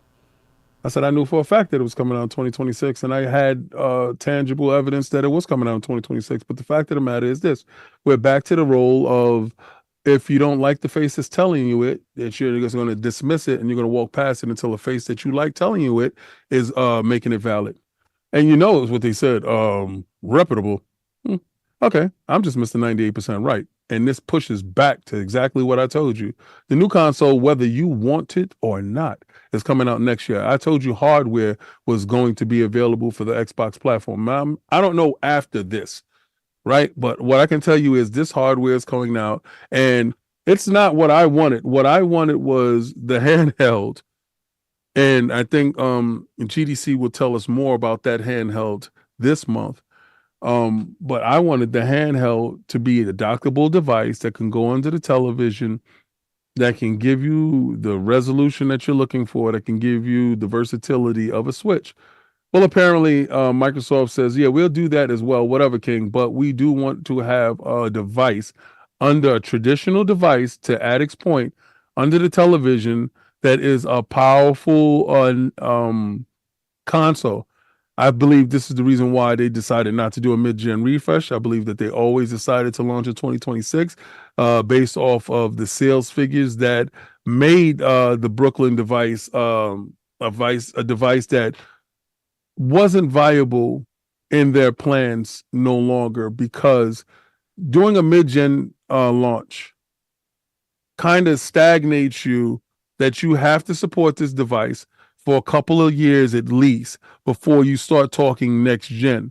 This is why I feel that the PlayStation 6 won't be a reality till, you say, late 2028, early 2029, if it was to come out. And that's where it leads into my whole dogma about that device not making it to market. But this device will make it to market next year. It will have an incredible lineup of Gears, Forza, Halo, Fable, Perfect Dark. These games will launch around this console, with a Call of Duty pulling up in tow and cutting off the Xbox One generation along with the PlayStation 4 generation. Now, that game will be date and date on the PlayStation console. What won't be date and date will be Gears, Halo, and Forza, to show you value as a consumer on the Xbox platform. You will continue to see value in your Xbox choices going forward, with stagnant releases of those games launching on other consoles at a later date. But as a card-carrying Xbox owner, you will see privilege and excellence in your launch development and lineup with the new device, and it will be the most powerful device at launch. So, again, we're going back to taking the power narrative back in 2026. Have fun right now. Have fun with your pros, because it's over next year. COD, you're muted. Oh, sorry, I had to laugh. I was having a good call. All right. This is where you at with it. Addict, man, your thoughts on this report? Good friend to the realm, Tom Henderson, saying that the leaker from the Call of Duty, even though, yes, King, you have said this multiple times, we have not listening to what you said. Yeah, they said I was crazy. We just reinforcing what, this leaker has said, who's been reputable in the past as far as Call of Duty, with their. Looks like there's going to be a cutoff with the old gen, with Call of Duty, and this new one is being developed for a potential new Xbox. Do you believe that? Xbox 2026, where you at? Well, Jez actually commented on this on Xbox too. Mm-hmm. He said, Jez discusses the article about Xbox Prime. He said, Jez emphasized that this is not a research and development, but now the phase focuses on marketing positioning, negotiating with external partners, and marketing strategies. There's no NetBox dev kit in circulation, which reinforces Rand and Jez's theories that the next Xbox console will arrive in 2027. And they are debunking last week's rumors. So I tend to go with Jez more than I go with this dude because I don't know this dude like that. I would like for it to come out next year, and I do agree with King in terms of like they've made the right call. I think right now they might be getting a little bit hit with the PlayStation 5 Pro stuff, but I think in the long term they're able to refresh a lot quicker than PlayStation would be because they have this next gen hardware out now. Because what you do when you put yourself in a situation like that is now PlayStation, even if the PS6 is ready next year, they can't release it next year. Like they have to at least have 2 years between the past and present one. They might release it in 2027. I would like it to come out in 2026, and I would love if King was right about timed exclusivities. Oh, I know what you get Fable and you get I know what you do. I do think these games are coming out for everything day and date. I don't think there's going to be there might be like 1 or 2 games that's only on Xbox, but for some reason I feel like E-Day is going to be a launch title and it's going to be on both platforms. I don't think I would be disappointed if Fable gets pushed back that much because I'm thinking Fable comes out before June next year. Oh wow! So I don't think it's going to be a launch title for like if there is a next gen hardware next year. I would love it because content creation's lit when there's new hardware about to come out. True. Man, my YouTube channel gonna eat that up. Eat that up like some ramen, man. Talk again. I don't necessarily. I don't really care about like the hardware itself. Just the traffic goes up when the hardware is being talked about. Said I'm good for the numbers. I like the numbers. Yeah, so because I don't necessarily like talking about traffic like that a whole lot. I just like the revenue. I just like the revenue. I mean, obviously, I'm a content creator. The only dude. There's only certain roads I won't ride. I won't go into. You get with that ride. I won't go into the rogue roads. I think that's boring content. I won't go into the attacking other people's roads. I feel like that content's boring. But if there's people talking about hardware and games coming out, because I like to talk about the launch titles for hardware. That's where my videos come from. But it is what it is. I hope King's right. I do. I hope King's right. Yeah, you be happy. Well, I am right 98%, so don't worry about it. I got you. We ain't going into that conversation. But my thing is like I have to go off what Xbox is telling me. Yeah. And what they're telling me is there's no red lines. They're telling me they're showing The Outer Worlds as an exclusive at the reveal trailer, but then they switched that up to coming out on PlayStation at the last minute. It was rumored that one big Discord rumor said that Doom was originally an exclusive, and they changed that too. And I tend to believe that because that whole Discord leak was true. Almost every single thing on that Discord leak has came true. It's like the NVIDIA games leak at this point. Like they've been 100% accurate just about. So I got to take that into consideration. Until they start showing me that they are willing to entertain timed exclusives, I have to assume everything's just going to be day and date everywhere.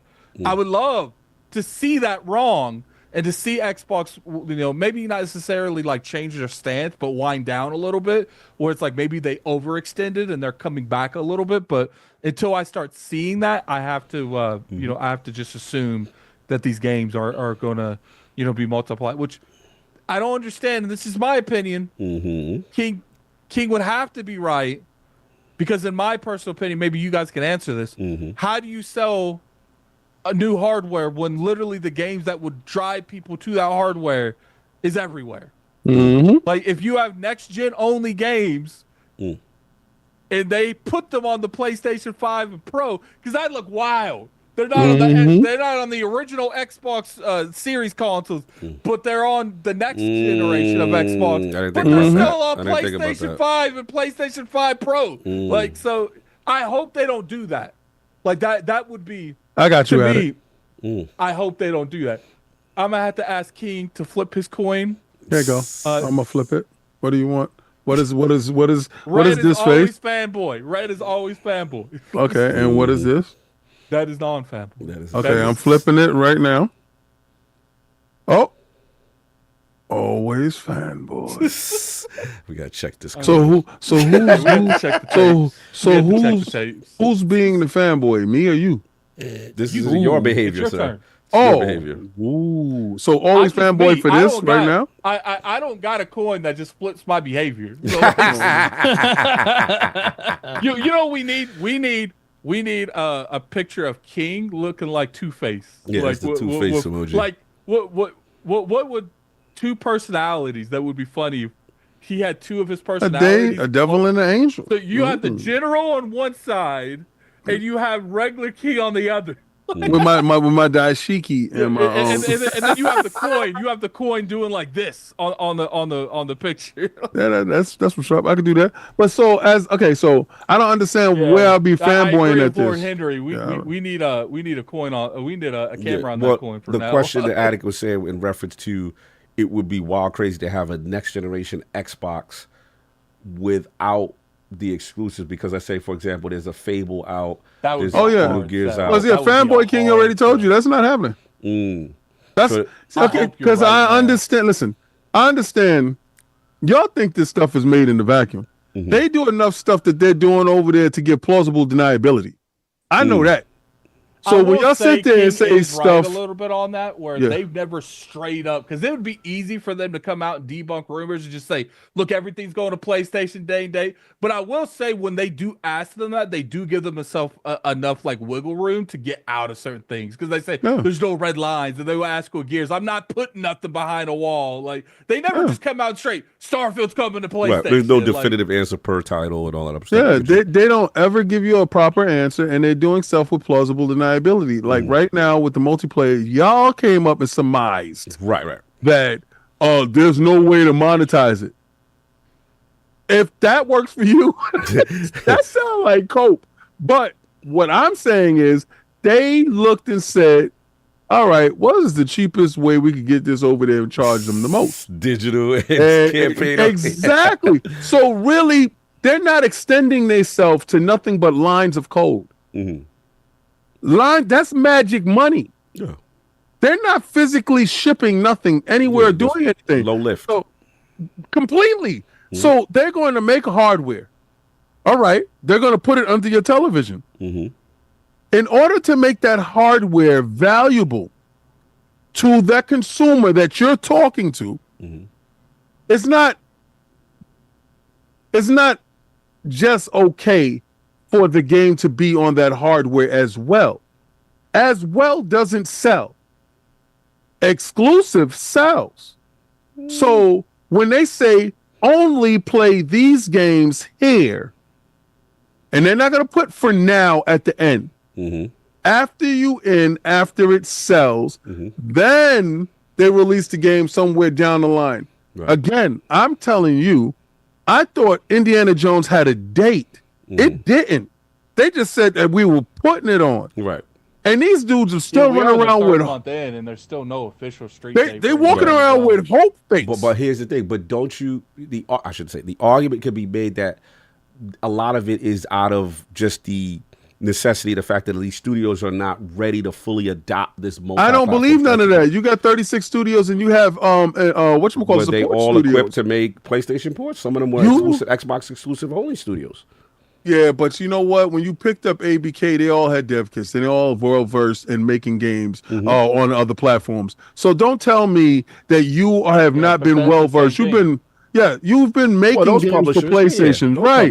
You got Minecraft. Well, Indiana Jones is a Bethesda game, so theoretically they should be. But in fairness to them, it was, the court document showed it was developed as an exclusive game. Phil was on record saying we made this exclusive to fight PlayStation, so it was made with that's what under. Yo, these are x86.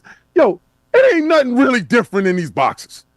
So don't sit there and tell me, oh, we got to really jump through hoops to make it happen. You ain't making it happen for whatever reasons. I have talked to multiple developers. Something of like when I talked to them of like a Final Fantasy remake, when I asked that specific game, said it would take probably 6 to 8 months to port that to Xbox. Yeah, that's like, them dudes. Yeah. That's them dudes over there that don't know how to do quick resume. AAA publisher developer that told me this. Yeah. Like, it's not just a one-on-one thing. Now, I did ask about like money-wise, or how much money it would take to port that. They said that's not much. Yeah. Most likely, any game that gets ported to Xbox, just the port money is always recuperated. Don't confuse what I'm saying with what you're saying. I'm not saying that it's just a flip of a switch. Okay, yeah, you're making it sense. I'm not. No, this is not bespoke hardware. Right. They're not big differences. Making it from a PlayStation 2 to a Dreamcast. Right. Those are two bespoke, different hardware. Correct. Power PC versus a motion engine. Yeah. We're not there anymore. Right. All right. So where we are at is the language is the same as far as getting it over. Now there's minor idiosyncrasies for each machine. Like let's say the transfer rate bus on the SSD. Yeah. And listen, it's very minor things. I'm not an engineer, but what I can tell you is this is not bespoke hardware that they shop in the same store. No, I got you. AMD is the same thing. The CPUs are the same. Switch would be more of an undertaking. Right. Switch would be an undertaking. Because that's NVIDIA. And let's respect. So what we're looking at is, I'm telling you, they have the manpower, they have the money and resources in order to make those things officially happen. Is a reason why Indiana Jones isn't there yet. And I believe, honestly, it's a fact of, okay, we said it's coming. Y'all did pre-order. Y'all already put your money up. Right. Sit down and wait. Who puts their money up without a date is wild to me. But the fact is, y'all already got a date, a launch, and an edition version of an old-ass game called Forza Horizon. And the newer game that was, and don't get me wrong, don't get me wrong here.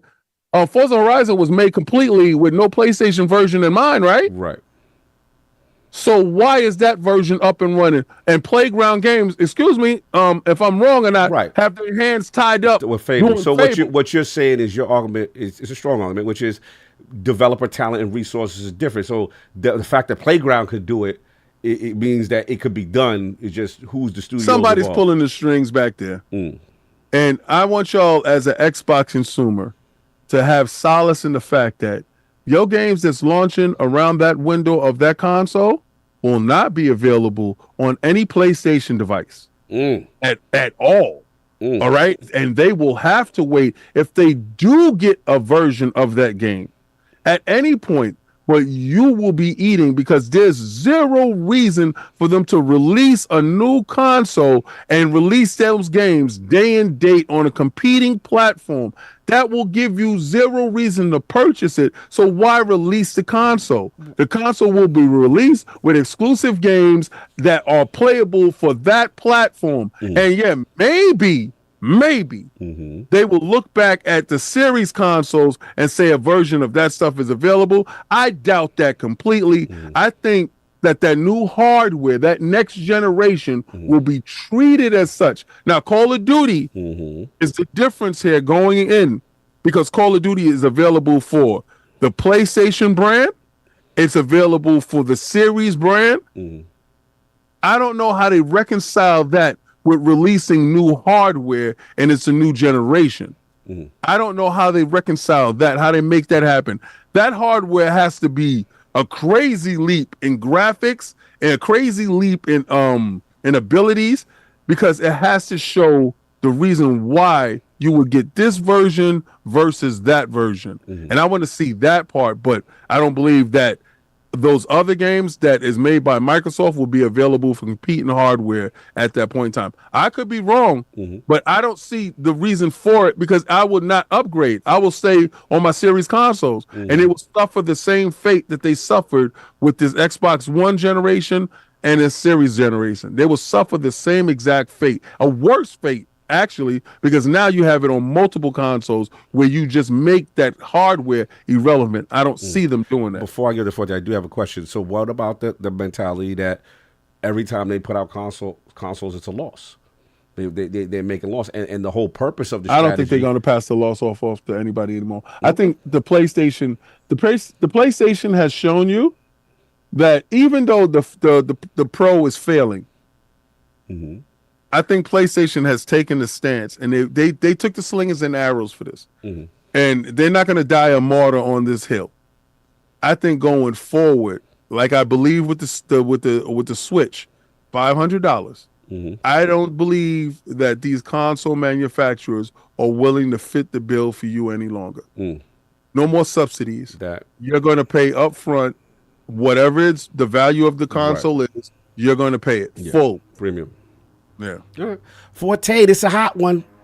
Got Tom Henderson outside, you know what I'm saying, talking about that new Call of Duty, some reputable leakers saying, look, develop next gen only. We're getting rid of the past gen, next gen only, and current gen for the new Xbox. I mean the Call of Duty. So where we at? Do you believe these reports? I hope these reports are true because I'm tired. I want everything to move forward. We're still stuck. We're still stuck in the past because all of these people, and this goes back to like what King just said. Like, why? If you're not, why would I upgrade if that's not the case? You have a whole generation of gamers on PS4 and Xbox One that just don't have a reason to move. It's like, why should I move?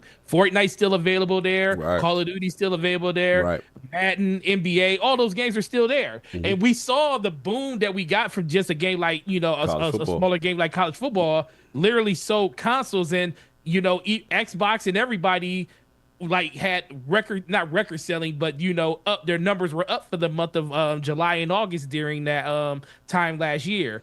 So this is a direction that needs to kind of happen. And I also think if Call of Duty does make this move, because we're going to see a bigger version actually this year if Grand Theft Auto kind of comes out this year, and Take-Two said that it is. But if it does come out, you're going to see a massive move in console sales this year with people going over, and then Call of Duty doing that next year. That would be like kind of the answer to everybody else, and then that's when you'll see something like Fortnite say, listen, you ain't this the last season of Fortnite on old gen. Fortnite gonna be available next gen only, because all it takes is one big one to kind of, because right now there's too many people still playing on last gen. Yes, it's like, think about Bungie, Rise of Iron when it came out. They came out and said the reason we're doing this is, they said for expandability of the game because memory and everything, they had to get rid of last gen. But guess what? They would have found a way around it if people were still playing on Xbox 360s and PS3s. Yeah. But they weren't. So they said, hey, pull the plug on that. So as of right now, it's no reason for them to do it. I think that's the biggest problem in the industry is all those Sinister Six games, all of them are on last gen. No reasons whatsoever to move. No reason. Because when you get one game, like the NCAA, and I get it, like that's a game that like went away for a long time and people were really excited to come back.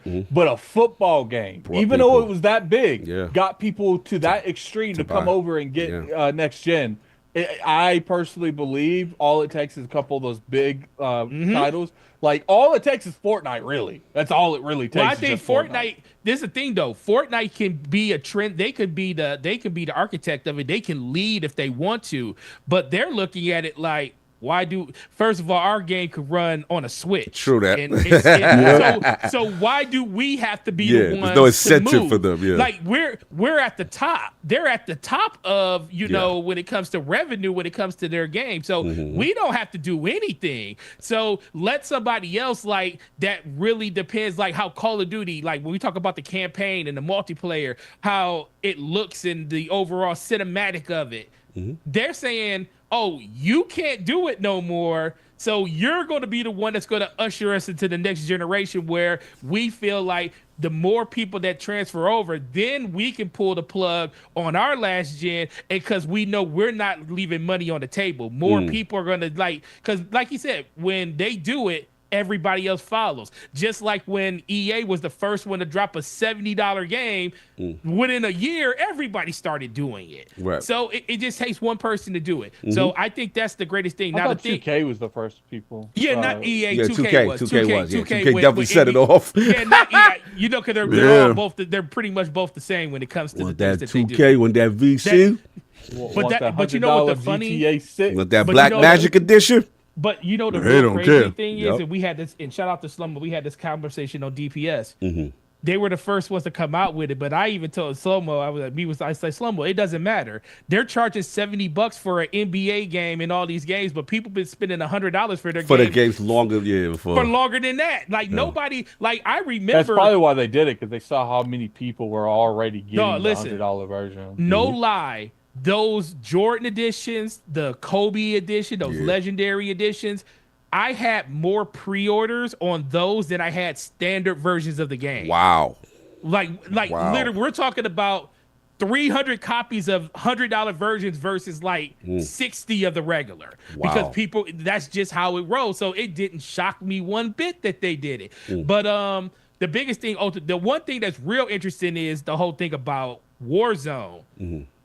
Not being rumored not being compatible with the next gen, and they want to see how the new map functions first.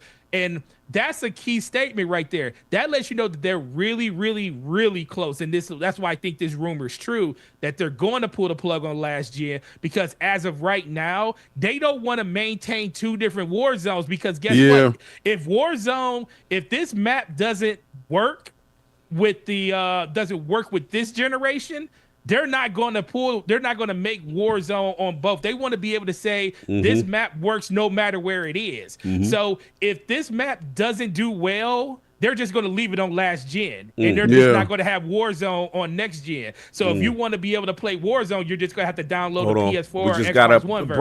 breaking news. Death Stranding 2 release date announced June 26. Breaking news. Continue. Yeah, you know what that means, don't you? Indiana Jones is coming out that day. You know what that means, don't you? What that mean? If how did that get leaked, or did they formally? That's what I'm saying. That? People in the chat keep saying, new trailer, new trailer, Death Stranding trailer. That means that PlayStation's not doing anything till June 26th. Because to me, if you was doing it, why show that off when you could show it off on your own stage, unless you're not going to have your own it's a event panel for right up till now. then. Death Stranding, what is it, on the beach by Southwest panel? What's going on right now? PlayStation is streaming right now. Kojima's on stage. Yeah, it looked like they just Death Stranding 2 on the beach. Is that the official name? And It's called On the Beach. It's called On the Beach. On the Beach. Dope baby on the beach, baby. We got that- it here that- first. That might be one of the craziest names I've ever That's a heard. crazy Throw right baby there, on the beach, y'all. Throw We doing baby on the that. beach. He's like, Norman Reedus is outside. Yeah, they showed it. They on stage right now. PlayStation is streaming right now. They figured they want to give the Lords this exclusive to shut King up and let them know. Throw babies on the beach right now. Why is that shutting me up? I'm just starting trouble. Yeah, Completely not shutting you up on anything. But I wanted to get your reaction. Like, what does that have to do with me? Just wanted to start trouble with you. That's They got a game this year. They got a game. They got a game. Yeah, they got a game, and I want to know if the Xbox version, where is that? I want to know how many months, because we all know it's time exclusive, or is it day and date? I don't know if we might get a mic, because Xbox have shows every month, so we might get a show this month telling us that it's coming out. You said it's June what? June 26 looks like. Yeah, it might be June 26 for the Xbox too. We never know. Kojima is in control, baby. We know how he rolls. He got the IP, but that's right. His own. He owns that, so he might be on stage right now taking your bag. And then he might show up on Xbox Beach stage. But he might do stagger release. Nah, it might not be staggered at all. Stagger. We don't know. We don't. We do know. We do know that he a free agent and he's volatile. He's loose. He's loose. We don't know. Loose in these streets. He's loose. So he's unpredictable. Wow. He's a wild cowboy. We like him unpredictable, Daddy. So what you're feeling on it? Just with the whole Death Stranding 2. That's gonna be my video today. Hey, listen, I mean, guess what? You got another game add to the roadmap that PlayStation doesn't want to formally tell you in the stream. They just want to just drop these nuggets of gold. And I guess that's probably the way they want to go about it. Yeah. Just, drop a nugget here, drop a nugget there, and, and hope people resonate with the announcements that way they're doing it. I mean, for the most part, as long as the games are coming, that's fine. I'm more of a traditionalist, and I just want to kind of know, even knowing Xbox it's been 5 years since the announcement of a lot of their games since 2020. I know those games are coming at some point. There hasn't been any cancellations or anything. Yeah.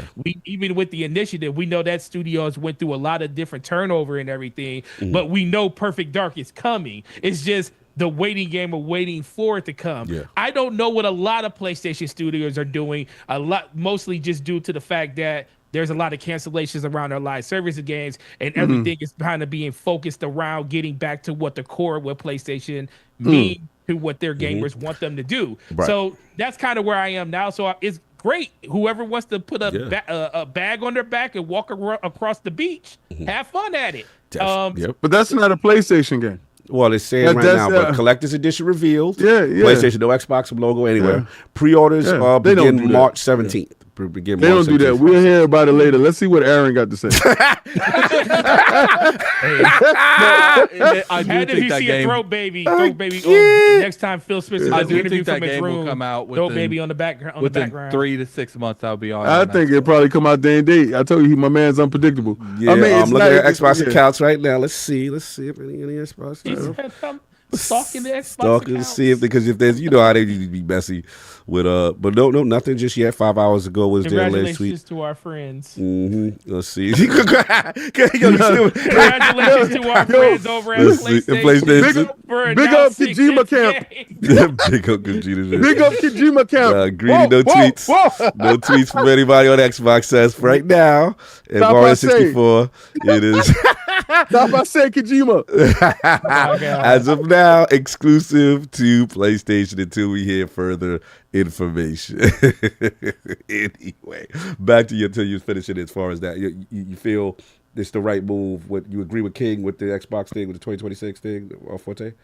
No, when it comes to that, I mean, at this point, so the thing with the Xbox is not really I feel like we haven't even gotten everything we need to get out of Series X due to just the balance of what the consoles have been at this point. So I'm never going to tell people I don't want to get into, because I love tech. So seeing what that next iteration of Xbox is going to be would be great. I would love it to be a handheld, because I feel like that's the next lane they need to go into. If it is a traditional console, I'm not going to be mad at it. But I feel like it's the complete opposite that we got from the Xbox One X. I feel like we did see a good uptick of what the Xbox One X was when it released. So we saw, Red Dead Redemption, with Rockstar really take advantage of that system. It was the best place to play Red Dead until it came out on PC. Right. But outside of that, there hasn't been that landmark game that really truly you feel like took advantage of the Series X in a way that it should. So I would welcome I think a new the first console. game we're going to see is Fable. Yeah, I would welcome a new console. It just ultimately comes down to what is the difference between a Series X and whatever this next console is, because that's going to be the thing. Because I feel like right now it's going to be the same thing it was with the PS5 and PS5 Pro.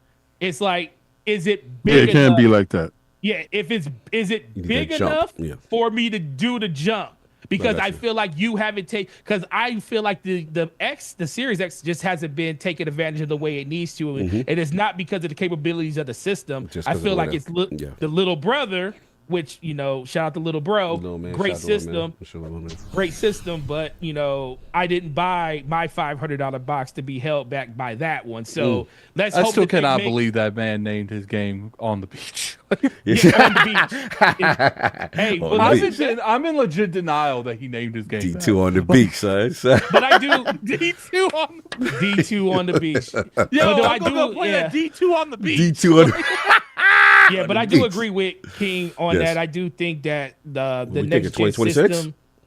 because they got to come out first. They need to restart that clock and go back to the generation where they had their biggest success. I feel like that is the only way they can really see if their console making days are over for them. Because if they come out early and reproduce in some way the factors that happened in 2005 and 2006, if they can do that, then they would get a good barometer on how many people are really interested in Xbox itself, or how many people are just interested in the fact that there's new things out there for people to buy to play their games. So that's why I think 2006 is a really good marker for them, because I think with PlayStation releasing the PlayStation 5 Pro, that means their system, at least at the earliest, is probably 2028. So that gives Xbox a good year to a 2-year head start before PlayStation starts making moves. And by that time, Xbox could already be working on whatever a mid-gen refresh. Exactly. And then they could kind of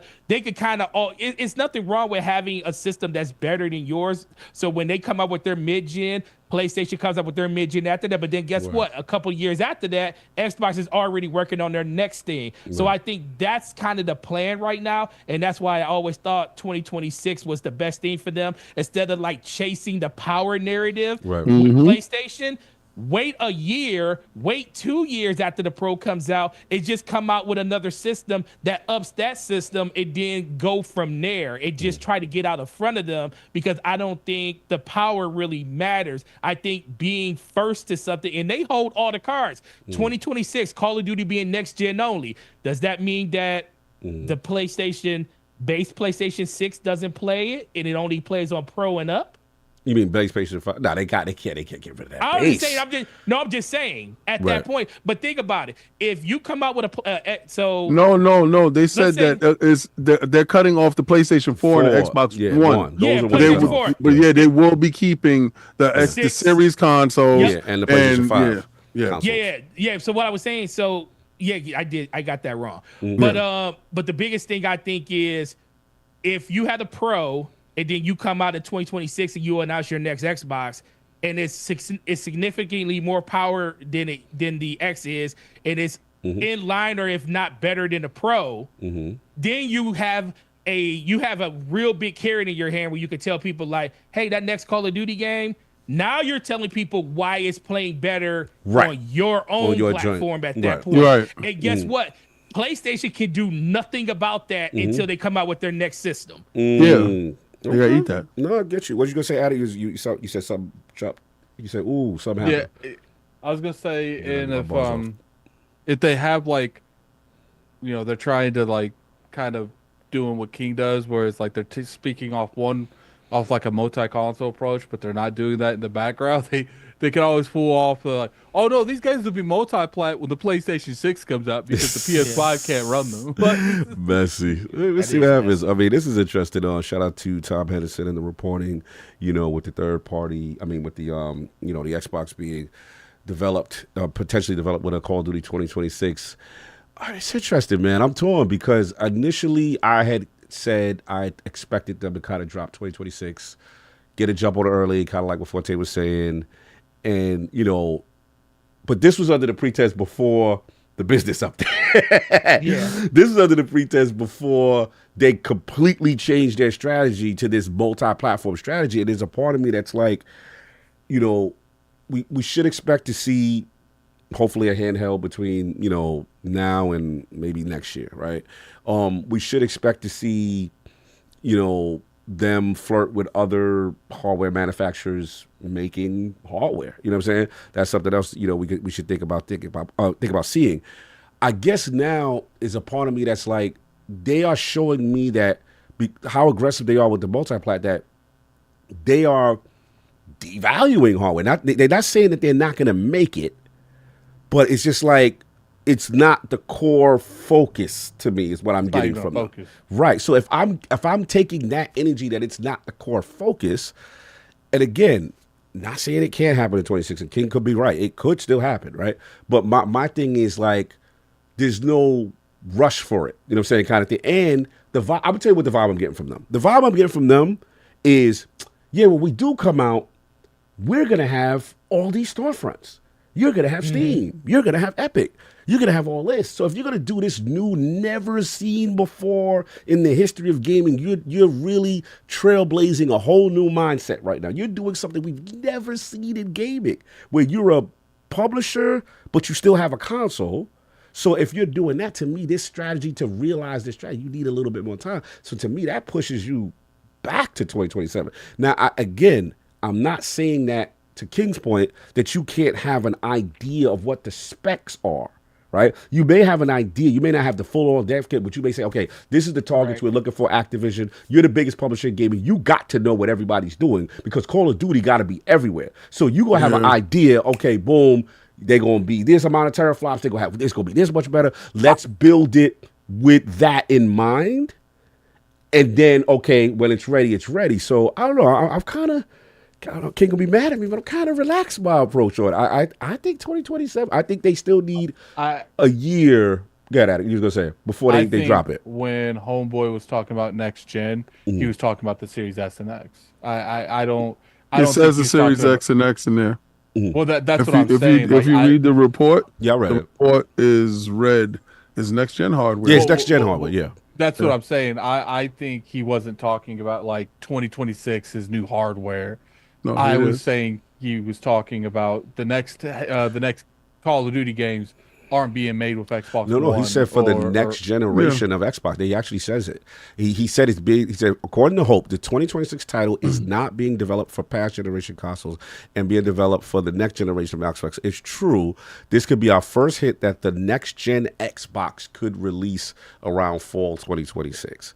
So they are saying it. Yeah. Or because we've gotten so many games crossplay, people are still considering next gen Xbox Series X. Okay, so he names them.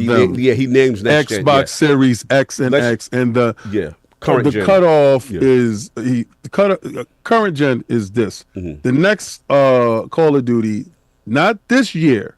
He's talking about next year's Call of Duty, and that game will be released and he mentions the PlayStation hardware. He mentions PlayStation 5, PlayStation 5 Pro. He mentions Series S and X, and the new SKU for the Xbox next gen hardware, omitting the PlayStation 4 and the Xbox One. So those consoles are talked about. Those platforms are talked about in addition to the new platform, to new platform, and that is for 2026. They do say it in the report. All of 2026. Shout out to Fonz, and I kind of agree with Fonz is saying too. He said these new consoles are going to be using AMD, so they're going to wait for the AMD UDNA. There's a part of me that feels that they still need to wait for some more tech that they want to implement. And remember, this console, they talk about the most technologically leap. They're talking about AI. So there's, in my opinion, it's going to be an NPU in that. It has to be an NPU in there, if not one or two. Right. And the fact that Intel came out pissed as hell at Microsoft for I don't know who's the CPU. Right. That's the bigger thing that I'm looking at here, because it was supposed to be Intel at the CPU front. I don't know who they go with for the CPU now. Yeah, we got to see. We got to see. The CPU aspect of it. That's the only reason why I still think they need like another year more time, because there's still, to me, they're still in between questions of, like, they're in the fringe of new tech about to come out. And I think it just needs a little bit more time to say, okay, we're going to go with, I think they're going to jump the gun. I think they're going to jump the shark. I think they understand. And use inferior hardware. How could you be the most powerful leap if you go I believe the most. I believe it's Xbox hardware. Right. It's going to be the most powerful leap for the Xbox hardware, because right now the most powerful leap for the PlayStation is PlayStation Pro hardware. Right. So, it's words and semantics. Right. I get you. Whatever device that they do put out is going to be the most powerful hardware at that point in time, because it's going to have RDNA 4. That's naturally how technology works. Exactly. It's going to be stronger. It's going to be naturally stronger. So it's just that was just hyperbole in that accent when she said that. What I do believe is, remember when the PlayStation 5 came out and the series consoles, the Series X itself was full RDNA 3 and had all of that stuff. And I do believe that it's going to be some form of whatever concoction that they come up. won't be full RDNA 4 because I believe in their head we won't necessarily need it. It will have bespoke RDNA 4 features, and it would still be like an RDNA 3 hybrid, whatever chipset that they would use for that. The PlayStation, let's say the PlayStation 6 comes out and it has full RDNA 4 architecture, full RDNA. I think we will have a reverse of fortunes of what that is like. The same thing with the PlayStation 5 and the Series consoles. And I think Microsoft and Xbox is comfortable in conceding then when that console does release, and knowing that they will be producing the pro version or whatever that console is in a mid-gen refresh when the PlayStation 6 does start to pick up steam. Then they release their pro version. I think you're thinking in a console warring mentality that they still actually care. I'm not thinking in the console warring mentality. What I'm thinking is because I'm not console warring anymore. That was the last topic. It's over. What I'm thinking is in a business logistics standpoint, where as the PlayStation 5 base console was made at the same time they were concocting the PlayStation 5 Pro, and putting an MPU in the box allowed them to do different things. So I do believe that's probably the thought process going on. They will produce a piece of tech next year that will be at the time the greatest leap in and it will Xbox. be more powerful than the PS5 Pro. And they will release whatever titles then. And then when the PlayStation 4 does come out, PlayStation 6 come out, we will get back to our weird cycles of things. I don't think no longer we will have the launching in the same month or same cycle together, because Xbox understands that is to a disadvantage. Yeah, I agree. I think I agree with Forte. I think I've always been saying that their most successful generation is when they decoupled from trying to launch at the same time as the competitor, right? And I believe this is the decoupling. Right. They had the year head start. They had the start. I get it. That was where I was in pocket with you lockstep. But initially, the only thing that changes for me slightly is this aggressive multi-platform switch that is going to happen. I don't think they care. And I think they don't care as much anymore as far as what the competitor is doing. We're going to give up product when we give it. We're going to put these games when we put. Now, your strongest argument, what I have to give you, is the launch lineup. Let's just say it is 2026, like you say. Right. That launch lineup would be incredible. That's incredible. You're talking about Fable, Gears, Call of Duty, potentially a State of Decay 3, a Clockwork Revolution. You're talking about an amazing launch lineup that gives people incentive to buy hardware. And to your point, all of that's on PlayStation. Right. Exactly. Like, are you truly not going to launch those titles outside of Call of Duty, which we know is coming, whether it be not staggered release or not, on the competitors, right? That's going to be interesting to see if your prediction is true. I truly believe if they were to we're really believing in this multi-platform approach, but what we're going to do is if we do launch in 2026, those games will be timed exclusives for 6 months. I think if they launched all those games, if all those games came out exclusive to the next generation of Xbox, they sold an absurd amount of those Xboxes. And I think they have enough titles to not see, because what people is going to say, well, King, they already established a pipeline in making these games, and they will need to continue to get that money. No, I think then you will get games like South of Midnight. I think you will get this year's like South of Midnight and come over. Right, no, I get a Vow. I get what you're saying. Those games, and I think then you start to see their strategy. If you want those games, we will love to give those games to you because it's no longer selling on our platform. Right. We will send those games over now while these games have that time to sell, and they will still be able to recoup old money. I get what you're saying, and I can see that. It's a short. My only thing where I'm agreeing with Addict is I still feel that if first of all, I feel it's coming 2027. But let's just say you are right, 2026, new hardware, boom, right? Which I will not be mad at. Yeah. That's for the record. I will not be mad. You gonna give me? I'm not mad. 100% okay with that. Thing is, until they start showing me that they care about selling hardware, it's gonna be hard for me to think that. Yeah, like I'm of the mindset that if it comes 2026, that there still could be, Fable still on the other joint. You know what I'm saying? And what you call it, State of Decay still on the other joint. You know, so that kind of thing. That's what I have to see. I actually feel like they could put State of Decay exclusive. This is my middle son. This is Brandon. Brandon, what up? Yeah. Brandon getting ready to go away to college. He'll be back soon. He got his situation cleared up with his records for school. Woo! So yeah, I do think we're gonna have him on our Fight Night Fridays. He gonna have Call of Duty. He look like he got the hands. He like his smoke is giving out. Yeah. So That's what's up. I do think there are going to be certain titles that they are going to be exclusive, like titles that they don't know if paying for a port would generate the money, like a State of Decay 3, stuff like that. I feel like they still very open to the idea of making those games exclusive. Unless like they do decent over on another platform, maybe they'll think about it. There's gonna be games that are so niche that even if they're on PlayStation, they're not gonna they don't think they will. So I do think there's a chance that happens. We'll see what happens. That's all I got. It's a fun thought discussion. There's a lot of questions we're going to learn next year. You know what I'm saying? And again, I don't want to dismiss King's points because he's actually making some really fantastic points that I didn't think about. And we just got to see how it play out. And until we have more information on how they do the because we've seen how they're doing multi-platform approach, but King is right. They literally came out there and said Indiana Jones was coming at the beginning of 2020, and we still don't have a street date. Yeah, we still don't have a date. So no, we'll see how it plays out. But man, exciting times. I agree. I think it was somebody said, or Attic, you said the handheld.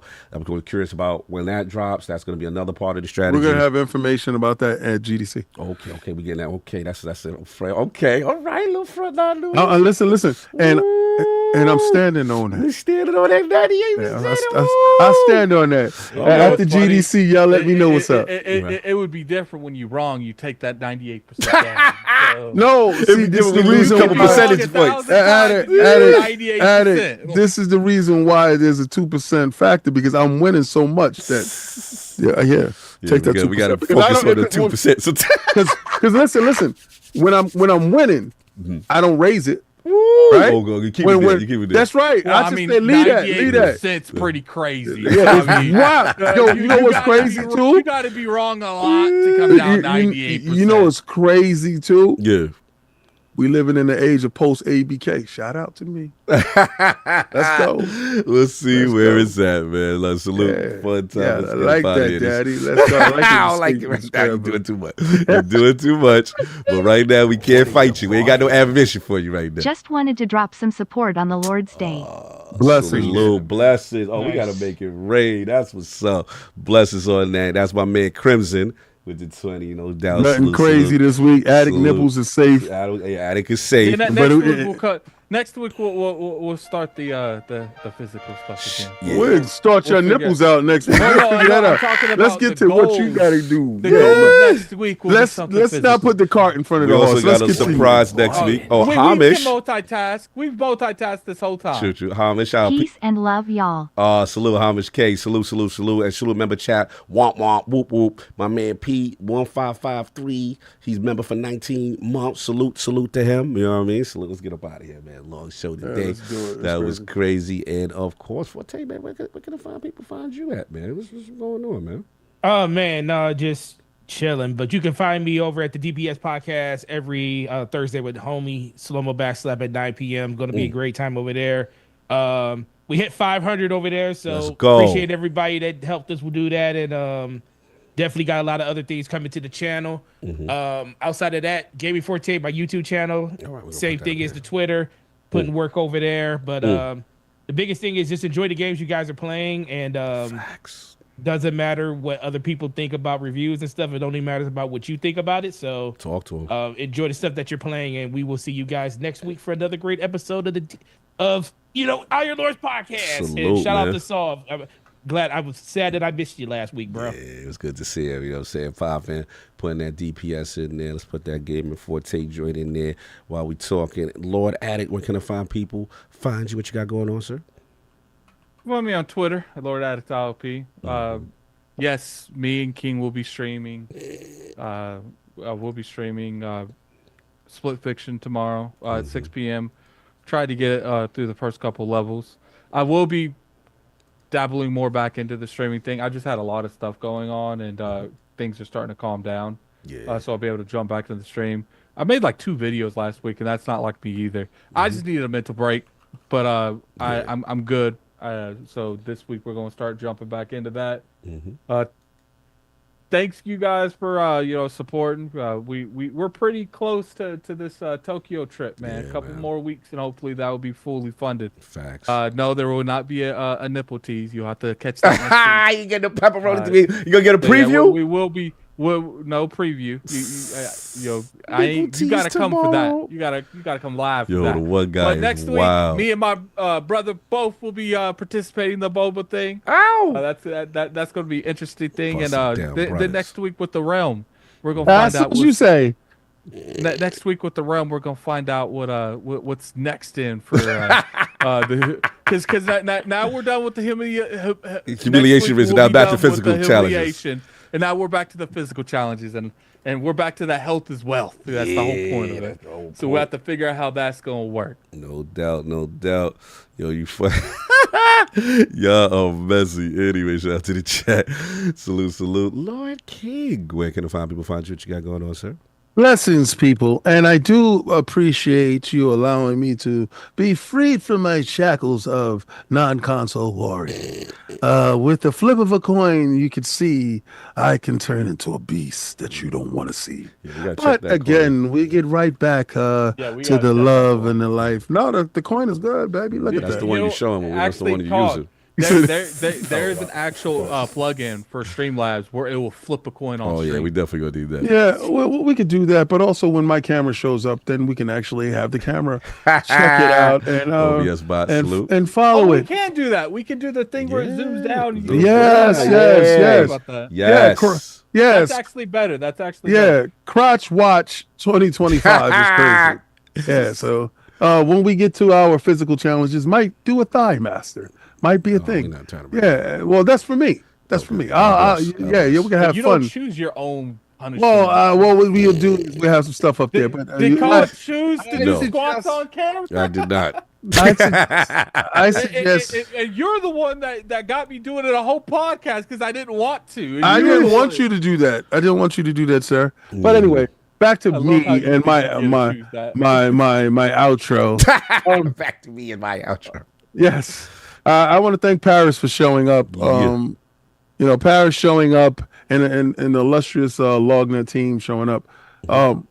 We had great topics today.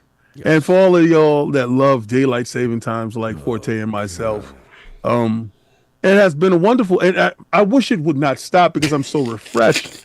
But we do, all good things must come to an end. And what I could say today is I will be playing some Gears of War multiplayer today. I did download that while we were on stream. And you can catch that at Frontline Gaming Streams, where the King plays games daily. Now, I, unlike Attic, did not need a mental health break this week. I was dropping videos at Xbox Frontline News, which goes live at 8:30 p.m. Eastern Standard Time. How productive. And Frontline Gaming Streams. You are clowning me for taking a mental break. No, I'm not. Right? What are you talking about, sir? That's exactly what that No, I was like, telling you, when my brother needs a break, I will be here for you. So allow me to finish without you jumping in and feeling attacked, sir. That is wild. I don't think you need. Relax, sir. I'm here for you. you. About to say you don't think I need a mental break? That's what you was about to say. Whoa! Wait a second. I'm feeling a bit attacked here. Oh no, because I am attacking you. Okay, good. Please stop. Thank you.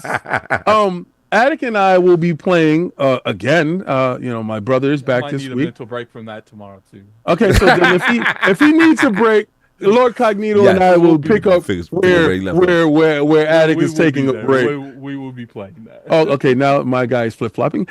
So I will be there with somebody from the room tomorrow. Yes. And we do owe you guys a game, so we Yes. do. We're definitely gonna play that game. We don't know what day is gonna be, but if you saw myself with Dip Down in Anime, please go make sure that you sub to his Patreon, because we are doing episodes and we are doing cross pollination with podcasts, and it's Dip Down in Anime, and it's fun. I'm doing solo leveling. If you don't know what solo leveling is, I highly recommend you join his Patreon. And if you're a member of our Patreon, please make sure that your subscription is up to date, because we will be doing episodes there and episodes here on our stream. Yeah, so don't want to miss it. So how it's gonna go is I gave Dip Down the first 3. So it was kind of miscommunication, because I thought we were gonna flip 1, 2, 3, and then just back and forth. But Dip Down has the first 3 on his Patreon now. The next 3 are gonna go on ours, and then the 3 after that are gonna go. But once they're all published, both Patrons will have access to both sets of them. Okay. Right. So if you want to wait like 2 months, you have the option, or if you just want to sub to both of them to get them weekly, then that's. I suggest you do it. Attic did not tell me how funny these things are. Cog. It's hilarious. I'm going to tell you, they got a dude that look like Michael Jackson, and he is the funniest dude in the world. It is. I don't refer to anybody by their name. But I refer to them, give them nicknames. I give people nicknames. This is why I grew up in the age of nicknames. I give everybody nicknames in this show, and it is the most apropos fun thing. This show is the best anime I've seen. Now, if right now, because it has gaming sensibilities, I immediately understood everything. I understood what leveling, why they call it solo leveling. I understood what the dungeons were. I understood when dudes was pulling up with portals. It is, if you're a video game head, it's a video games, and you like anime, this is the perfect marriage. And I have not. It doesn't show the color. You just pick the color on the wheel. Oh, sorry. I was like, what? I was like, oh, it didn't show the color in solo level. That's how it's choice and consequences. I said, I'm not that far in that episode yet. It is the best marriage. Now, if you're on the outside of anime and you want to pick an anime to get in and you're a gamer, please jump in. It's like Dungeon. Yes. They don't waste any time. They get straight to it. I got to do 1,000 backstories and somebody. This is Dungeon. Me and you might have to react to solo leveling. Me and you might have to react. This is Dungeon Explorer, the anime. Okay, all right.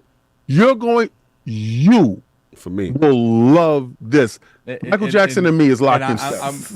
It is nothing like King is saying that he was only watched 3 episodes. Don't take what King say face value. I wasn't mad at anything he said. I was telling that's not what the show's about. But King's only 3 episodes in, so that's what he. Okay, gotcha. And it got me hooked. So it's gonna hook you the whole game, the whole show. Listen, it's gonna unlike Attack on Titan, when I was kind of bored with certain things and they're long-winded and certain stuff. Yeah, they're very long-winded. This is not. Well, this is fight them. Attack on Titan is more about the universe. Solo leveling is about the main character. Shout out to Carl Wynn. That's the city. It gets good after episode 342. That's One Piece. I can't stand anime that be like, and the guy is telling you, yo, don't worry, it's gonna get better next episode. Don't worry, it's gonna get better next. And this thing, the intro don't take up Yeah, the whole joint, oh, and the mad pontificating. I'm like, yo, y'all don't just get to it already? All right. That sounds good. I like what I'm hearing. Salute to Div Dad, salute to you. We might have to talk about you reacting. All right. I mean, it sounds cool. Everything you say sounds dope. And I've heard about this one before. Like, unlike Bleachy Bleach, I did hear about this one. But no, see, the reason I think we should get you to react just to the first season is because it's not long. Like, it's like 9 episodes to the first season. How long these episodes be per episode? They're short. They're probably like 20-something. Yeah, 20-something minutes. Size joints. Okay. Yeah. Salute. No Get doubt. chicken nugget size. Yeah, we like that. Salute to y'all doing your thing. And Not glizzies. you like that size though. That's your preferred. I don't like that. That's your preferred size. That's Addict's preferred. Addict preferred glizzy. I don't mind a good glizzy. Woo! To all, especially the Japanese ones. But you have to see. I ain't ate them yet. You had one of those. Yeah. American glizzies is fine. You know what I'm saying? So you go from state to state checking out the glizzies. You know Yo, these dudes ain't got no pause. New York glizzies was good. I have to give it that. New York, we got those, man. We got those. They got a glizzy app. There's an app out there for them. It's an app. I'm done. When you pop up state to state, you only gotta do is pull up the app. Pull up the app and get hit up. When I heard them glizzy slide, right? That's how we're gonna start all those reactions with COD. He's gonna call every anime we ever react to Bleachy Bleach. Yes, that's how we do it. So we got it, man. Look, everybody enjoy. Well, I mean, again, salute to support for Road to Tokyo, all that good stuff. And yeah, we got some fun stuff cooking. Some maybe a surprise next week. It's obviously pepperoni time for you know who and his brother. But I got to drive to the post office. Yes, I gotta get that. Anything else I forget at it before we go? If I knew that, I would have went and got it yesterday. I mean, Friday. I didn't know it. If it was a fifth, I'll be drunk. Anyway, I don't drink. So anything else, Attic, or we up out of here? We sending you guys over because I'm on my new thing. We only send people to people that support us. Yes. So I'm sending you guys over there to Fighting Cowboy. Go there. Oh, the Cowboy. Yeah, he cool. He's over he there cool. playing Monster Hunter, man. Yeah. Go there and put some ILP raid. in the chat. Yeah, let Cowboy know what time it is. Yeah, do not put glizzies over there. Don't put glizzies or don't scare the man. Don't scare the man. Y'all can stop all ILP raids. Y'all can stop all that glizzy love. I wish you would have said that. I seen a glizzy pop up. Go over there. You see one glizzy pop up. You see one. Don't go scare the man. He got post-traumatic glizzy disorder right now, so he going through it. He going. It's all he see. He see one. He see a bunch as he's going through. Now I kind of want to send you guys the weapon to put glizzies in the chat. You know that's what we're gonna do. I sent you guys the weapon. Go over there. No, I thought we we gotta send him the Cowboy. We gotta send Cowboy. Yeah, I don't want them to put glizzies. He's not in gonna the do. chat, They behave. They're gonna do it. They're gonna behave. And even if so, he gonna laugh. It is what it is. We out of here. Enjoy your Sunday. Peace. No glizzies.